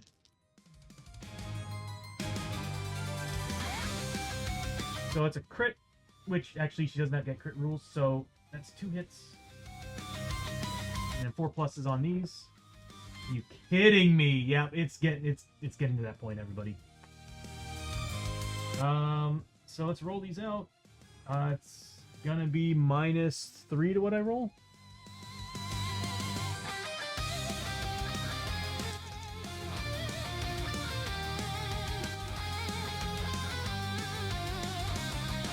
So we're looking at 1 damage here, and 2 damage there. He needs to make, against this one, 1 save. Did not make it, so that's a point of damage. We'll put that over here. Oh yeah, she's definitely going after the guy that's got the least amount of wounds on him, or the most wounds on him. And then he makes 2 saves against that as well at 4+ against this. Oh, oh, he is a dead one. Oh, thank God. All right, so they only have 10 health. This is enough to kill him. Bye. All right, so he's gone. And we can get rid of that token for now. I'm not going to use the tokens right now since we're bugging out. I'll use them on the Fury and Key. So she got a total of 15 plus 5, so 20 there, and then 15 plus 10, so 25, so 45 points of experience for Abby. Again, I love having elite abilities. That extra 5 XP is so nice.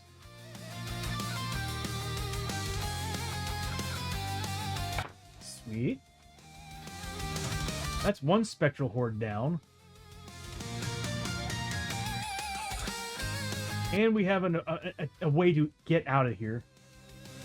He was blocking us. Next up is not Lester. Osho. Osho is going to make a grit roll first, right? Yep. 2 will not make it. He's getting 2 combat. At 3+. He does have 2 points of fury on him. Let's hope he can make some more damage on this guy. First, he's got to move. He wasn't there. He was right here. So he's going to move up. 2, 3, 4. Oh, he would have to make an escape test here. So 1, 2, 3, 4. Oh, I can push. Go into that space.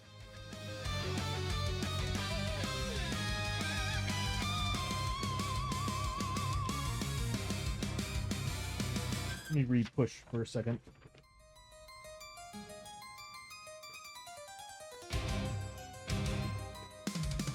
All right.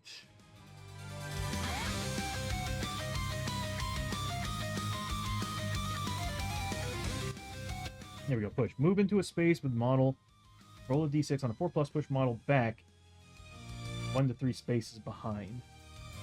I don't really want it to be too far away. Yeah. If I push it, it's going to have to go behind the Marshal, and therefore Osho won't be able to attack him. He'll be able to attack the other guy, though, but I need him to attack the Spectral Horde. That sucks, because I would get a lot of extra stuff here. That's why he's getting +1 combat.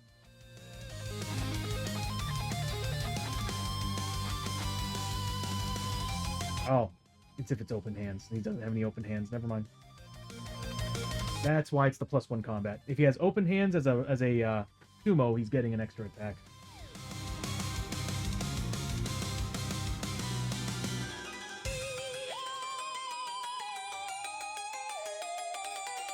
I don't have to worry about escape tests. He's a wrestling champion. Never mind.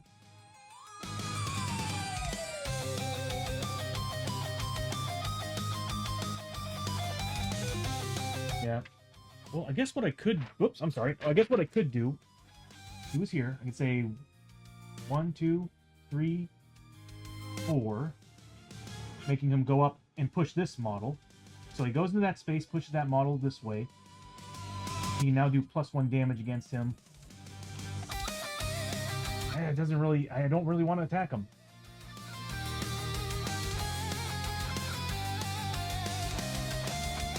I guess I can get +1. It's one less guy to attack, because no matter what, the Spectral Horde is going to make some attacks. So, let's roll these out. We're getting 2 combat. +2 damage, +3 on crits. If I can score some... No, I've only got 2 Fury, so... Let's see what we can do. We need 3 pluses. Crit and a regular hit. So obviously I want these on the Spectral Horde. Yeah, we need to take that down first.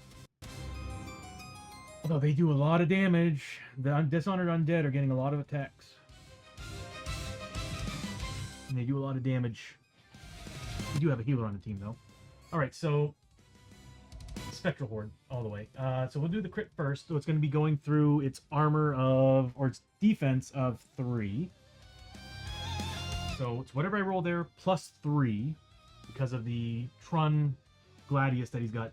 It's the beauty about having the Wandering Wandering Samurai, is that I have his ability that lets him use 2-handed weapons as one-handed. It's pretty sweet. So we're gonna get +3 to this. Really need to get an inlay on these things so I can re-roll.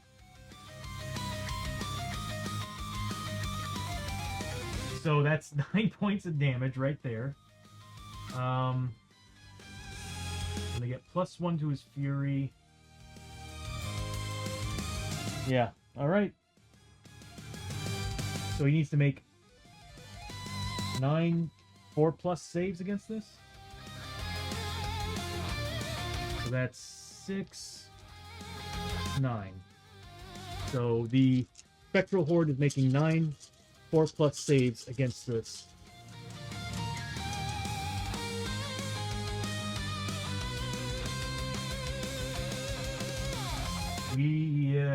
Hosho did really good. He did 5 points of damage, giving him 1 additional point of Fury, which I'm probably going to use on this attack. So I'll save those Fury points. We got 3 right now, so we can spend it for extra damage. So that's 5 points. I'll just kind of put that here to kind of remember later for doing experience.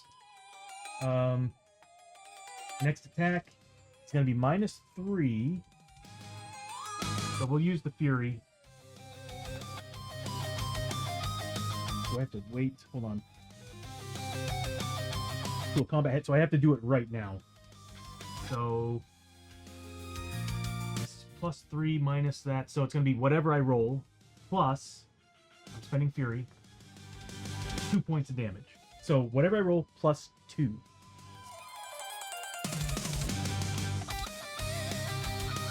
Seven points of damage. So he needs to make 7 armor saves against this. I'm more and more losing dice here. So that's 5, 6, 7. 4 pluses again. That's 3. He is so close to death.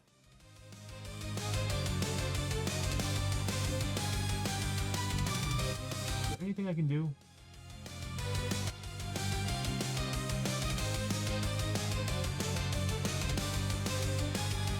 See, if I had that, if I was able to use push on him, I would have gotten +1 damage to this.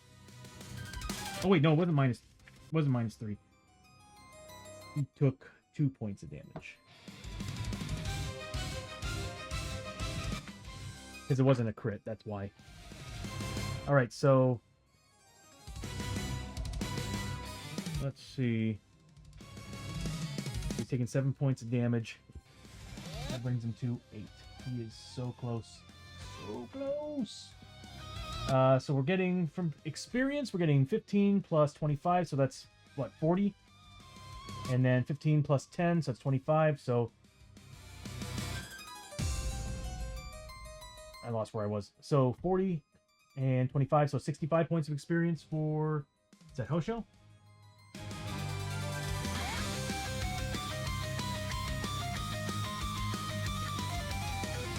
Not too bad, buddy. We got characters that are so close to leveling.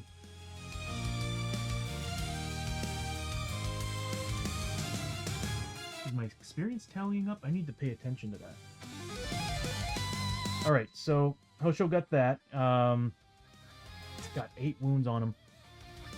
Next, it's the Spectral Hordes.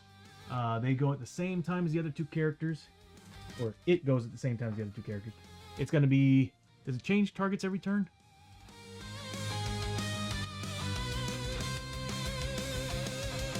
Nope, so it's going after Chio.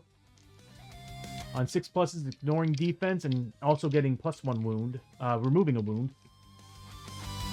It's getting 4 combat because Chio is a Spirit 2. Here we go. You need 4 pluses, right? Yeah. Oh. Let me make unspeakable terror tests as well.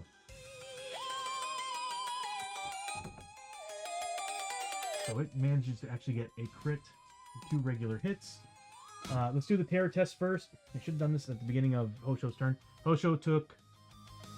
He was far away, but he was still on the same tile, so he's taking 1 terror test, which he passed. Same thing with Abby. She should have taken a terror test from the Spectral Horde. She passed. All right, so we got a critical. He's getting a wound back. Lame. And this is ignoring defense. These 2 are not. So this is going after Chio. Chio does have armor 4+. That's 2 wounds. He takes 2 wounds.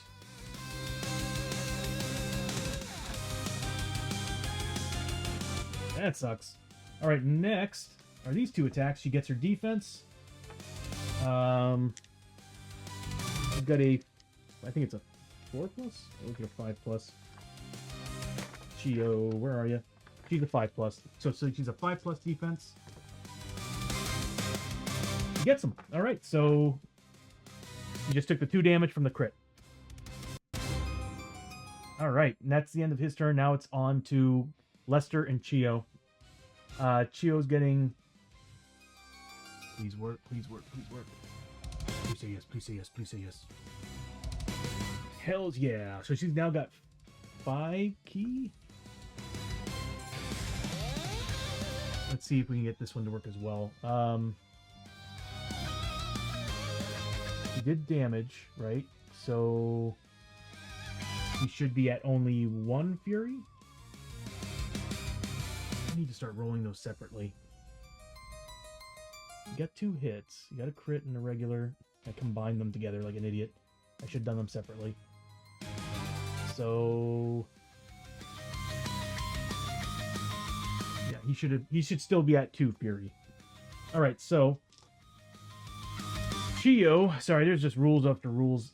Chio, and I'm kind of an idiot. So we got Chio with key 5, so she can start dealing some serious damage. Or heal some serious wounds. She's going to roll for grit first. Please, for the love of God, get it. She just won't do it. I don't think I've ever made a grit roll with her. Which is why I buy tonics.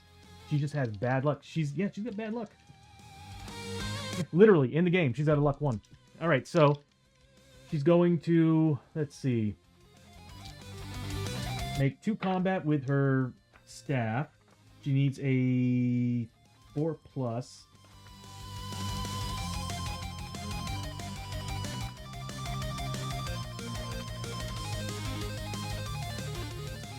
Let's see what she gets.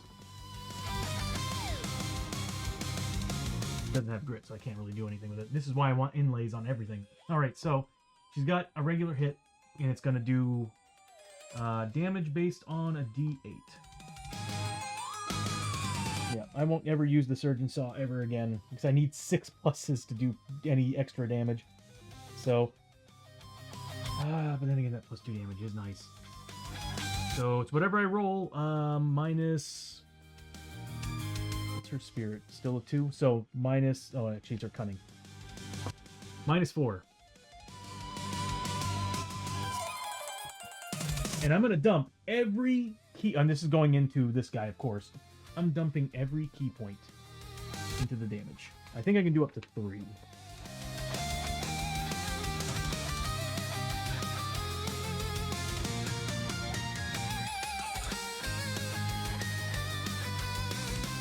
There is no limit.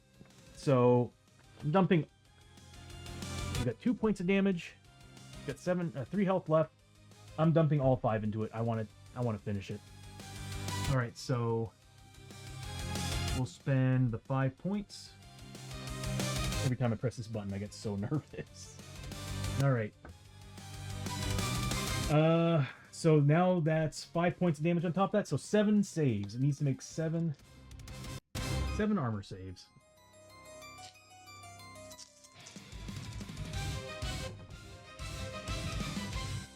I think it died.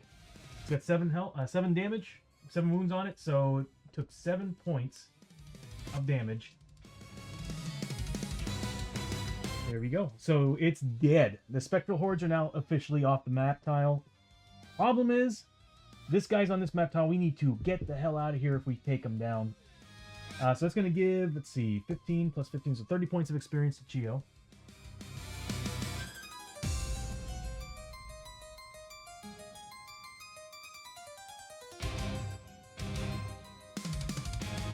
There we go.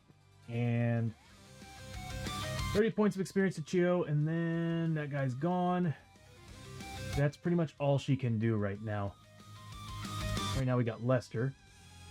What I'm going to do is I'm actually going to have Lester move. He can move 2 spaces. Yeah. He can freely move 2 spaces without... if I remember correctly, he ignores...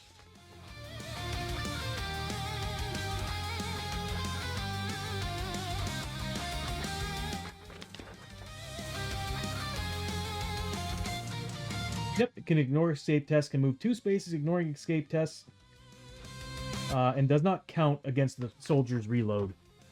Alright, so first what we're going to do is we're going to have him roll for grit. That's a 3. He's now going to do that move first. 1, 2. And because of that, he still gets his soldier's reload, so he's getting 2 shots with his shotgun. Got a range of 5, so we're good.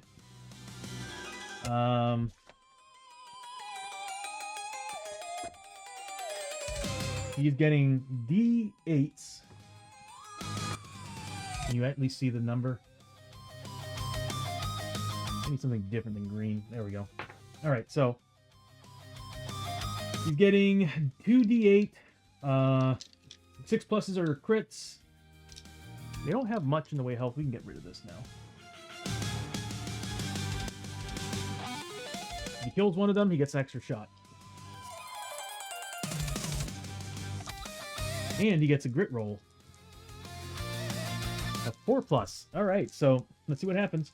He has plenty of... we didn't need to do the grit roll. Alright, so here we go. 6 pluses are crits. And he only needs 3 pluses. Oh, I've got the inlay, so I can re-roll that too.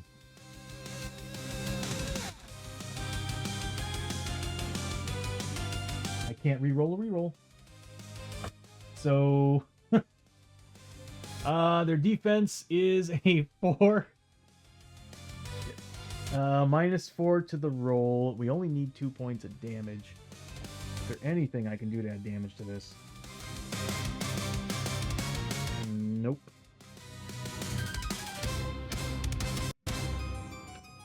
Once per fight, add 2 damage to one of your ranged gun hits with the Deadeye gun.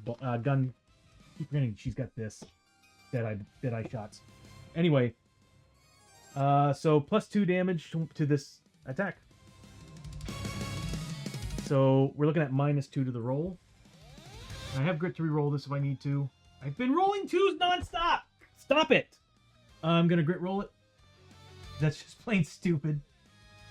It starts, everybody. This is when everything goes downhill. That's 3. I rolled 2s 3 times. All right, so again, -2 to the roll. 5 points of damage. It's got armor saves. A 5+. Oh yeah, I was targeting obviously the one on this tile because I want to get everybody off that tile. So, which it doesn't matter because everybody's still on this tile. So we're looking at 2 points of damage. Guess what? It's dead.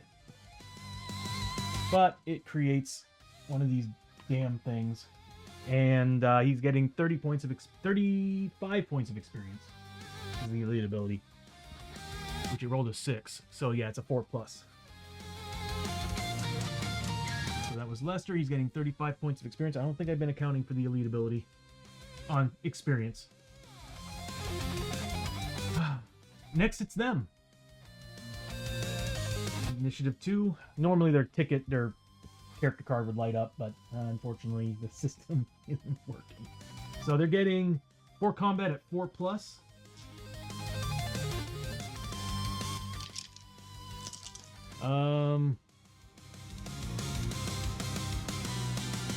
Lester did need to make... Hold on a minute. Yeah, Chio killed him. He killed that. He gets another shot. And he also gets to roll for grit.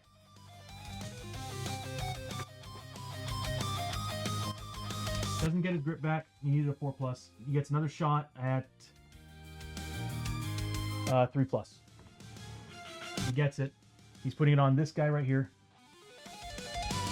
And it's going to deal -4 damage. 2 points of damage. Gets armor saves. He gets both of them. No, it only gets 1, so it's got 1 wound on him. Ugh, I forgot that he gets bonus. Where'd it go? What's this? Okay. Now it's their turn. The one next to Hosho is going to be going after... Who can it go after? It's only got a 2 movement. It can only go after Hosho or Lester. So 1 through 3 is Hosho. 4 through... Yeah, he's going after Hosho Ryo. So he's getting 4 combat at 4+, at 3 damage. And I don't think Hosho has any armor. I'm beginning to think I should have chosen his armor over the katana.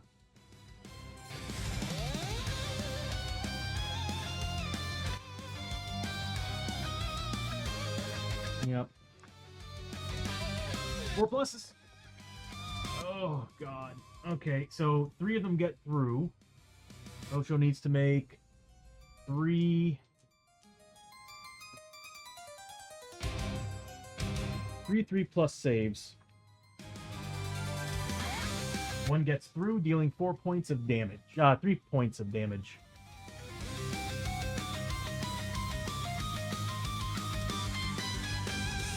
Ow. Okay, so that's the end of his turn. It's the end of the round. They get to do their rise up. So this guy here. On a 1, we get rid of it. On a 5 or 6, it comes back to life.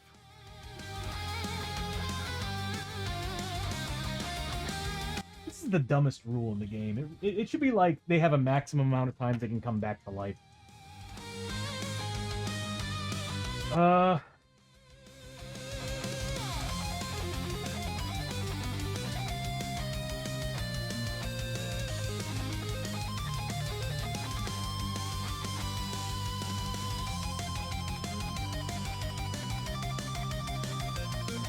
But luckily I can still move after attack, so I'm just gonna have to do that. So, end of the round. This combat's taking too damn long. Alright, we roll. We need 7+. The game, again, it's constantly teasing me. We're rolling 7s all the time. Alright, so beginning of the round, it's Abby. Abby is going to move off this tile first. First, she's gonna roll for grit. Yep. She gets 2 dice because she's an outlaw. Doesn't get it. She's gonna move away from that, and she's gonna pull out her pistols. Welcome back to the ad break, everybody. We just can't seem to take these stupid Dishonored Dead down. They keep coming back. Okay, so she's getting 3 pluses with these, 4 pluses with these for her offhand. Let's see what we get. 3 pluses. Crits don't matter. She's dual wielding, and we need these. Our 4 pluses. All of them get through, so that's 5 shots.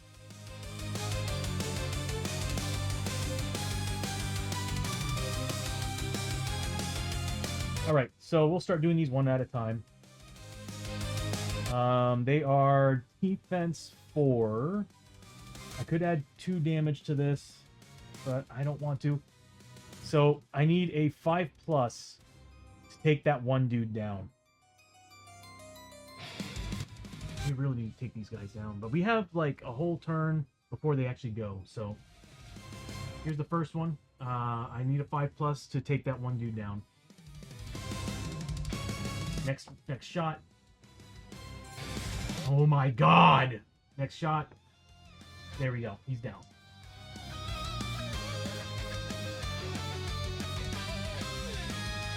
Giving her 35 points of experience. I mean, we're getting experience. That's the nice thing about this, but I really hate guys that just keep coming back to life. She's got 2 more shots. I'm going to Deadeye shot one of these. So it's only -2 to the roll. Might be a bad idea.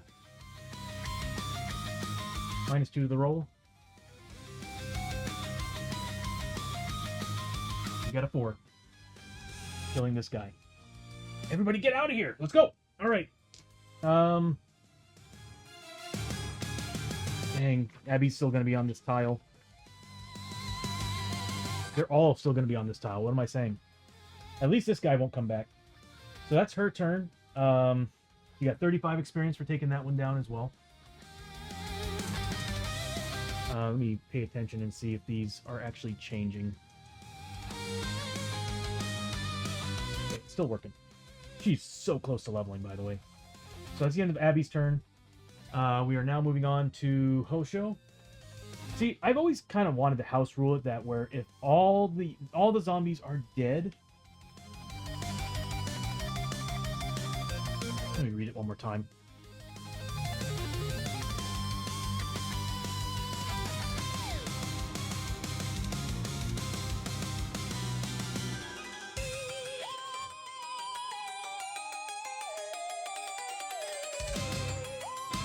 See, it's the rule that is the problem. I think I still have it up on the screen. Give me 1 second here.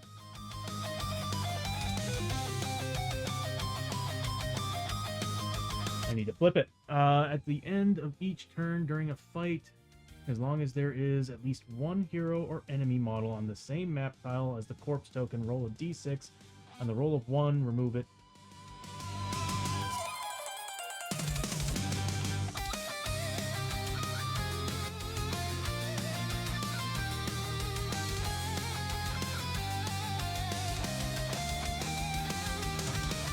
Hold on. Am I missing something here? Remove it. A roll of 5 or 6, replace it with a Dishonored Dead. If you do not have any Dishonored Dead, we have plenty of Dishonored Dead. So we need to get off this map tile as soon as possible. They make it almost impossible, though, because it's like he follows you. So, alright, so now it's Hosho's turn. He is beelining it. 1, 2, 3, 4. He's gonna grit roll. He gets his grit back.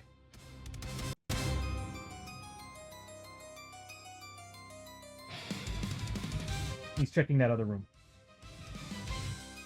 We find the bell tower. That is in... Oh, it's an expansion.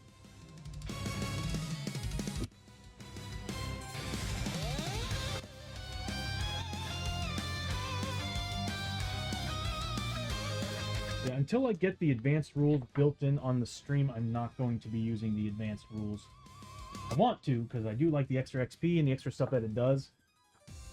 But until I can find, because I have everything scanned, until I can finalize everything and get it working, I don't want to do that. Problem is, I'm setting it up as one of the universal cards that I'm having bugs with.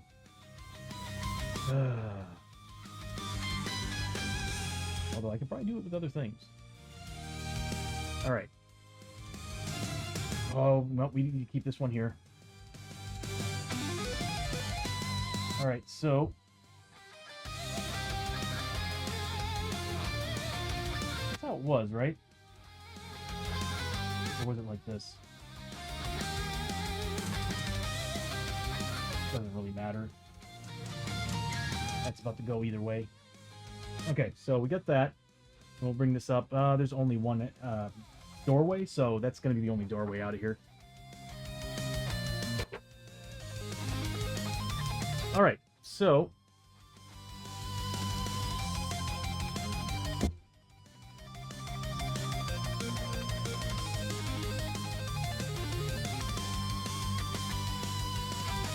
I zoom out a little bit too.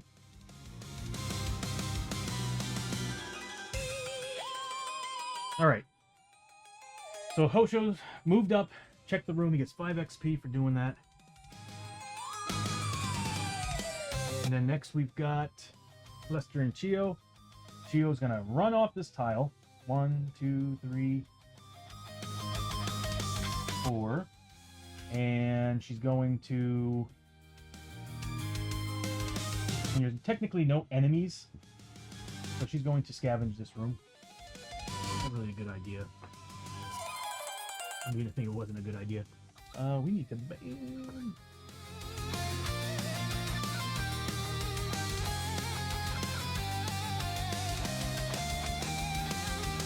So we're gonna make a scavenge test. She needs a 6+. We're gonna do it in this room. Yeah, there's technically no enemies on that board, so we can do it. Nothing. She needs 6+. After her, it's gonna be Lester. We didn't do a grit roll for Chio, did we? No, one's not gonna cut it. Lester, one's not gonna cut it. He's going to move up. 1, 2, 3, 4. Chio actually did get a point. He's number 9.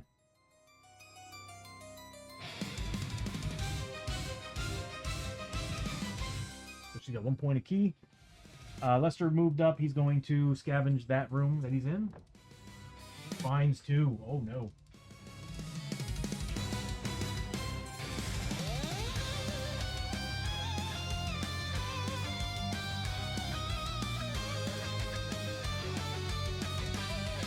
Oh, God, why? So we now got 2 Growing Dread cards. That's so nice. That's just so nice. We did move up 1 spawn in the depth, so therefore we do get the bonus.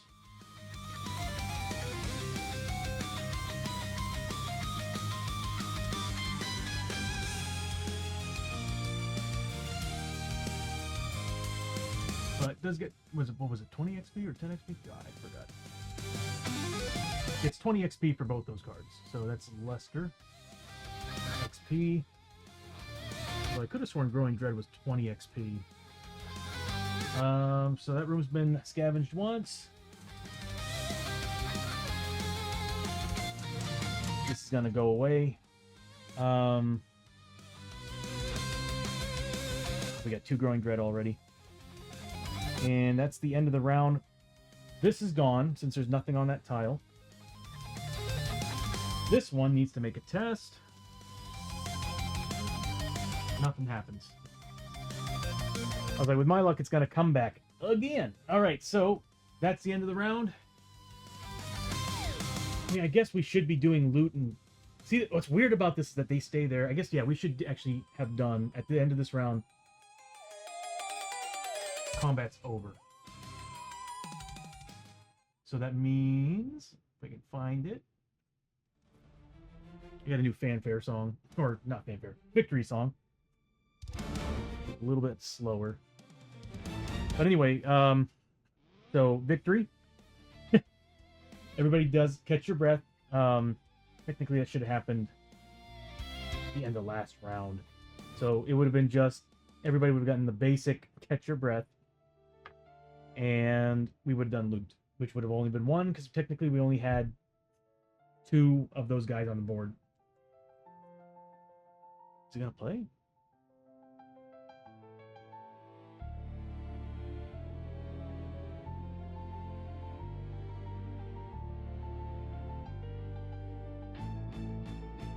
I can't hear it.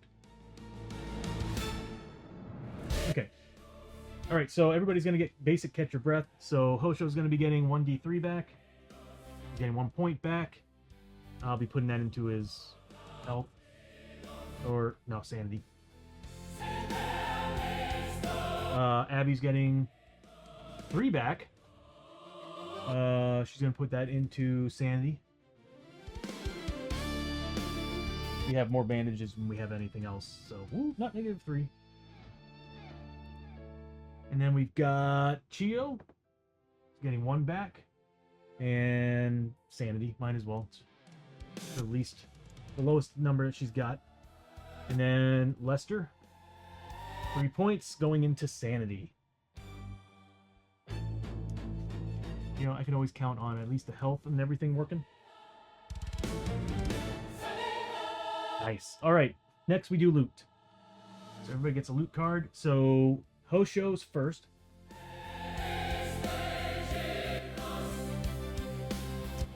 Gets a gear card and 20 XP.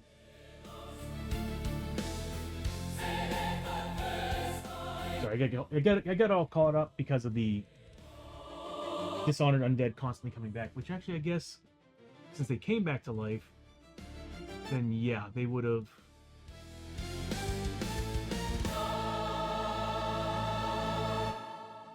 Anyway. Yeah, that's right. It would have still gone around to combat. So technically, I did it wrong. I could have had 3 characters get grip back right now. I totally could have done that. Damn. Alright. Actually, and they would have gotten 1d6 back instead. Gear card and 20 XP, so we did the XP, and we now get a gear card. Get knuckle dusters. Once per turn, you may use 1 grit to gain +2 combat. That is pretty flippin' sweet, and it doesn't take up any weight, and it has an upgrade slot. That is going to my boy Hosho. Oh, actually, it would make more sense to have it on Chio. But she has a hard time getting grit. So I'm going to say Hosho. Does she? Actually, hold on a minute. I should be giving her the Lost Explorer's Canteen. So anyway, she's going to get that. It would make more sense anyway since she's a monk. So she's got the knuckle dusters.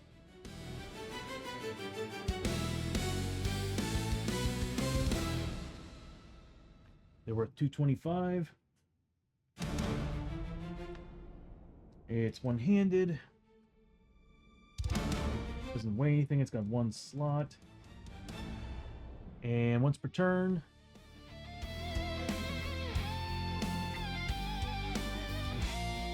Spend 1 grit.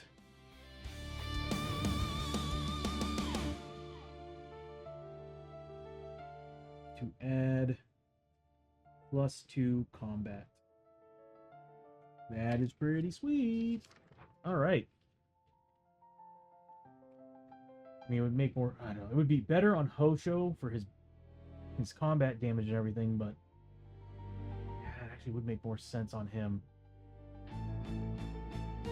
I'll have to think about that. It's not. Oh, it does take up a hand slot. So that's what I would do. It would make more sense to be on Chio. Because then I can be like, this turn I'm going to switch over to... the Monk's Staff with that.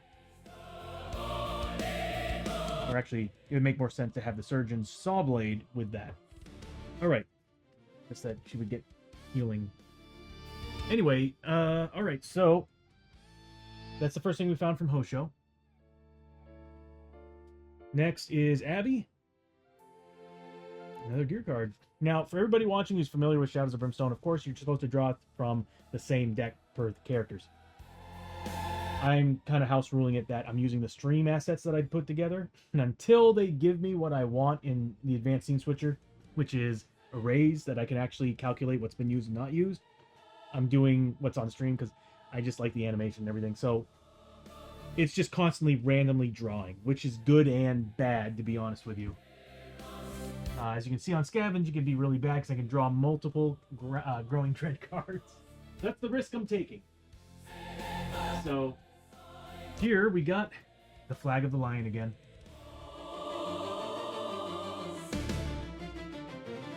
Oh wait, that's not the one. Okay, so this is a different one. Once per attack, soldier heroes.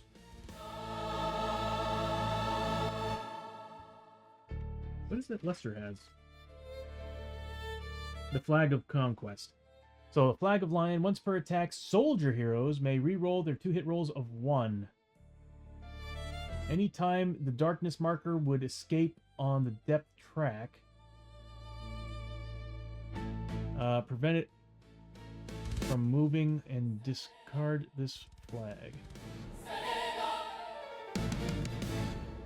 So it's escape. So if it's on 15, you can stall it. That's going to go on Lester, because Lester is a soldier, so it would make sense for him to have it. So on his once per attack, so on his shots, if he rolls a 1, he gets to re-roll it. That's pretty good. Alright, so Lester is getting the Flag of the Lion.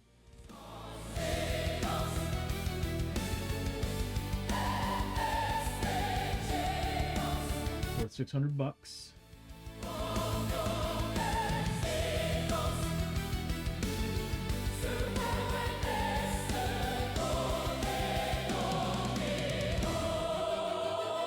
Reroll soldiers. I gotta remember, I gotta put that down. Soldiers.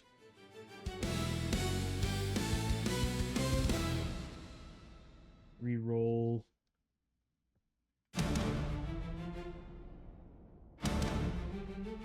One. 2 hit roll.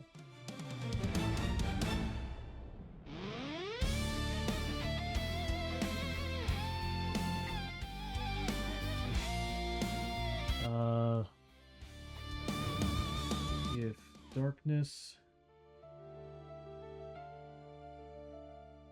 is about to escape,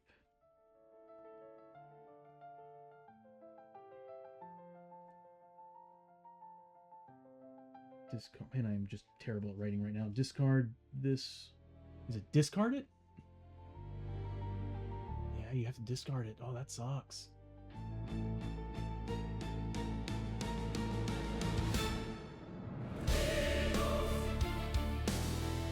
Discard this card. And stop darkness.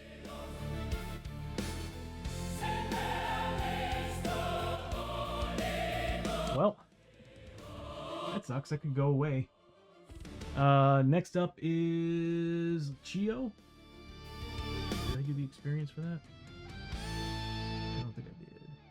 30 experience and 1 Darkstone.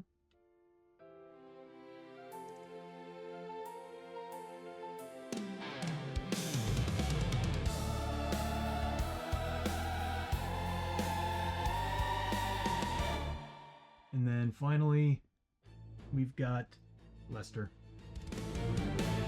Another one. 20 Darkstone and 20 XP and 1 Darkstone.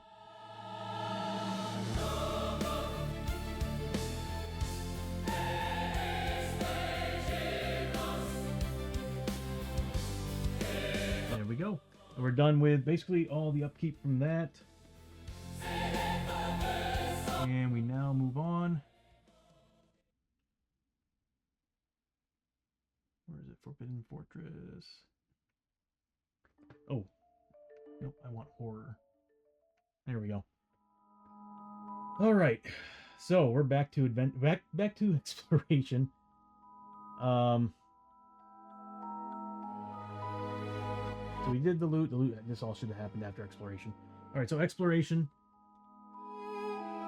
A lot happened. Our journey continues. Well, we found another clue. So that doorway is a doorway. We have a darkness, which we cancel the first darkness card we run into. So ignore that. I'll go ahead and remove that from our notes. So first darkness card is removed. Did this one cancel the next darkness card? It sure is. I'll just put completed. There we go. Thank God for the note taker. It makes things easy. All right, so we got that. We don't have to worry about the darkness card, but we still have a encounter card here, and we still have to roll for the. We might end up fighting another monster here. All right, so encounter.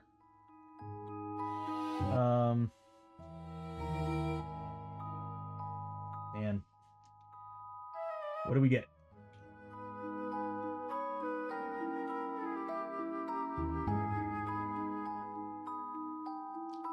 Shadow of the Shogun. We've done this one before, and I think it kind of sucks. All right.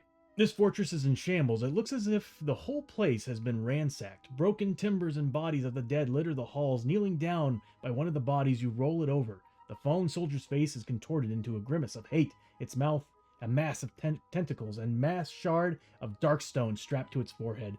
A soldier of the Takobake clan. Of course, only the fallen shogun and his men would be so ruthless in their mad quest for power. We need to make a cunning 4+ test for everybody. Give me 1 second. It's getting a little chilly in here. Let me see if my furnace is working.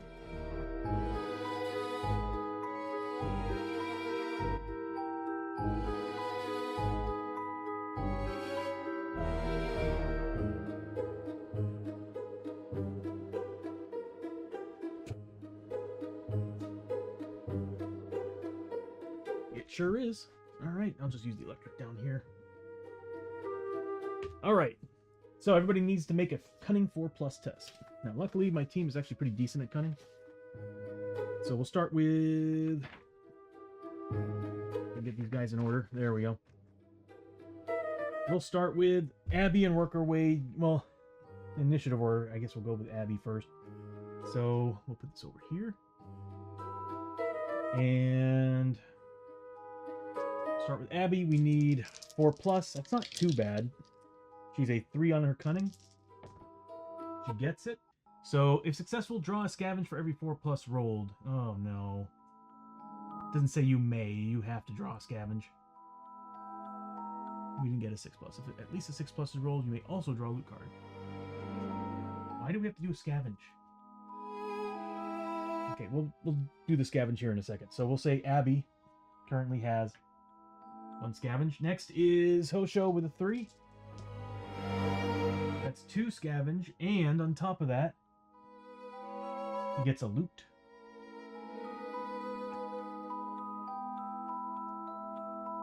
Next is Chio with a cunning 4.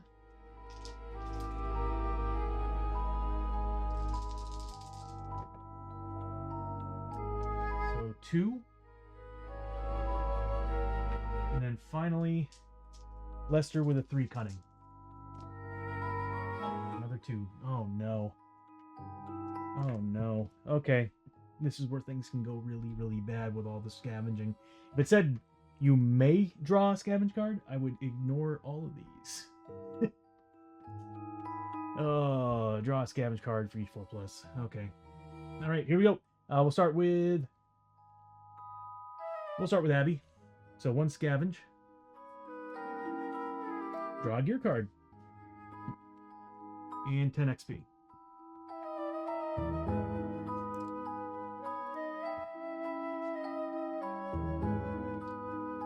She finds a Scafford pistol,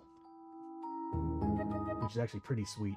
So 2 upgrade slots, range 8, shots 1. See, the problem is that I want to keep the outlaw pistol because I get bonuses with the outlaw pistol. That is pretty sweet, though. That is actually really sweet. Outfit that with a, is it not an inlay? It's the grip, the Darkstone grip. That's going to be a 2-shot with potential 5-shot. That's pretty sweet. So we find that. My discard pile is a mess. All the stuff that I haven't set up can go over there. There we go. Stuff that I have that I haven't spent can go here. There we go. All right. Sweet. Next is Osho with 2 scavenge. Another gear card and 20 XP.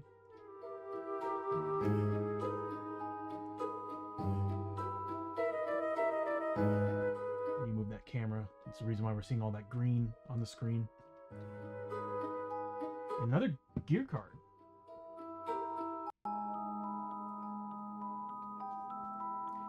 We got a bomb token. Hells yeah. I don't think anybody can carry it.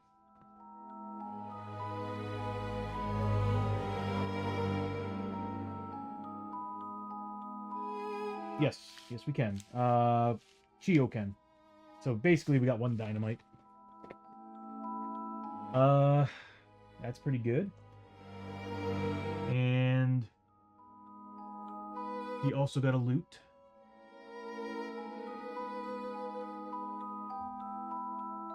$30 XP and 1 Darkstone.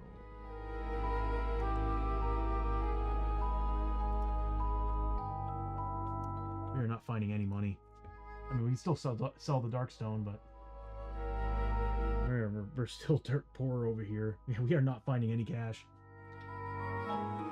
Next is done with you two. We have Lester and Chio, who both have 2 apiece.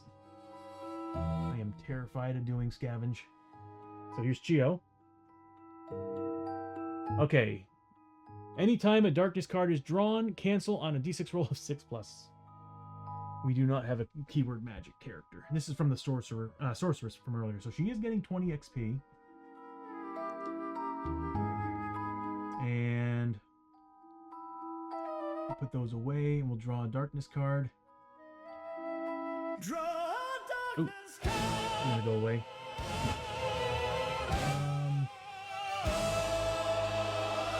That sucks because I had to turn off these cards for a reason because they don't work. So I will actually have to pull a darkness card from the actual box. Give me 1 second here. Spirit Swarm. I guess I should zoom in on that again, since my vision's not the greatest. All right, Spirit Swarm. A tide of angry spirits flood past you, bringing a cold shiver that chills you to the bone. Every hero must make a Spirit 6+ test. If successful, gain 20 XP. If failed, D6 sanity damage, ignoring willpower. This is why I hate scavenging. All right, so we did get 20 XP for that. Did I already do it? I don't think so. Maybe I did. I don't remember. I can't quite recall. So everybody needs to make a spirit test. We're not particularly good at spirit, and it's a 6+. Everybody's about to take some sanity damage. All right, so Abby's first. Fails. Hosho. Fails. Chio. Fails. Lester. Passes. I do need to fix the screen here. So you all can actually see the rolls that I'm doing. All right, so everybody failed but Lester, so Lester doesn't have to make it. He does get 20 XP.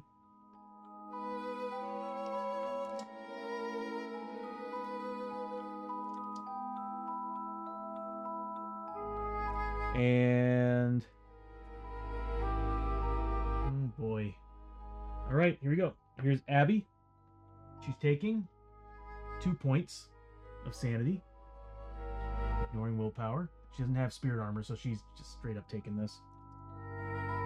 Next is Hosho, taking 1.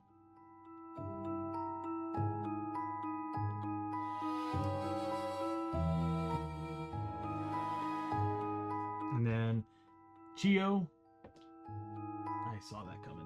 She does have spirit armor of 6+.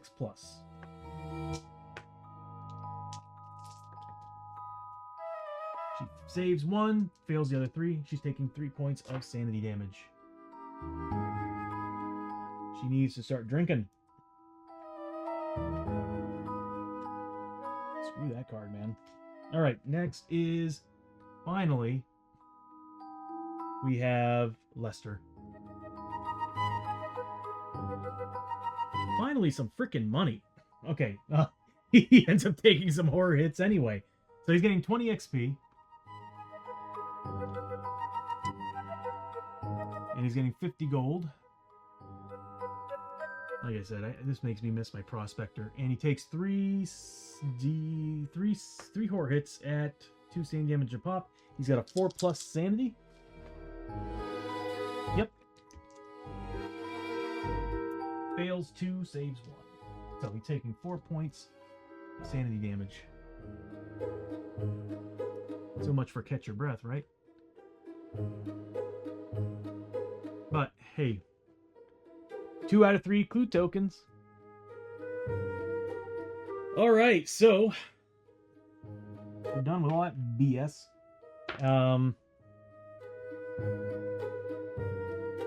That already failed its check. It's the end of the round. We did everything, except we now need to see what happens in that room. Combat happens in that room. Okay, so what are we fighting? Oh no. I mean, it's better than dudes with armor, but still. We are taking on Bone Eaters, everybody! Bone Eaters. Those guys are fun.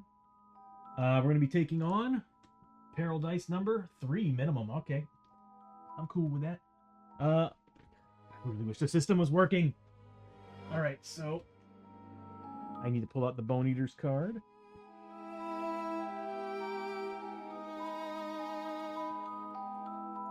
I really miss just typing the name in, because this sucks. Alright, we might have to zoom out so I can actually see the card. Or we all can see the card as we're playing this, so I'll move this here, like so. Put this over here. Yeah, that'll work. We'll zoom out just a tad. Actually, it might be better if I actually kept it as it is. So we'll just do it like this. We'll keep this over here like so. As long as we can get out of this room without... If we can get everybody past this point, we're safe. And we should be. Because I think Bone Eaters are slow.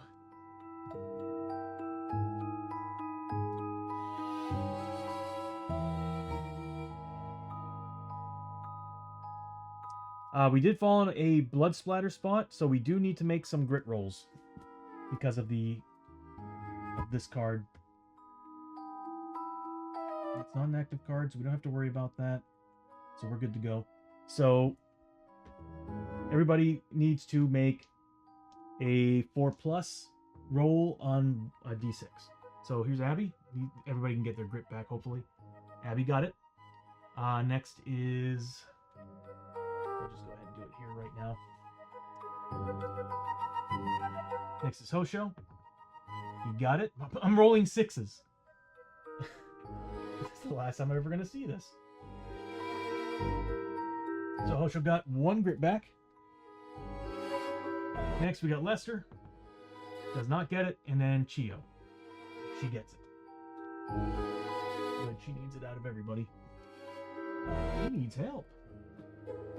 Right now, Lester's holding on to the canteen, so at any point I can start spending parts of the canteen for some grit.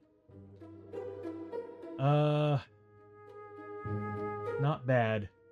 But now it's the end of the turn. We're 3 rooms in. We got 1 more clue token to go. We need 3 bone eaters. I'll be right back. I'm gonna go grab those models.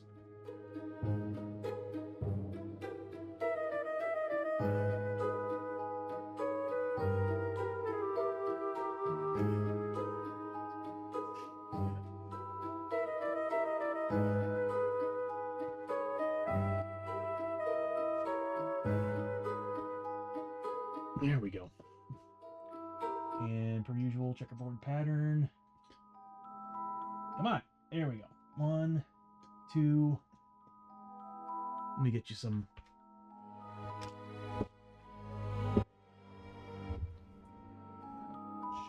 I'll be right back. This is what I get. I knew this was going to happen one of these days with these damn things.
This is why I'm so happy to have everything added in the stream elements, because I don't have to worry about knocking freaking glasses over.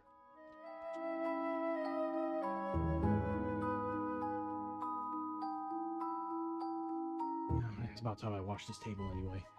Alright. That is definitely all wet. So what I'm going to do is I'm just going to move this over here. And that's definitely wet, so big no on that.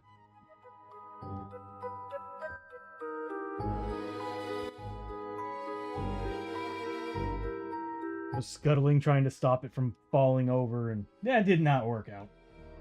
Alright.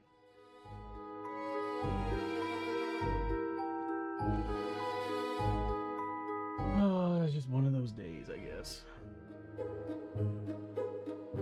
Alright, there we go. We can kind of keep that there. Y'all can see what's going on. Maybe zoom out just a tad. Because now half the table's gone.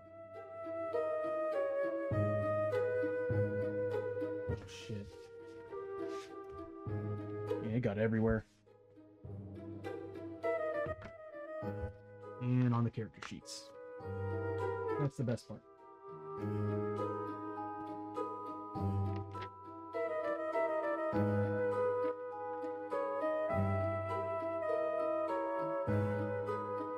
This is why I like having water bottles. Ugh.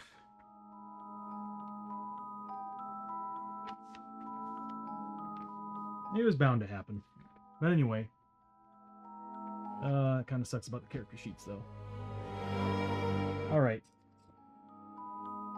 We need to start putting these pieces on these guys.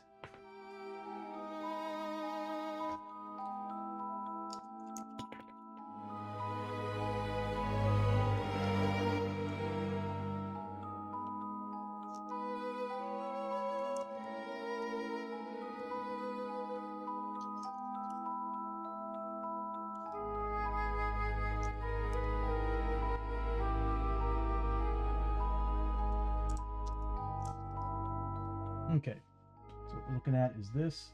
Let me doubly sure that there's nothing on the bottom side of this. Replacing these tiles just will never ever happen, so you gotta be very careful. Okay, so that's what we're dealing with here. Might be able to shift over just a tad bit. Okay.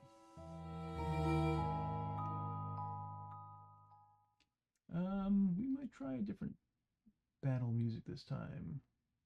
I guess, no, I don't want horror. We'll use this one.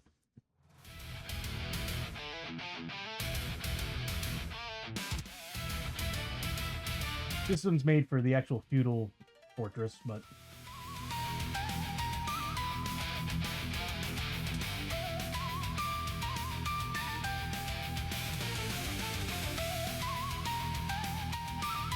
do we have to draw a darkness card? I didn't roll the d6, did I?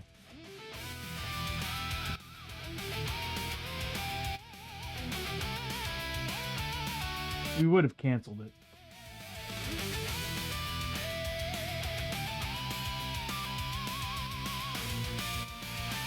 Anyway, moving on. We got the Bone Eaters that we're dealing with. There's 3 of them.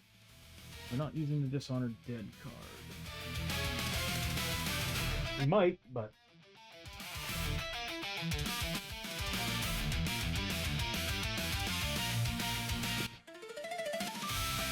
they got a lot of rules. Alright, so... blind senses, if I remember correctly, whenever you're making range attacks, it's like... you're built range and melee attacks. You're building up hearing some type of sense token. So blind senses. While at least one Bone Eater is on the board, all heroes gain noise markers for taking certain actions, as defined in the noise marker reference card. Guided by noise.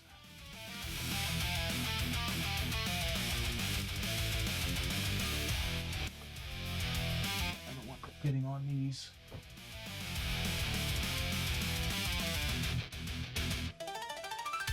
Oh, it got everywhere. Holy crap.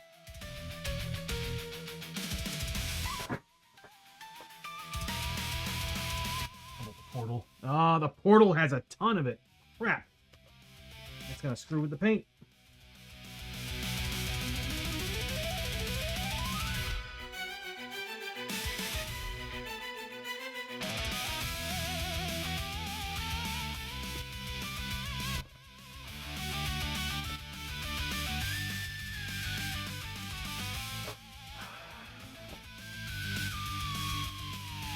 I'm getting a closable lid. Alright, so... can't trust myself. So,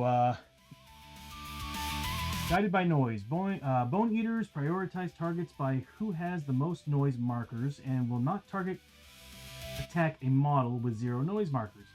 They also gain +1 defense and +1 combat for each noise marker the attacking target hero has.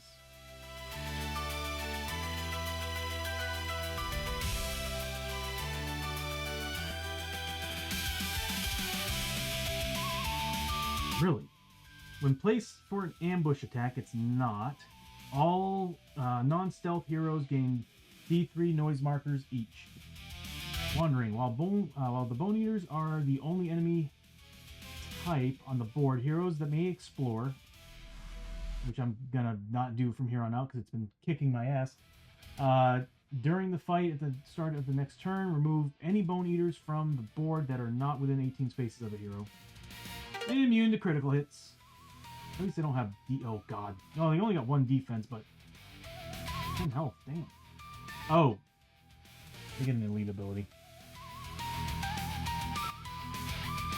Why am I always rolling 1 or 6 on them? That's usually the worst. Heroes now gain noise markers on grits that they use on any whenever they use grit. So boom. It's got ability number... you know what? I'll use one of these. It's got ability number 1. Oh. Yeah, that whole area is wet. I'm going to have to pull it off right after the stream and throw it in the washer. This sucks. Okay, so... alright, they're going to end up going last. We need to get everybody off that map tile as soon as possible. Let me see if I get the noise card scan. I know I do.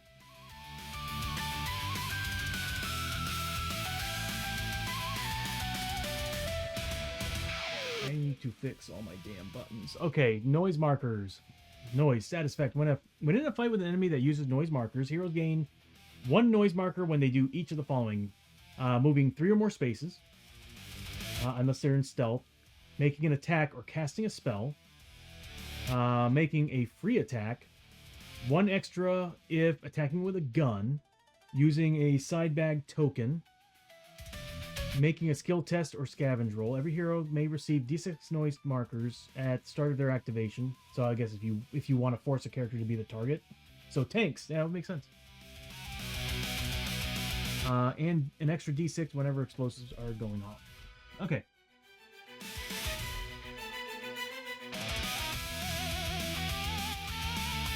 Oh, may remove. You can remove d6 and noise markers. And an extra d6 anytime an explosive goes off. It might not be a bad idea to use that bomb that we just found. Sorry, I'm pressing the button. I keep forgetting it's not working. Alright, so. Let's do this. Again, everybody, I apologize. You would normally see the monster card big on the right-hand side of the screen, but unfortunately my OBS assets are not working properly after a crash last week, so I have to kind of fix all that tonight. As well as now wash my table's tablecloth. Anyway,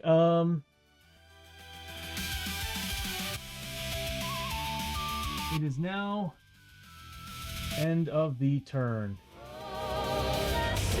We're only 3 rooms in. Alright, here we go. I'm gonna start using some dice. Oh, almost a double ones, I saw that. That's still bad, we failed, but that's good for someone. We do go down the depth track once, or the darkness has come out a step.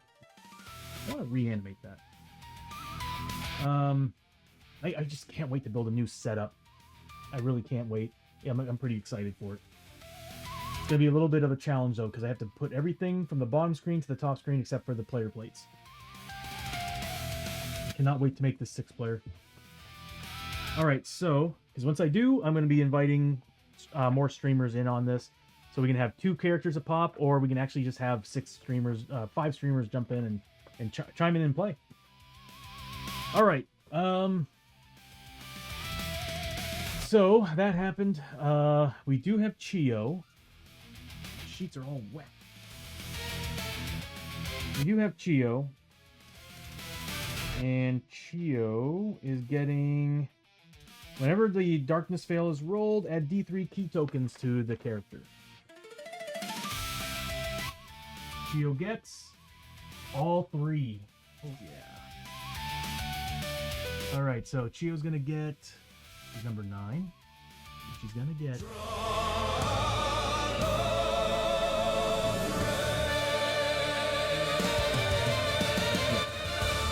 One of these days I'm gonna fix it. Alright, so she gets 3 points back, so therefore she's at 4 key.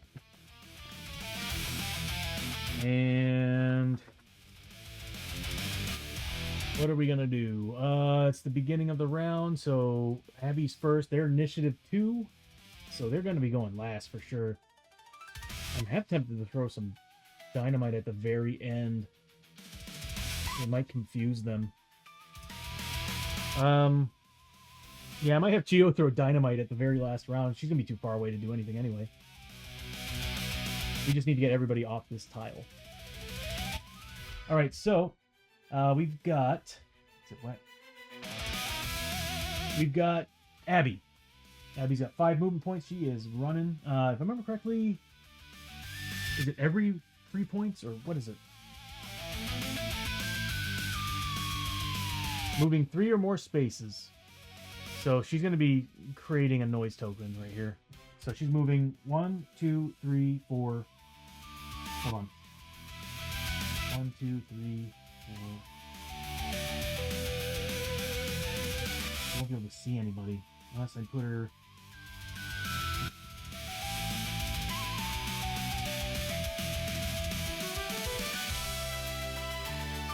It's touching the corner.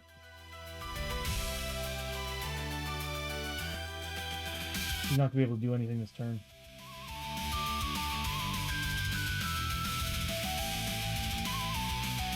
Yeah, because this is technically a wall. 1, 2, 3, 4, 5. Yeah, that's it. Unless I spend... Does she have a grit? She does. That will add an additional noise token on top of that. So she'll be at 2 noise token. But she'll be in there and she'll be able to shoot them. They're only... What? What's their movement? Oh, they're a movement 6. Of course they are. 1 combat at 4 damage. What's their bonus? Oh.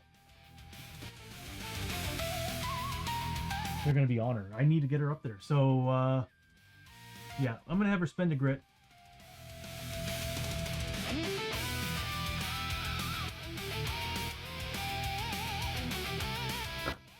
And that's going to give her double her movement. So this way she can move up right here. Actually, right here. She needs to be within range of them. And she's going to generate 2 noise tokens. She's going to have so many noise tokens. Oh my god. They're going to be on her. Is that each shot? Hold on. I think it's for every attack.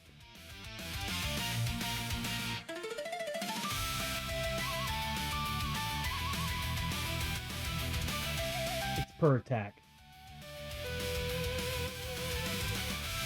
So she's going to be making 4 for the attacks with her pistols. Okay. I'll use one of these dice.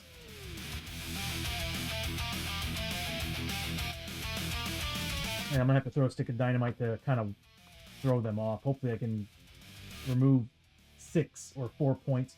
All right, so she's getting first round. This is the reason why I wanted her to get some shots in. She's getting extra shots. She's getting 4 shots with her main hand, and 3 with her offhand. So she's getting 3+ with these, 4+ with these. Ad break starts in 4.5 minutes, everybody. I didn't roll for her grit, which didn't matter because she was at full grit at the start. So, are they horror or anything? Nope, they're not. So, all right. So she's going to be making 4 shots with her main hand at 3+. So that's 3 hits. And then her offhand. She did 4 pluses. So she's got 5 shots total. She gets no criticals because she doesn't have any way of ignoring the no crit rules on dual wielding. So, all right, they have defense 1, as you can see on the card, with 10 health. So let's start rolling these out. It's gonna be -1 to these rolls, unless I have any way of adding damage, and I really don't. Okay, so it's -1 to these rolls. So here's the first one. 5 points of damage. I'll put these here so we can reference them. I also need them for experience reasons. And these are going on the guy right in front of her. The next one, again, -1 to the roll. Do they have armor?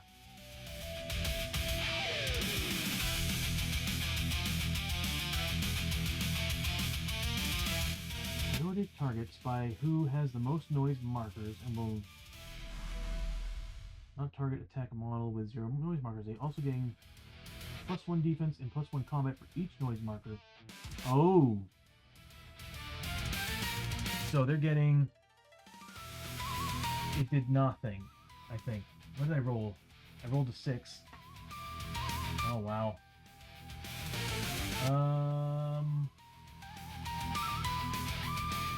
Yeah. She's technically... But she is a 4, right? So... His defense is... Really? Is it +1 defense? It is. He's technically a 5 defense, so she only did 1 damage on that attack. Oh, wow. Okay, so here's the next one. Nothing. Next one. Nothing. Next one. I need 6s.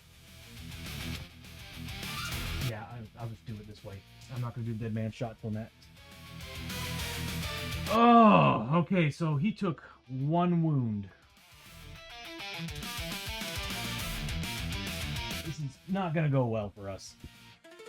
So he took 1 wound, giving her 15 + 5, so 20 points of experience.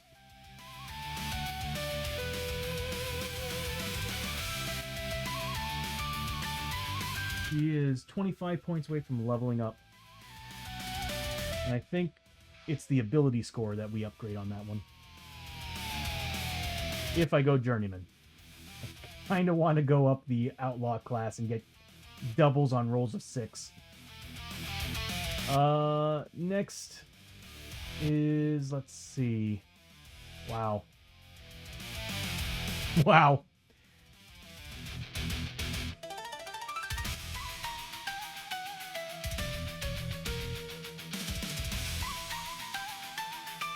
All right, next is going to be Osho.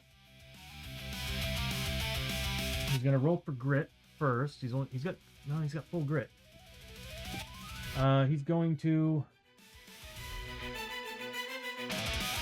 He's gonna spend it to get double his movement. Actually, should I?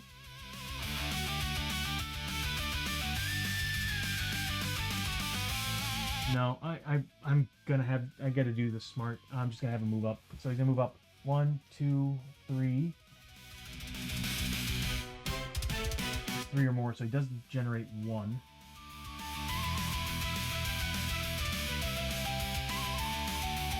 So he generates 1 noise token for moving 3 or more spaces.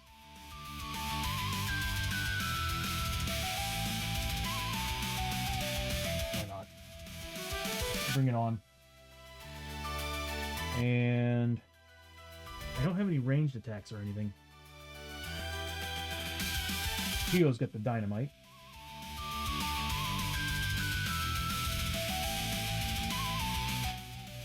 I might throw the dynamite to see if I can throw them off.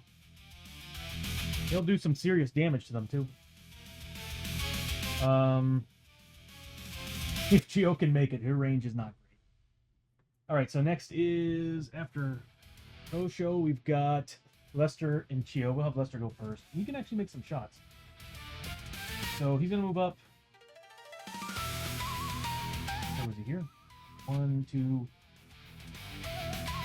He'll go here.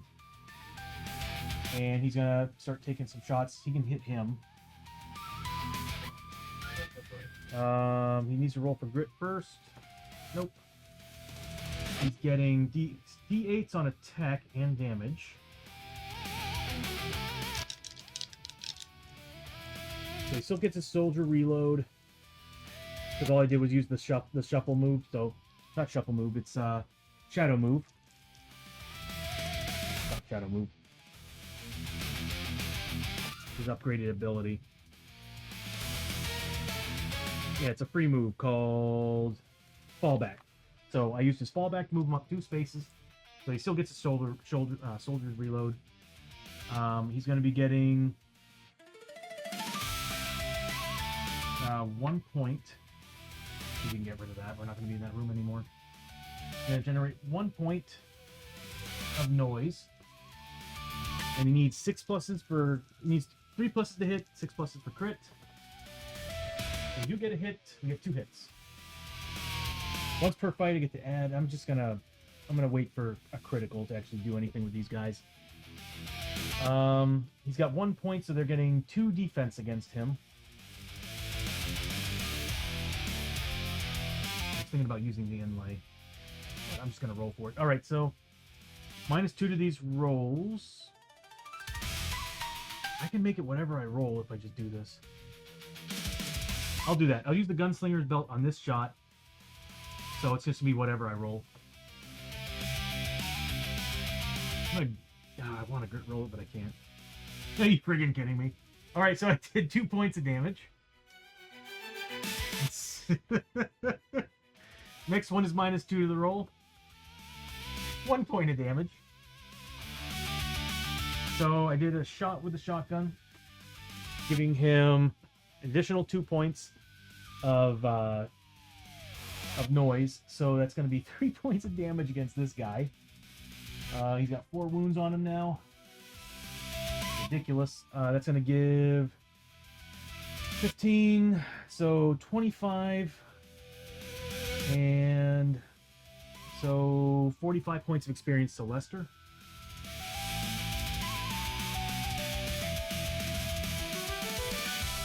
Wow, I rolled stupidly low on those damage rolls.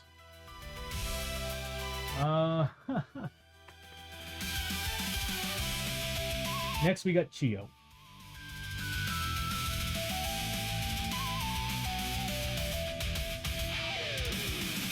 Chio's gonna roll for grit. Nope.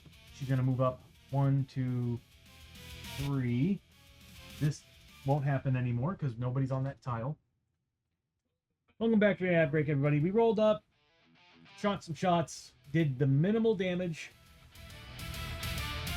It's about to get crazy. If I can throw a stick of dynamite and stop these guys, that would be great. So that's what I'm gonna do. I'm gonna throw the dynamite or the bomb that she's got, that Chio has.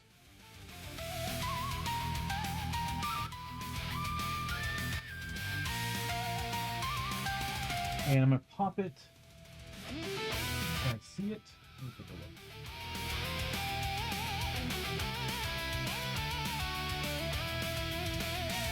Oh, obviously it's right in front of her. Okay, so he's right here. He's right there. We're going for that spot right there.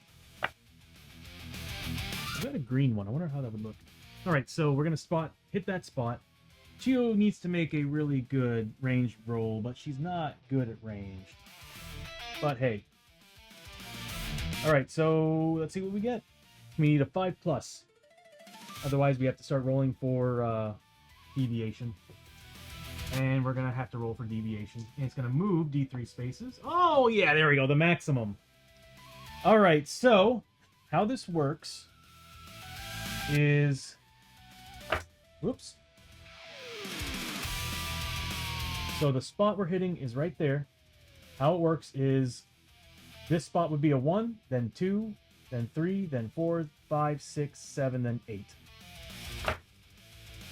So first deviation goes to 5, which is 1, 2, 3, 4, 5. So it lands here.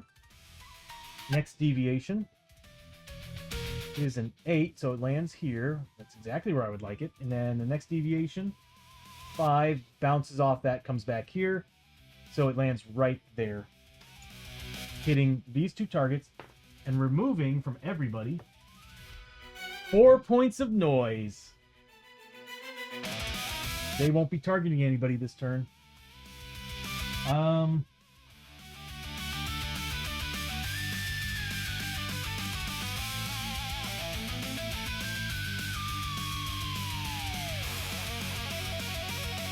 Remove. Yeah, that's right. They're immune to criticals anyway.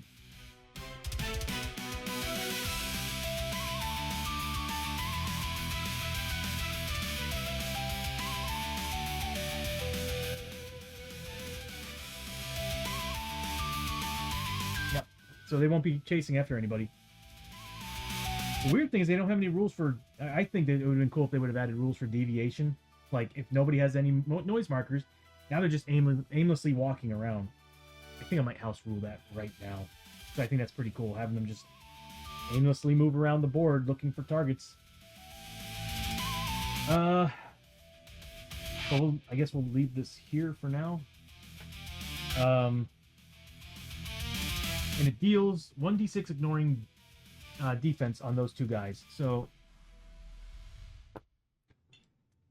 this guy right here is going to be taking 1d6 minus nothing. It's 1d6 with no defense roll. He's taking 2 points of damage, bringing them to 6 damage. And the other guy is taking 5 points of damage.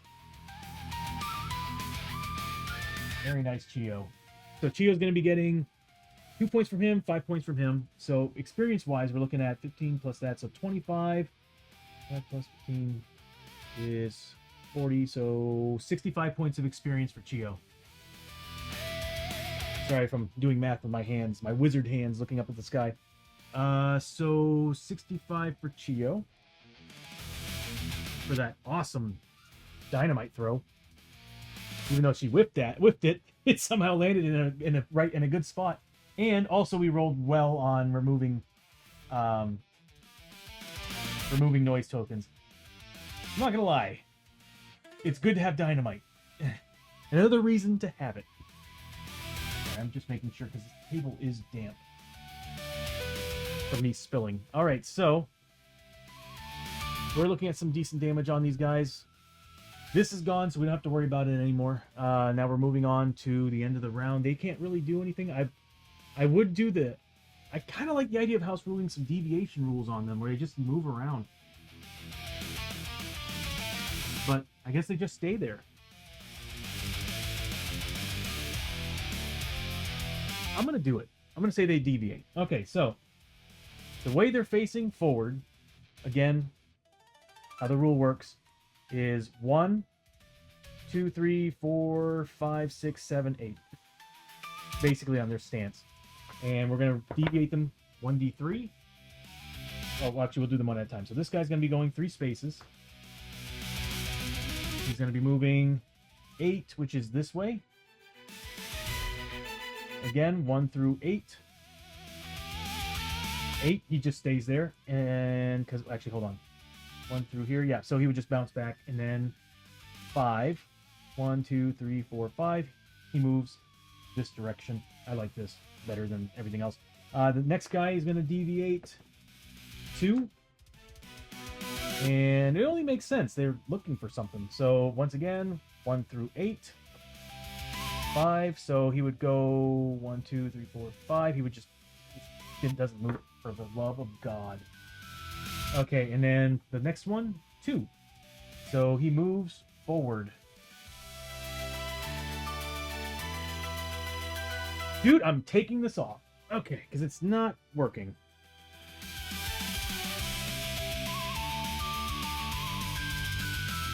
All right, next guy. He's gonna move 3 spaces. 7. So he would go here, but he's bouncing back, so he just stays there. 3, he's gonna move here. And then finally, 7. So 1, 2, 3, 4, 5, 6, 7. He just kind of goes back to his space. All right, so aimlessly walking around. That guy is lucky that he moved, because now I actually have to move characters to see him. All right, that's the end of the round. Hopefully we can get this combat done. What time is it?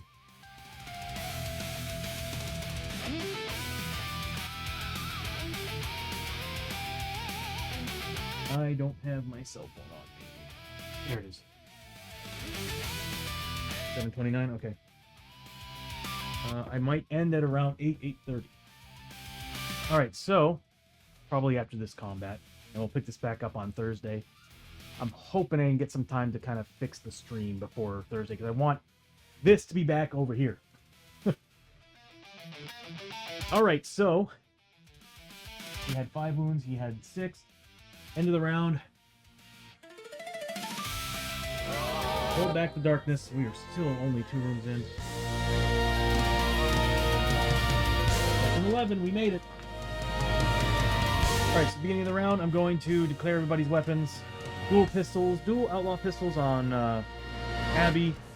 Of course, Hosho's still going to have his 2 weapons. Chio is the one that matters, because now she's got the brass knuckles. And she's got a grit, but I don't really want to spend her grit. I really should have given the knuckles to Hosho, but it takes up a slot on their inventory. That's the problem. Okay. She's just gonna dual wield her staff, and then Lester, shotgun. They're not beasts, are they?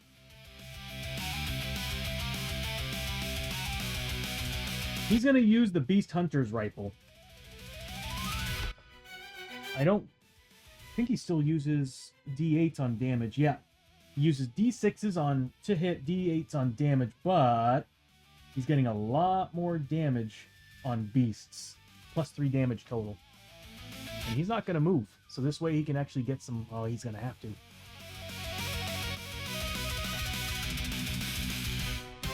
Oh my god. Okay, that bell's a problem. Alright, so he's going to use the beast rifle. So, first off, it's Abby. She's going to roll for grit. She needs an 8 on a 6+. She gets it. Beautiful thing about Outlaw. She gets it, so she gets a grit back.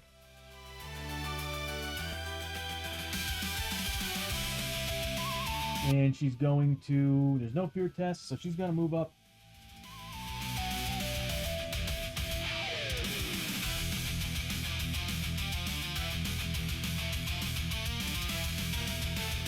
It's not hitting it, so she's going to move up. Crap. Yeah, just the 2 spaces. She's going to be getting 2 noise tokens, so they'll be getting a defense 3. Ranged is not good against these guys at all.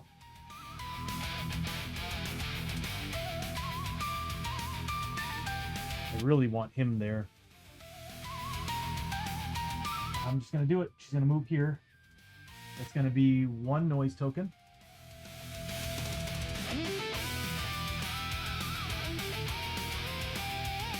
And she's going to fire shots with her pistols. She's going to be getting 3 shots with her main hand, 3 shots with her offhand. So she's getting 3 pluses on these, 4 pluses on these. It's going to bump her up to a 3. So they're going to have a defense 4 against this.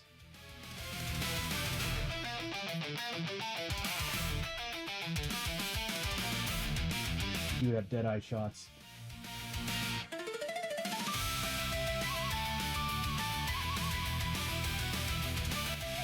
Alright, here we go. So, I need 3 pluses on these. And 4 pluses on these. Look at all the crits I'm rolling. I really wish I had the gunslinger's gun belt. Alright, or the boots, or whatever it is that gives the ranged attacks their crits.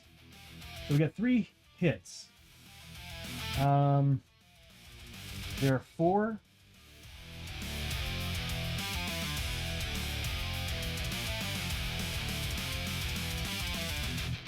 I'm not going to waste my Deadeye shots. I don't want to waste them. So, like, if she didn't move, it would have been great, but you need to move. That bell's in the way. So here's the first one. -4 to the roll. She's only got 4 health. I'll use a Deadeye shot. So, -2 to the roll. That kills him. Goodbye. So that was 4 wounds that she did to that guy. She's got 2 more shots that are going to be -4. I'm just going to stick to it, although they only have... I'm going to stick to it. So -4. And the next one. Yep. So did nothing to this guy, but she outright killed that one. Getting her, let's see, 4 times twice, so 20. 35 points of experience total. And next turn, at the beginning of the next round, she's leveled up. I will be leveling her up at the beginning of the next round. If she doesn't die. So she's got 3 new noise tokens on her. Next we've got Tosho Rio, who's going to move up 2 spaces. First, actually, he needs to roll for grit. And he gets it.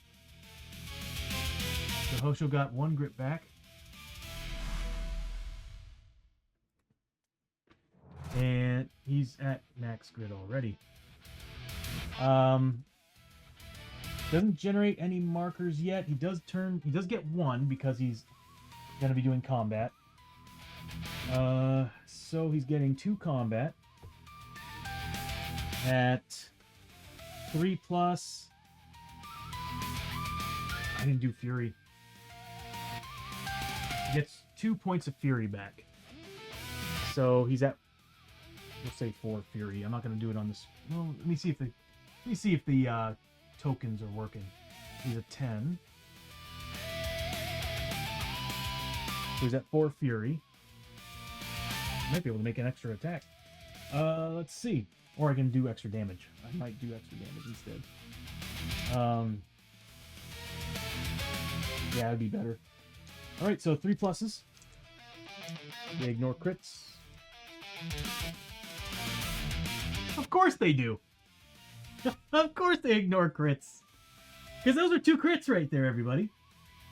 Alright. So, that's nice.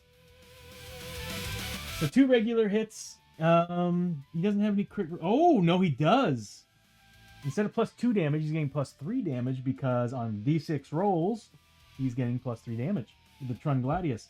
All right, so that means they're a 2 defense because they're a base defense of 1, +1 because he's a noise marker 1. So +1 to my rolls is what this is going to be. Meaning, no matter what, I'm getting extra fury. So what I'm going to do is I'm going to add fury to these attacks, or damage to these attacks. So the first one, I'm going to add, it's going to bring me down to 1 fury after this.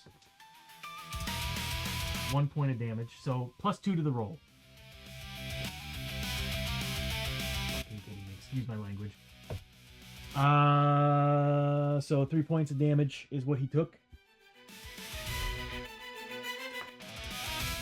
Oh, my rolls, man, my rolls. Next, he's going to, again, down to 1, right? I spent 3 and dropped myself down to 1. That's it. So he should be at 2 fury.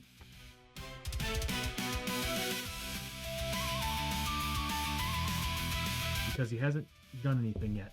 Okay, so it's going to be +1 to my roll.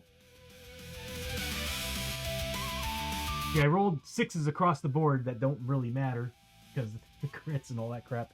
But we did 3 points of damage, which I think still kills him. It does. He does get bonuses for this. Hold on, I think Abby did too.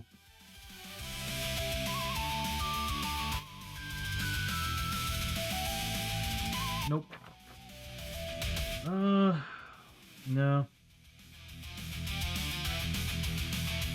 Dang.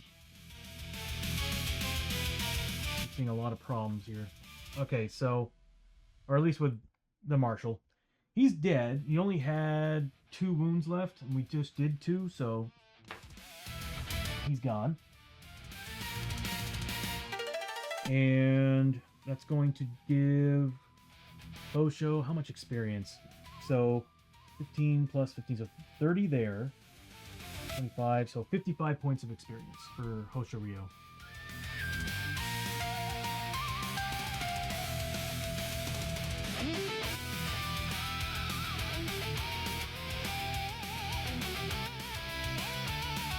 Nice. He leveled up too. So beginning next turn, I am definitely leveling both these characters up. So typically it's 1,000 points to get to the next level. Journeyman characters, it's 20% extra. Because you do get a lot more bonuses. As you can see, I have an outlaw who's got a really good shot. So there are 5+, but because of Gunslinger, she's a 3+. And I can make it a 2+ later. I'm still debating on what it is I want when I get to tier 4. Because there's a lot of goodies that she can get. Alright, so he's dead, and we got experience points for that. We have 1 guy left on the board. So that's the end of their turn. We now have Chio and Lester next. Unfortunately, he is on the other side of the board. I might have to have Lester do a full move. But first thing he's going to do is his retreat move. It'd be best for him to just kind of... You know what? Let's keep him on this side of the table. So he'll do his retreat. And... yeah, he still can't see him.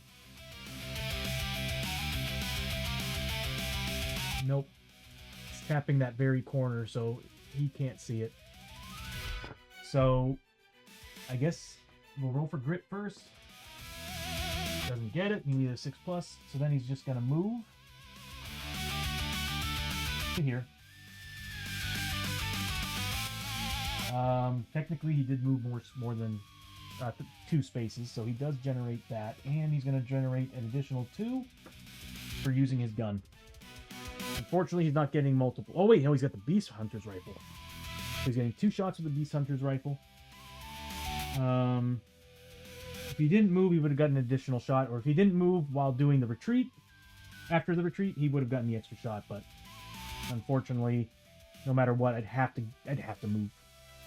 extra spaces. So, so he's getting 2 shots with the Beast Hunter's rifle. Wow, it dried already. Nice. They were nice pieces of paper before. Nice, clean pieces of paper. But anyway, so he's getting 2 shots with the Beast Hunter's rifle. They're going to be +3 damage on hits. Once per turn, use D8 for damage. Okay. Alright, so let's do this. But they are +3 damage, though. Am I getting anything else with this? Nope, I have no rerolls with it. That's the nice thing about having the shotgun, I guess. But I'll take 2 shots with this over the shotgun right now. I already used that, so here we go.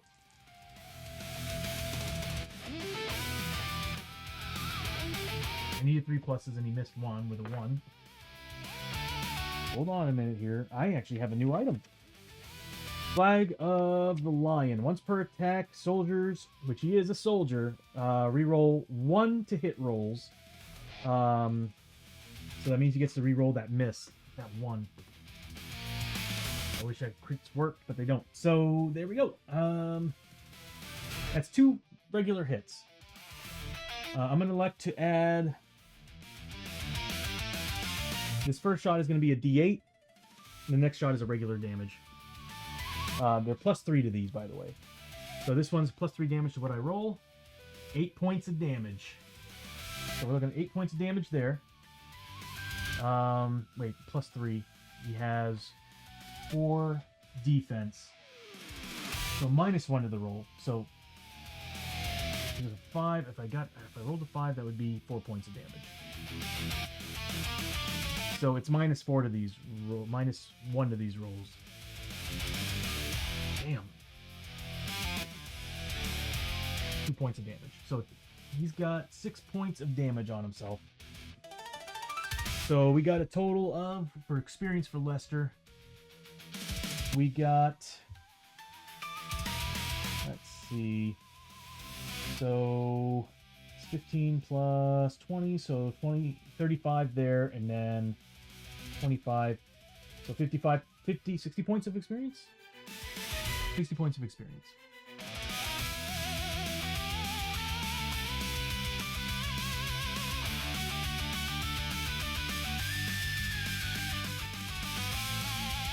It's getting there. He's under 200. And that's all he can do. Not bad with the Beast Hunter's rifle, though. That +3 damage is super nice.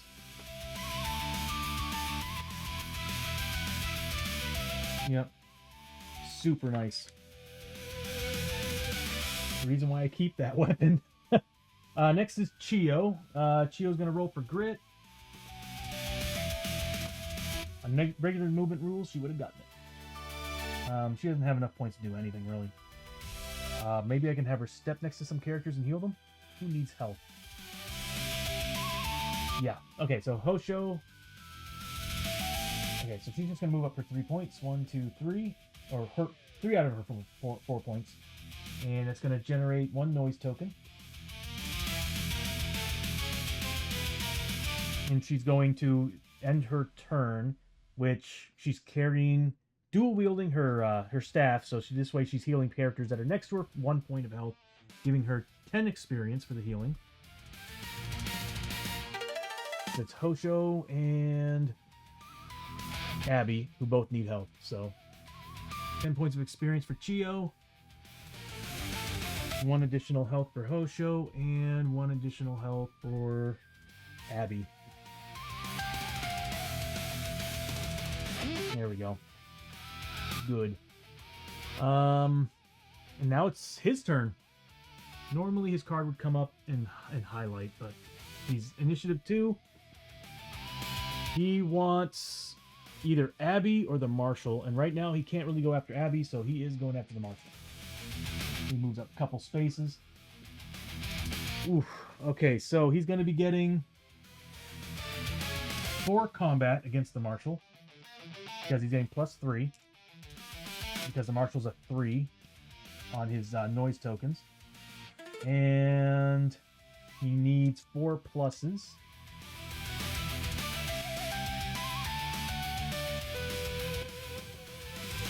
Oh god, ouch. Does he have any crit rolls? No, he does not. Good. But he does do a solid amount of damage if we don't... He could actually... No, he won't take down Lester, but it will hurt Lester a lot. So he's doing... Lester needs 4 plus rolls against these. And he's got armor. So he does save 1.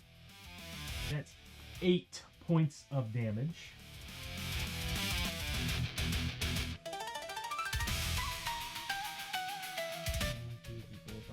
Seven, 8.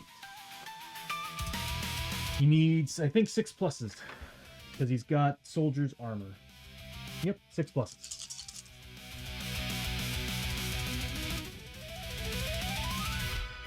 Saves 1, fails the other 7, so he takes, yep, 7 points of damage. That hurt a lot.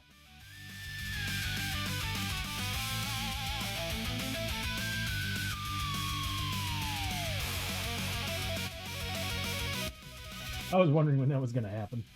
Alright, so that's the end of his turn.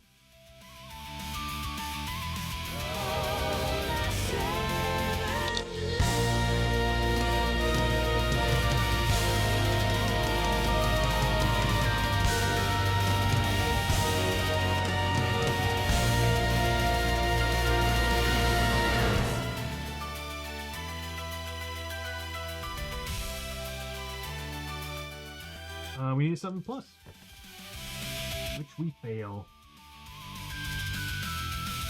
So darkness comes out of stat, meaning darkness card. Again, the cards aren't perfectly. We are in Oh, no, they should be working. Hold on. Those cards are working against the monster cards that aren't.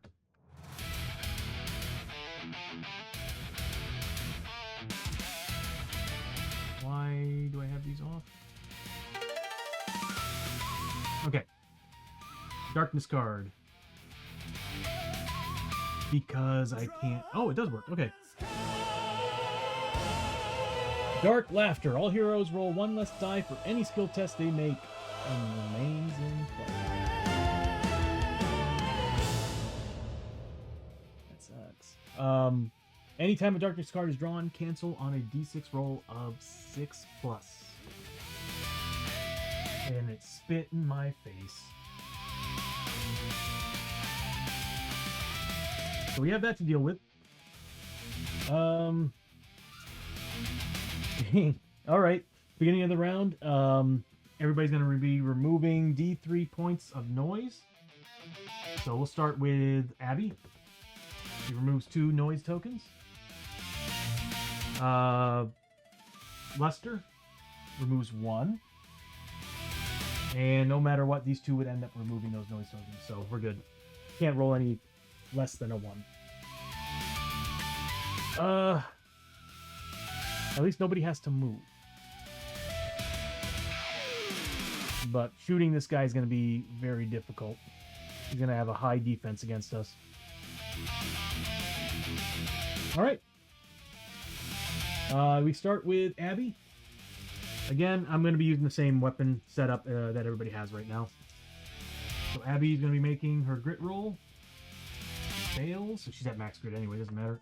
She's getting 3 shots with her her main hand and 3 with her offhand. She gets 3 pluses with these. Are you kidding me? 1 hit, 4 pluses with these. This is terrible, terrible rolling.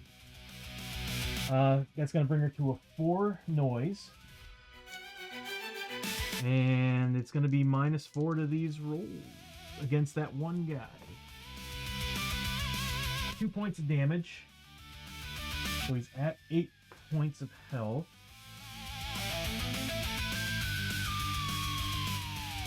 Eight wounds, actually. Giving Abby 25 points of experience.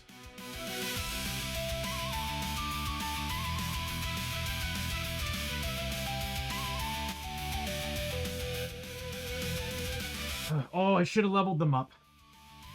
I'll do that at the end of this turn. It would have probably helped too. Maybe, yeah, actually probably would have helped. So next is Hosho. He's gonna get a grit roll. Nothing. He gets 2 combat. He gets 2 combat. On rolls of 6, he's getting... No, hold on. What's he using?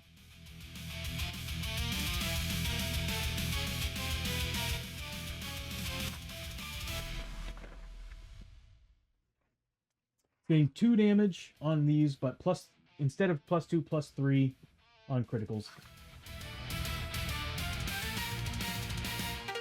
I thought he had more than that for Fury. Alright, so here we go. He needs 3 pluses.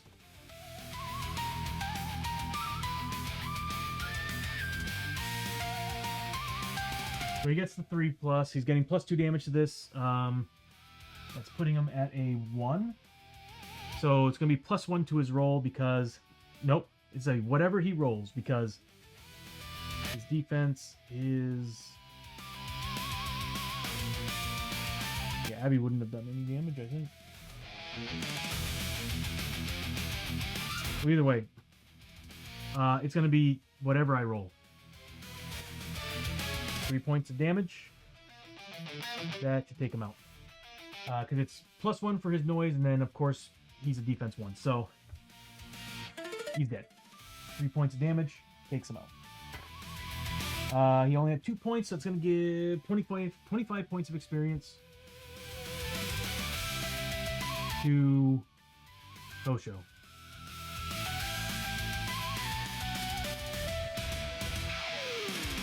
And that ends the combat.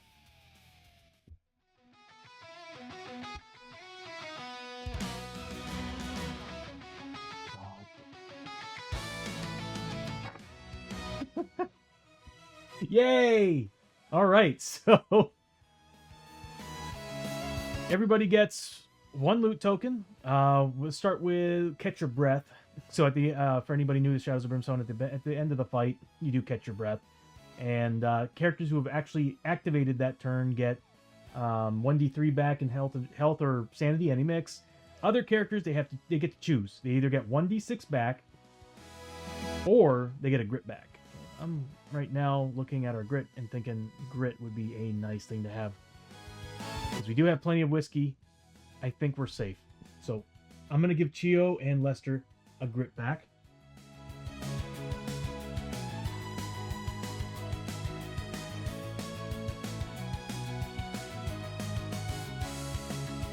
You always count on the player cards to work. And everybody else is going to get 1d3. So, starting with Hosho. A full 3. I'll dump it into sanity for sure. Next is Abby. Full 3. Hell yeah. Okay. Sanity's up at max.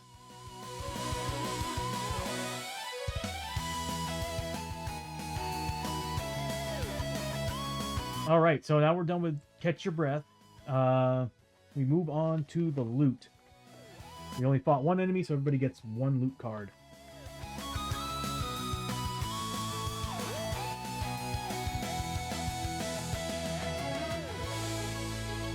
So Hosho gets 30 XP and 1 Darkstone.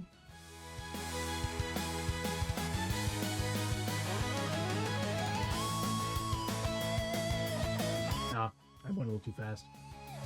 I should actually build a queue for that.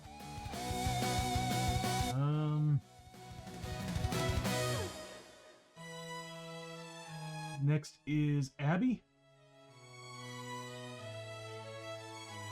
30 Darkstone and 1 XP. I mean, 30 XP and 1 Darkstone. Yeah, I can tell that it's time to end the stream. And 1 Darkstone.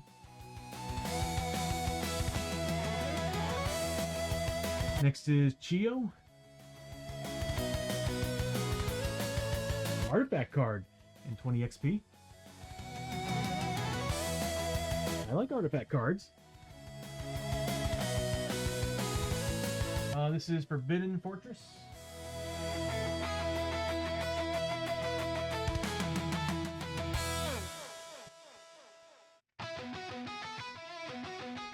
We found another one. I might have him dual wield this. We found another Trun Gladius. So your combat hits are now +2 damage or +3 damage on criticals. If I give this to Hosho, he's gonna be +4 damage, +6 damage on criticals, or on 6 pluses. I kind of want to do it. I'll keep. Oh wow, there are two weight item. What can he carry? He can carry 7 points. Wow, he needs to up his strength. He's 3, 4, so he can carry this if he wants. I'm gonna do it because I'm not really getting a huge buff right now on the Wanderer's Katana. Except I'm getting bonuses for Max Fury, but I'm thinking maybe dual Trun Blades would be a good thing. Problem is I can't upgrade them.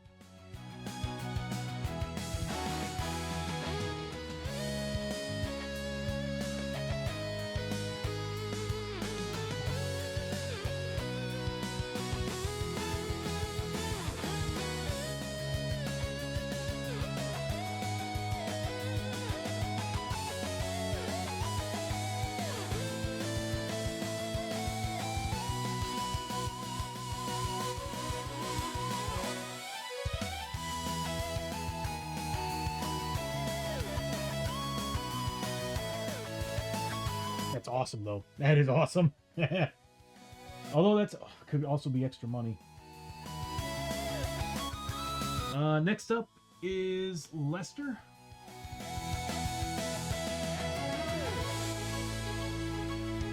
Another artifact card and 20 XP. Again, for everybody familiar with Shadow of the Brimstone, I am playing with my stream assets, so it's not counting the cards that have already been used. I would prefer it that way. But this one also has a lot of risk, a lot of reward. So whenever we scavenge, it's very, very risky. So another artifact.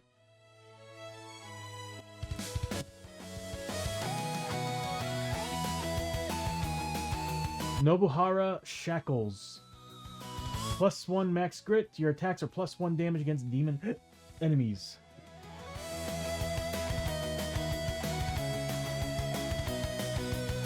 What are we looking at here on Kocho? He's got 4, 5, 6.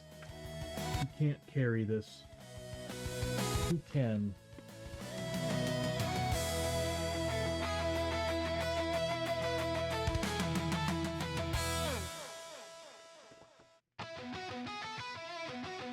We really need to bump up some strength on these characters. Abby's got 1, 2, 3, 4, 5. She can carry it, but it'll max her out. +1 max grit's kind of nice, though. And she has a higher chance of getting grit back than everybody else, so why not? That is an artifact. It doesn't really say that it's an item to wear, so we'll just say Nobuhara.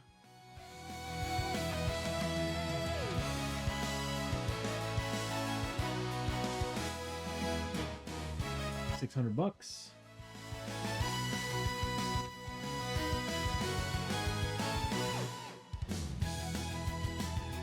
+1 max grit.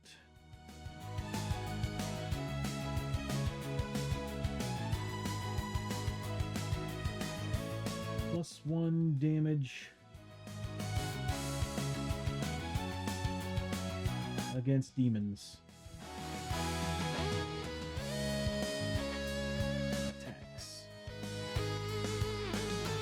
So she's now a 3 max grit.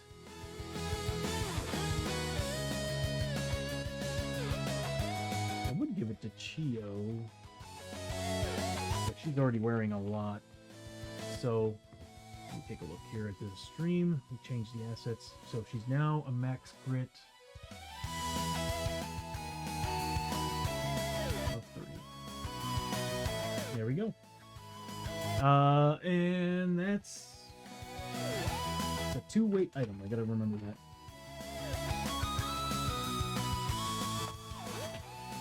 All right. We are done with that combat. We still have one more clue token to find. I'm gonna call it the stream, by the way. But what I'll do before we end, I do kind of want to level these characters up first. Actually, what time is it? Let's go ahead and level these characters up. So what that means is that we'll have to end the turn, hold back the darkness. And then we can level the characters up.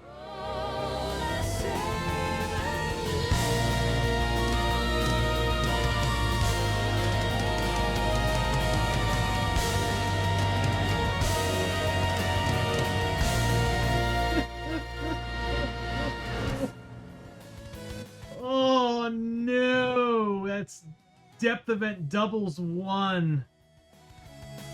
We can't.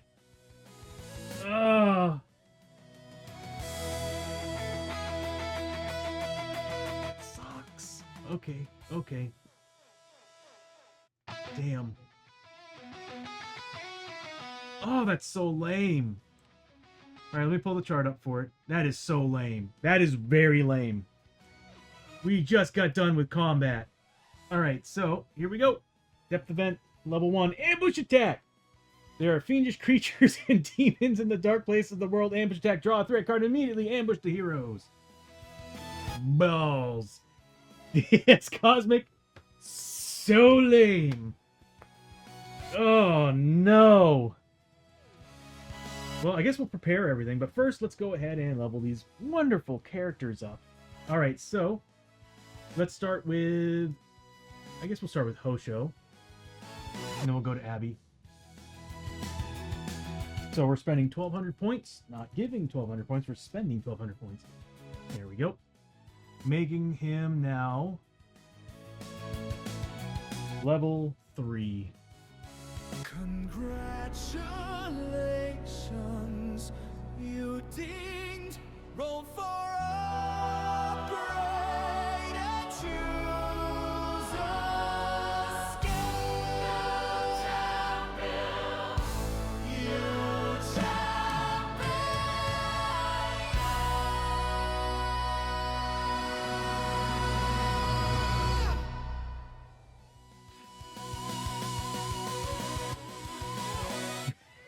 Sorry, I'm just like... I am looking for...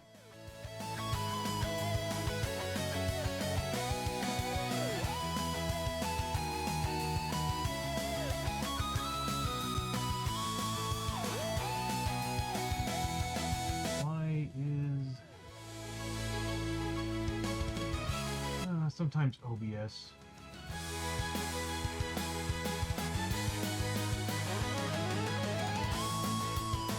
for Finder, where is it?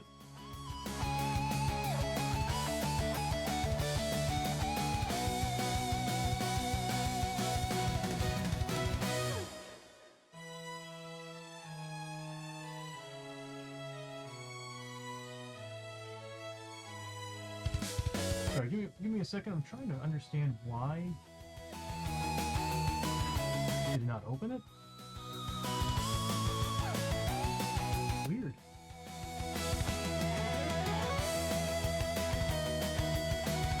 Okay, there it is. Very strange. Okay, now I should be able to see it. Sorry, I'm trying to pull up Acrobatic Reader so you all can follow along. There it is. Okay. I don't know if I like where it's fine. Okay, so here we go. We are leveling up. Sorry, my lips are dry as hell. We are leveling up Hosho. Oh god, that's right. We're doing journeyman characters. Give me a second.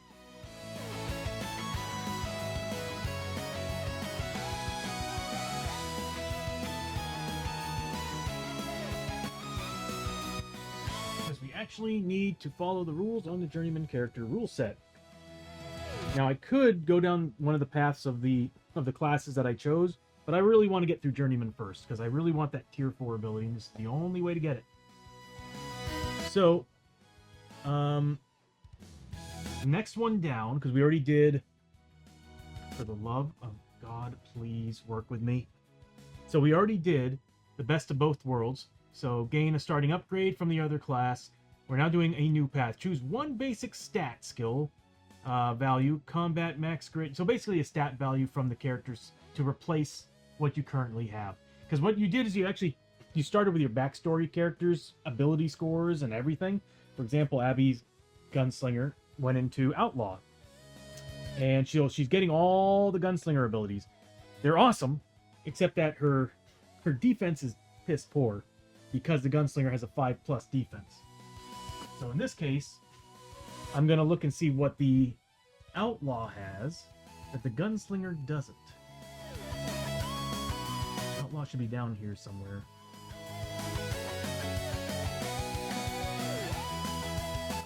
Lawman should be... It's after N. Hello. Outlaw is after Orphan. And you can't be a journeyman with the Orphan. Oh, we need to do this first, too. Okay, so, first things first. Oh, no, this is Hosho. I'm so sorry. Okay, so Hosho is originally a wandering samurai going into sumo. So, first let's look up sumo.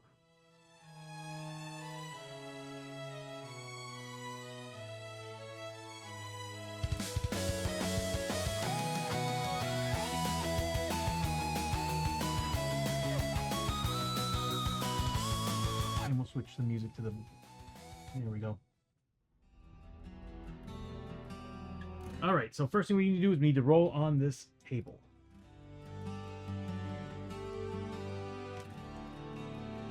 And what we're going to get is 2d6, add them together, and we get that bonus. Strength would be nice. Strength would be really nice right now. Actually, a lot of this would be really helpful. He got a 10, so +1 max grit. That is actually really good. So, level 3.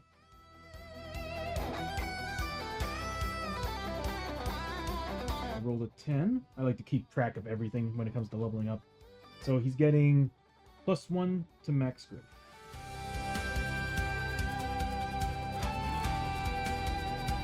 And we're also choosing the Journeyman class ability, Tier 2 ability, a new path. So yeah, how it reads is choose a basic stat, skill value, combat, max grit to hit value, defense, willpower, health, or sanity of your inspired class to use instead of your backstory class. So curious to see what we can use.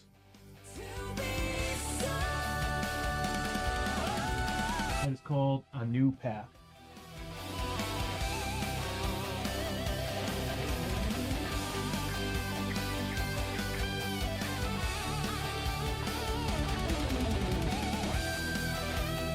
Okay. Let's see what Sumo has. Wandering Swordsman did not. Alright, so far the defense and willpower of the Wandering Swordsman is a lot better. It'll help if I actually wrote down what level he is. Alright, initiative's already better. Luck would be better. No, luck would be worse if I chose luck. Strength would be better if I chose strength.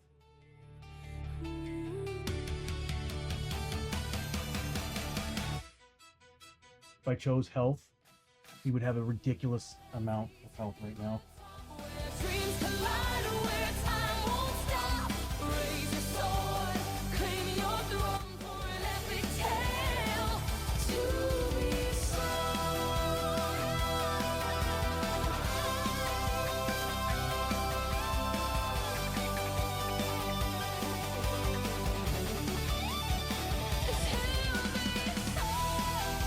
need to see something because I need to see the difference between the two classes. So it's 20 health. See, the strength bonus would be really helpful right now. You'd be able to carry a lot more. Well, one more point, but if I went with health, I think that would be a lot better. So I just want to see what the Wandering Swordsman health is so I can see the difference. So it's 20 for the Sumo and 10. So it'd be, yeah, a 10-point difference. So I think I'm going to do that. So that would put him at... Man, he lost a lot of permanent health over time because he should have a +3. He should be at 13 health. But I guess we lost some during some adventures and the traveling. So he'd be at a 20 health right now. So I think I'm going to choose that.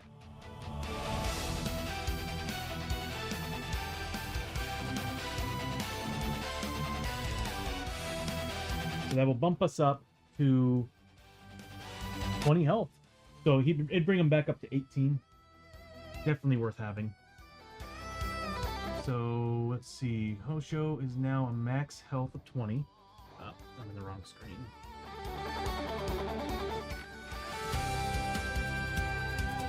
And that'll bring him up 10 points. The difference. There. He can take more hits. +1 to max grit. And +10 health. Worth it. The next upgrade, I think, is... What's the tier 3?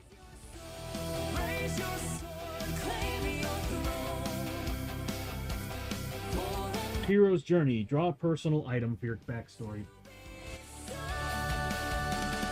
Awesome. That would be nice to have. Okay, so we're done with Hosho. We're now moving on to Abby. We're spending... Is that all? Everybody else is behind, so... I'm going to remove 1,200 from Abby. Bringing her also to level 3.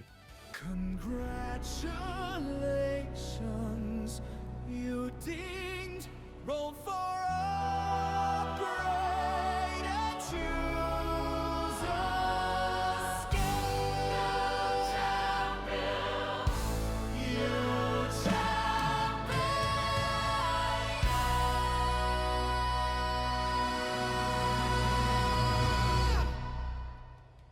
So she is an outlaw. So first, let's go to her free upgrade. I'm going to roll on that.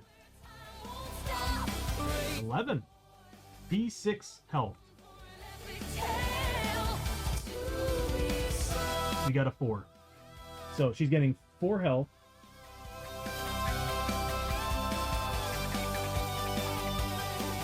Yeah, it's kind of a bummer. So level 3.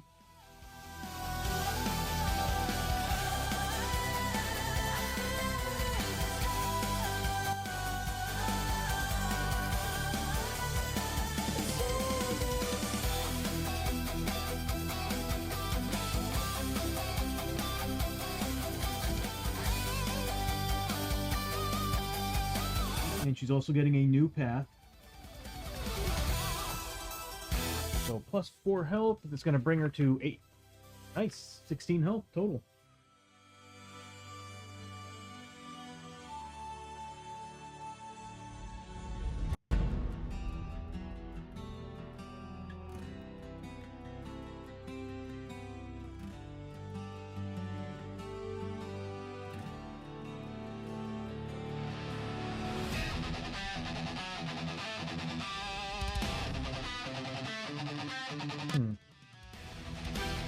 Alright, so she's getting 16 health.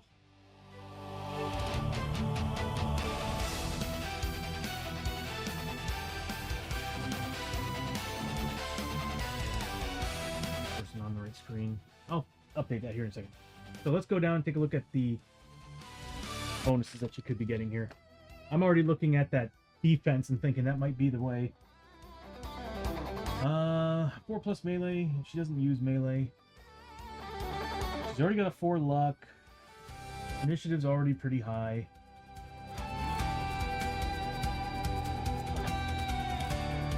Sanity 12. She's already good on sanity.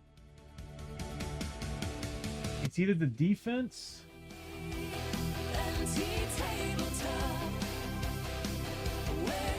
Yeah, it's either the defense or the lore. Everything else.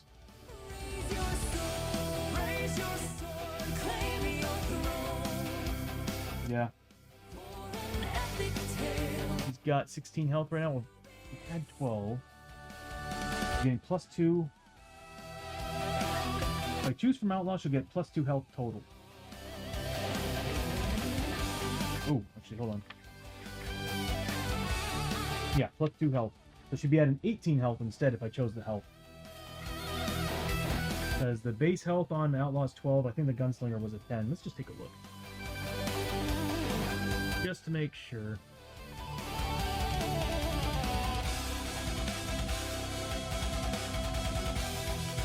Yeah, I would get a +2 bonus to the health.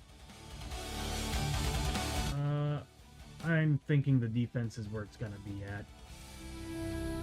So Outlaw defense is a 4+, Gunslinger is a 5+, so I will take that. So defense 4+. There, I no longer have a 5+ defense on her, so she can take some hits, some better hits now. Awesome. Leveling up Journeyman's very quick.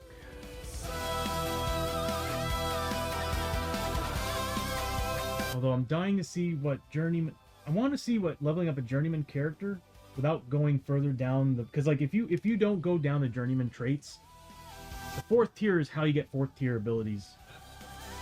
I didn't see the ads. I'm too busy trying to level the character up. But anyway, so... I'm not seeing a difference in my... I don't know. Anyway, so when you're playing Journeyman characters, you can't get the 4th tier upgrades on the characters. For example, looking at Outlaw, there's different tiers. So you have Guns Blazing, Gunfighter, Wild at Heart, and Yeehaw, right? You can't get that 4th tier unless you go straight down the Journeyman traits and reach its 4th tier. The 4th tier unlocks one tier 4 ability from either one of those classes. So I could get anything from any... That's the nice thing about it, is I can grab anything from any branch. So the problem is it's only done once. If I chose a Journeyman class and decided to go between 2 different like not go for the tier 4s, I can really do some really cool stuff. And I'm thinking, right now what I'm trying to do is try to reach tier 4 Journeyman.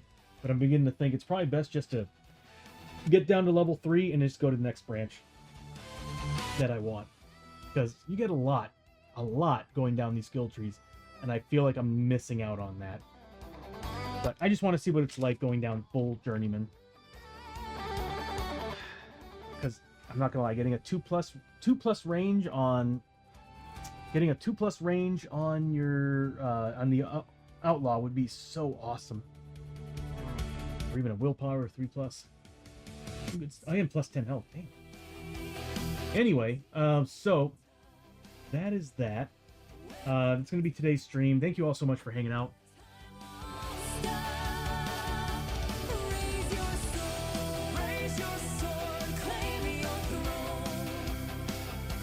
Anyway, thank you all so much for hanging out and watching the stream.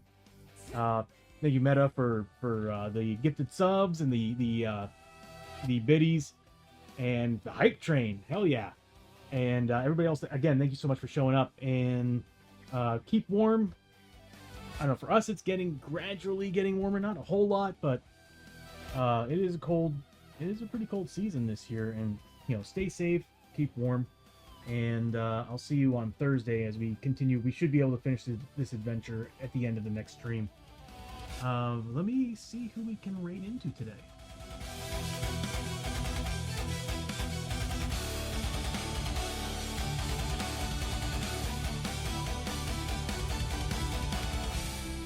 We have Crazy Gamer Busy. Can't quite tell what they're playing.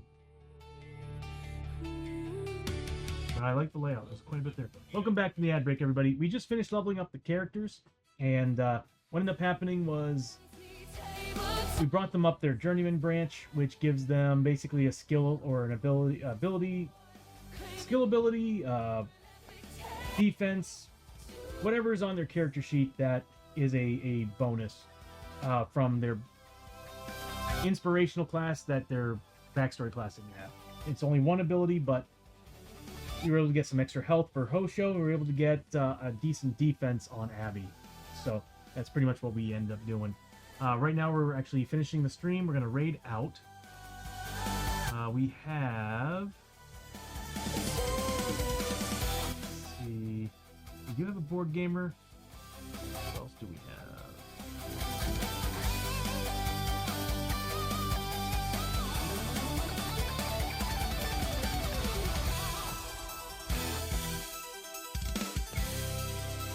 We do have Mad Arts playing Star Wars: The Old Republic.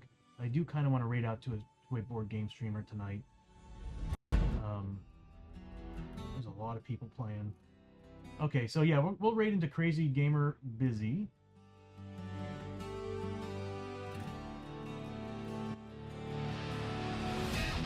And thank you so much for the raid message, Janice and Cosmic.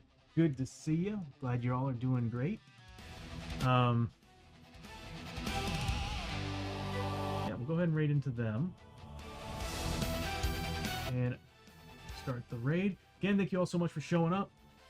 If I can get myself out of this screen here.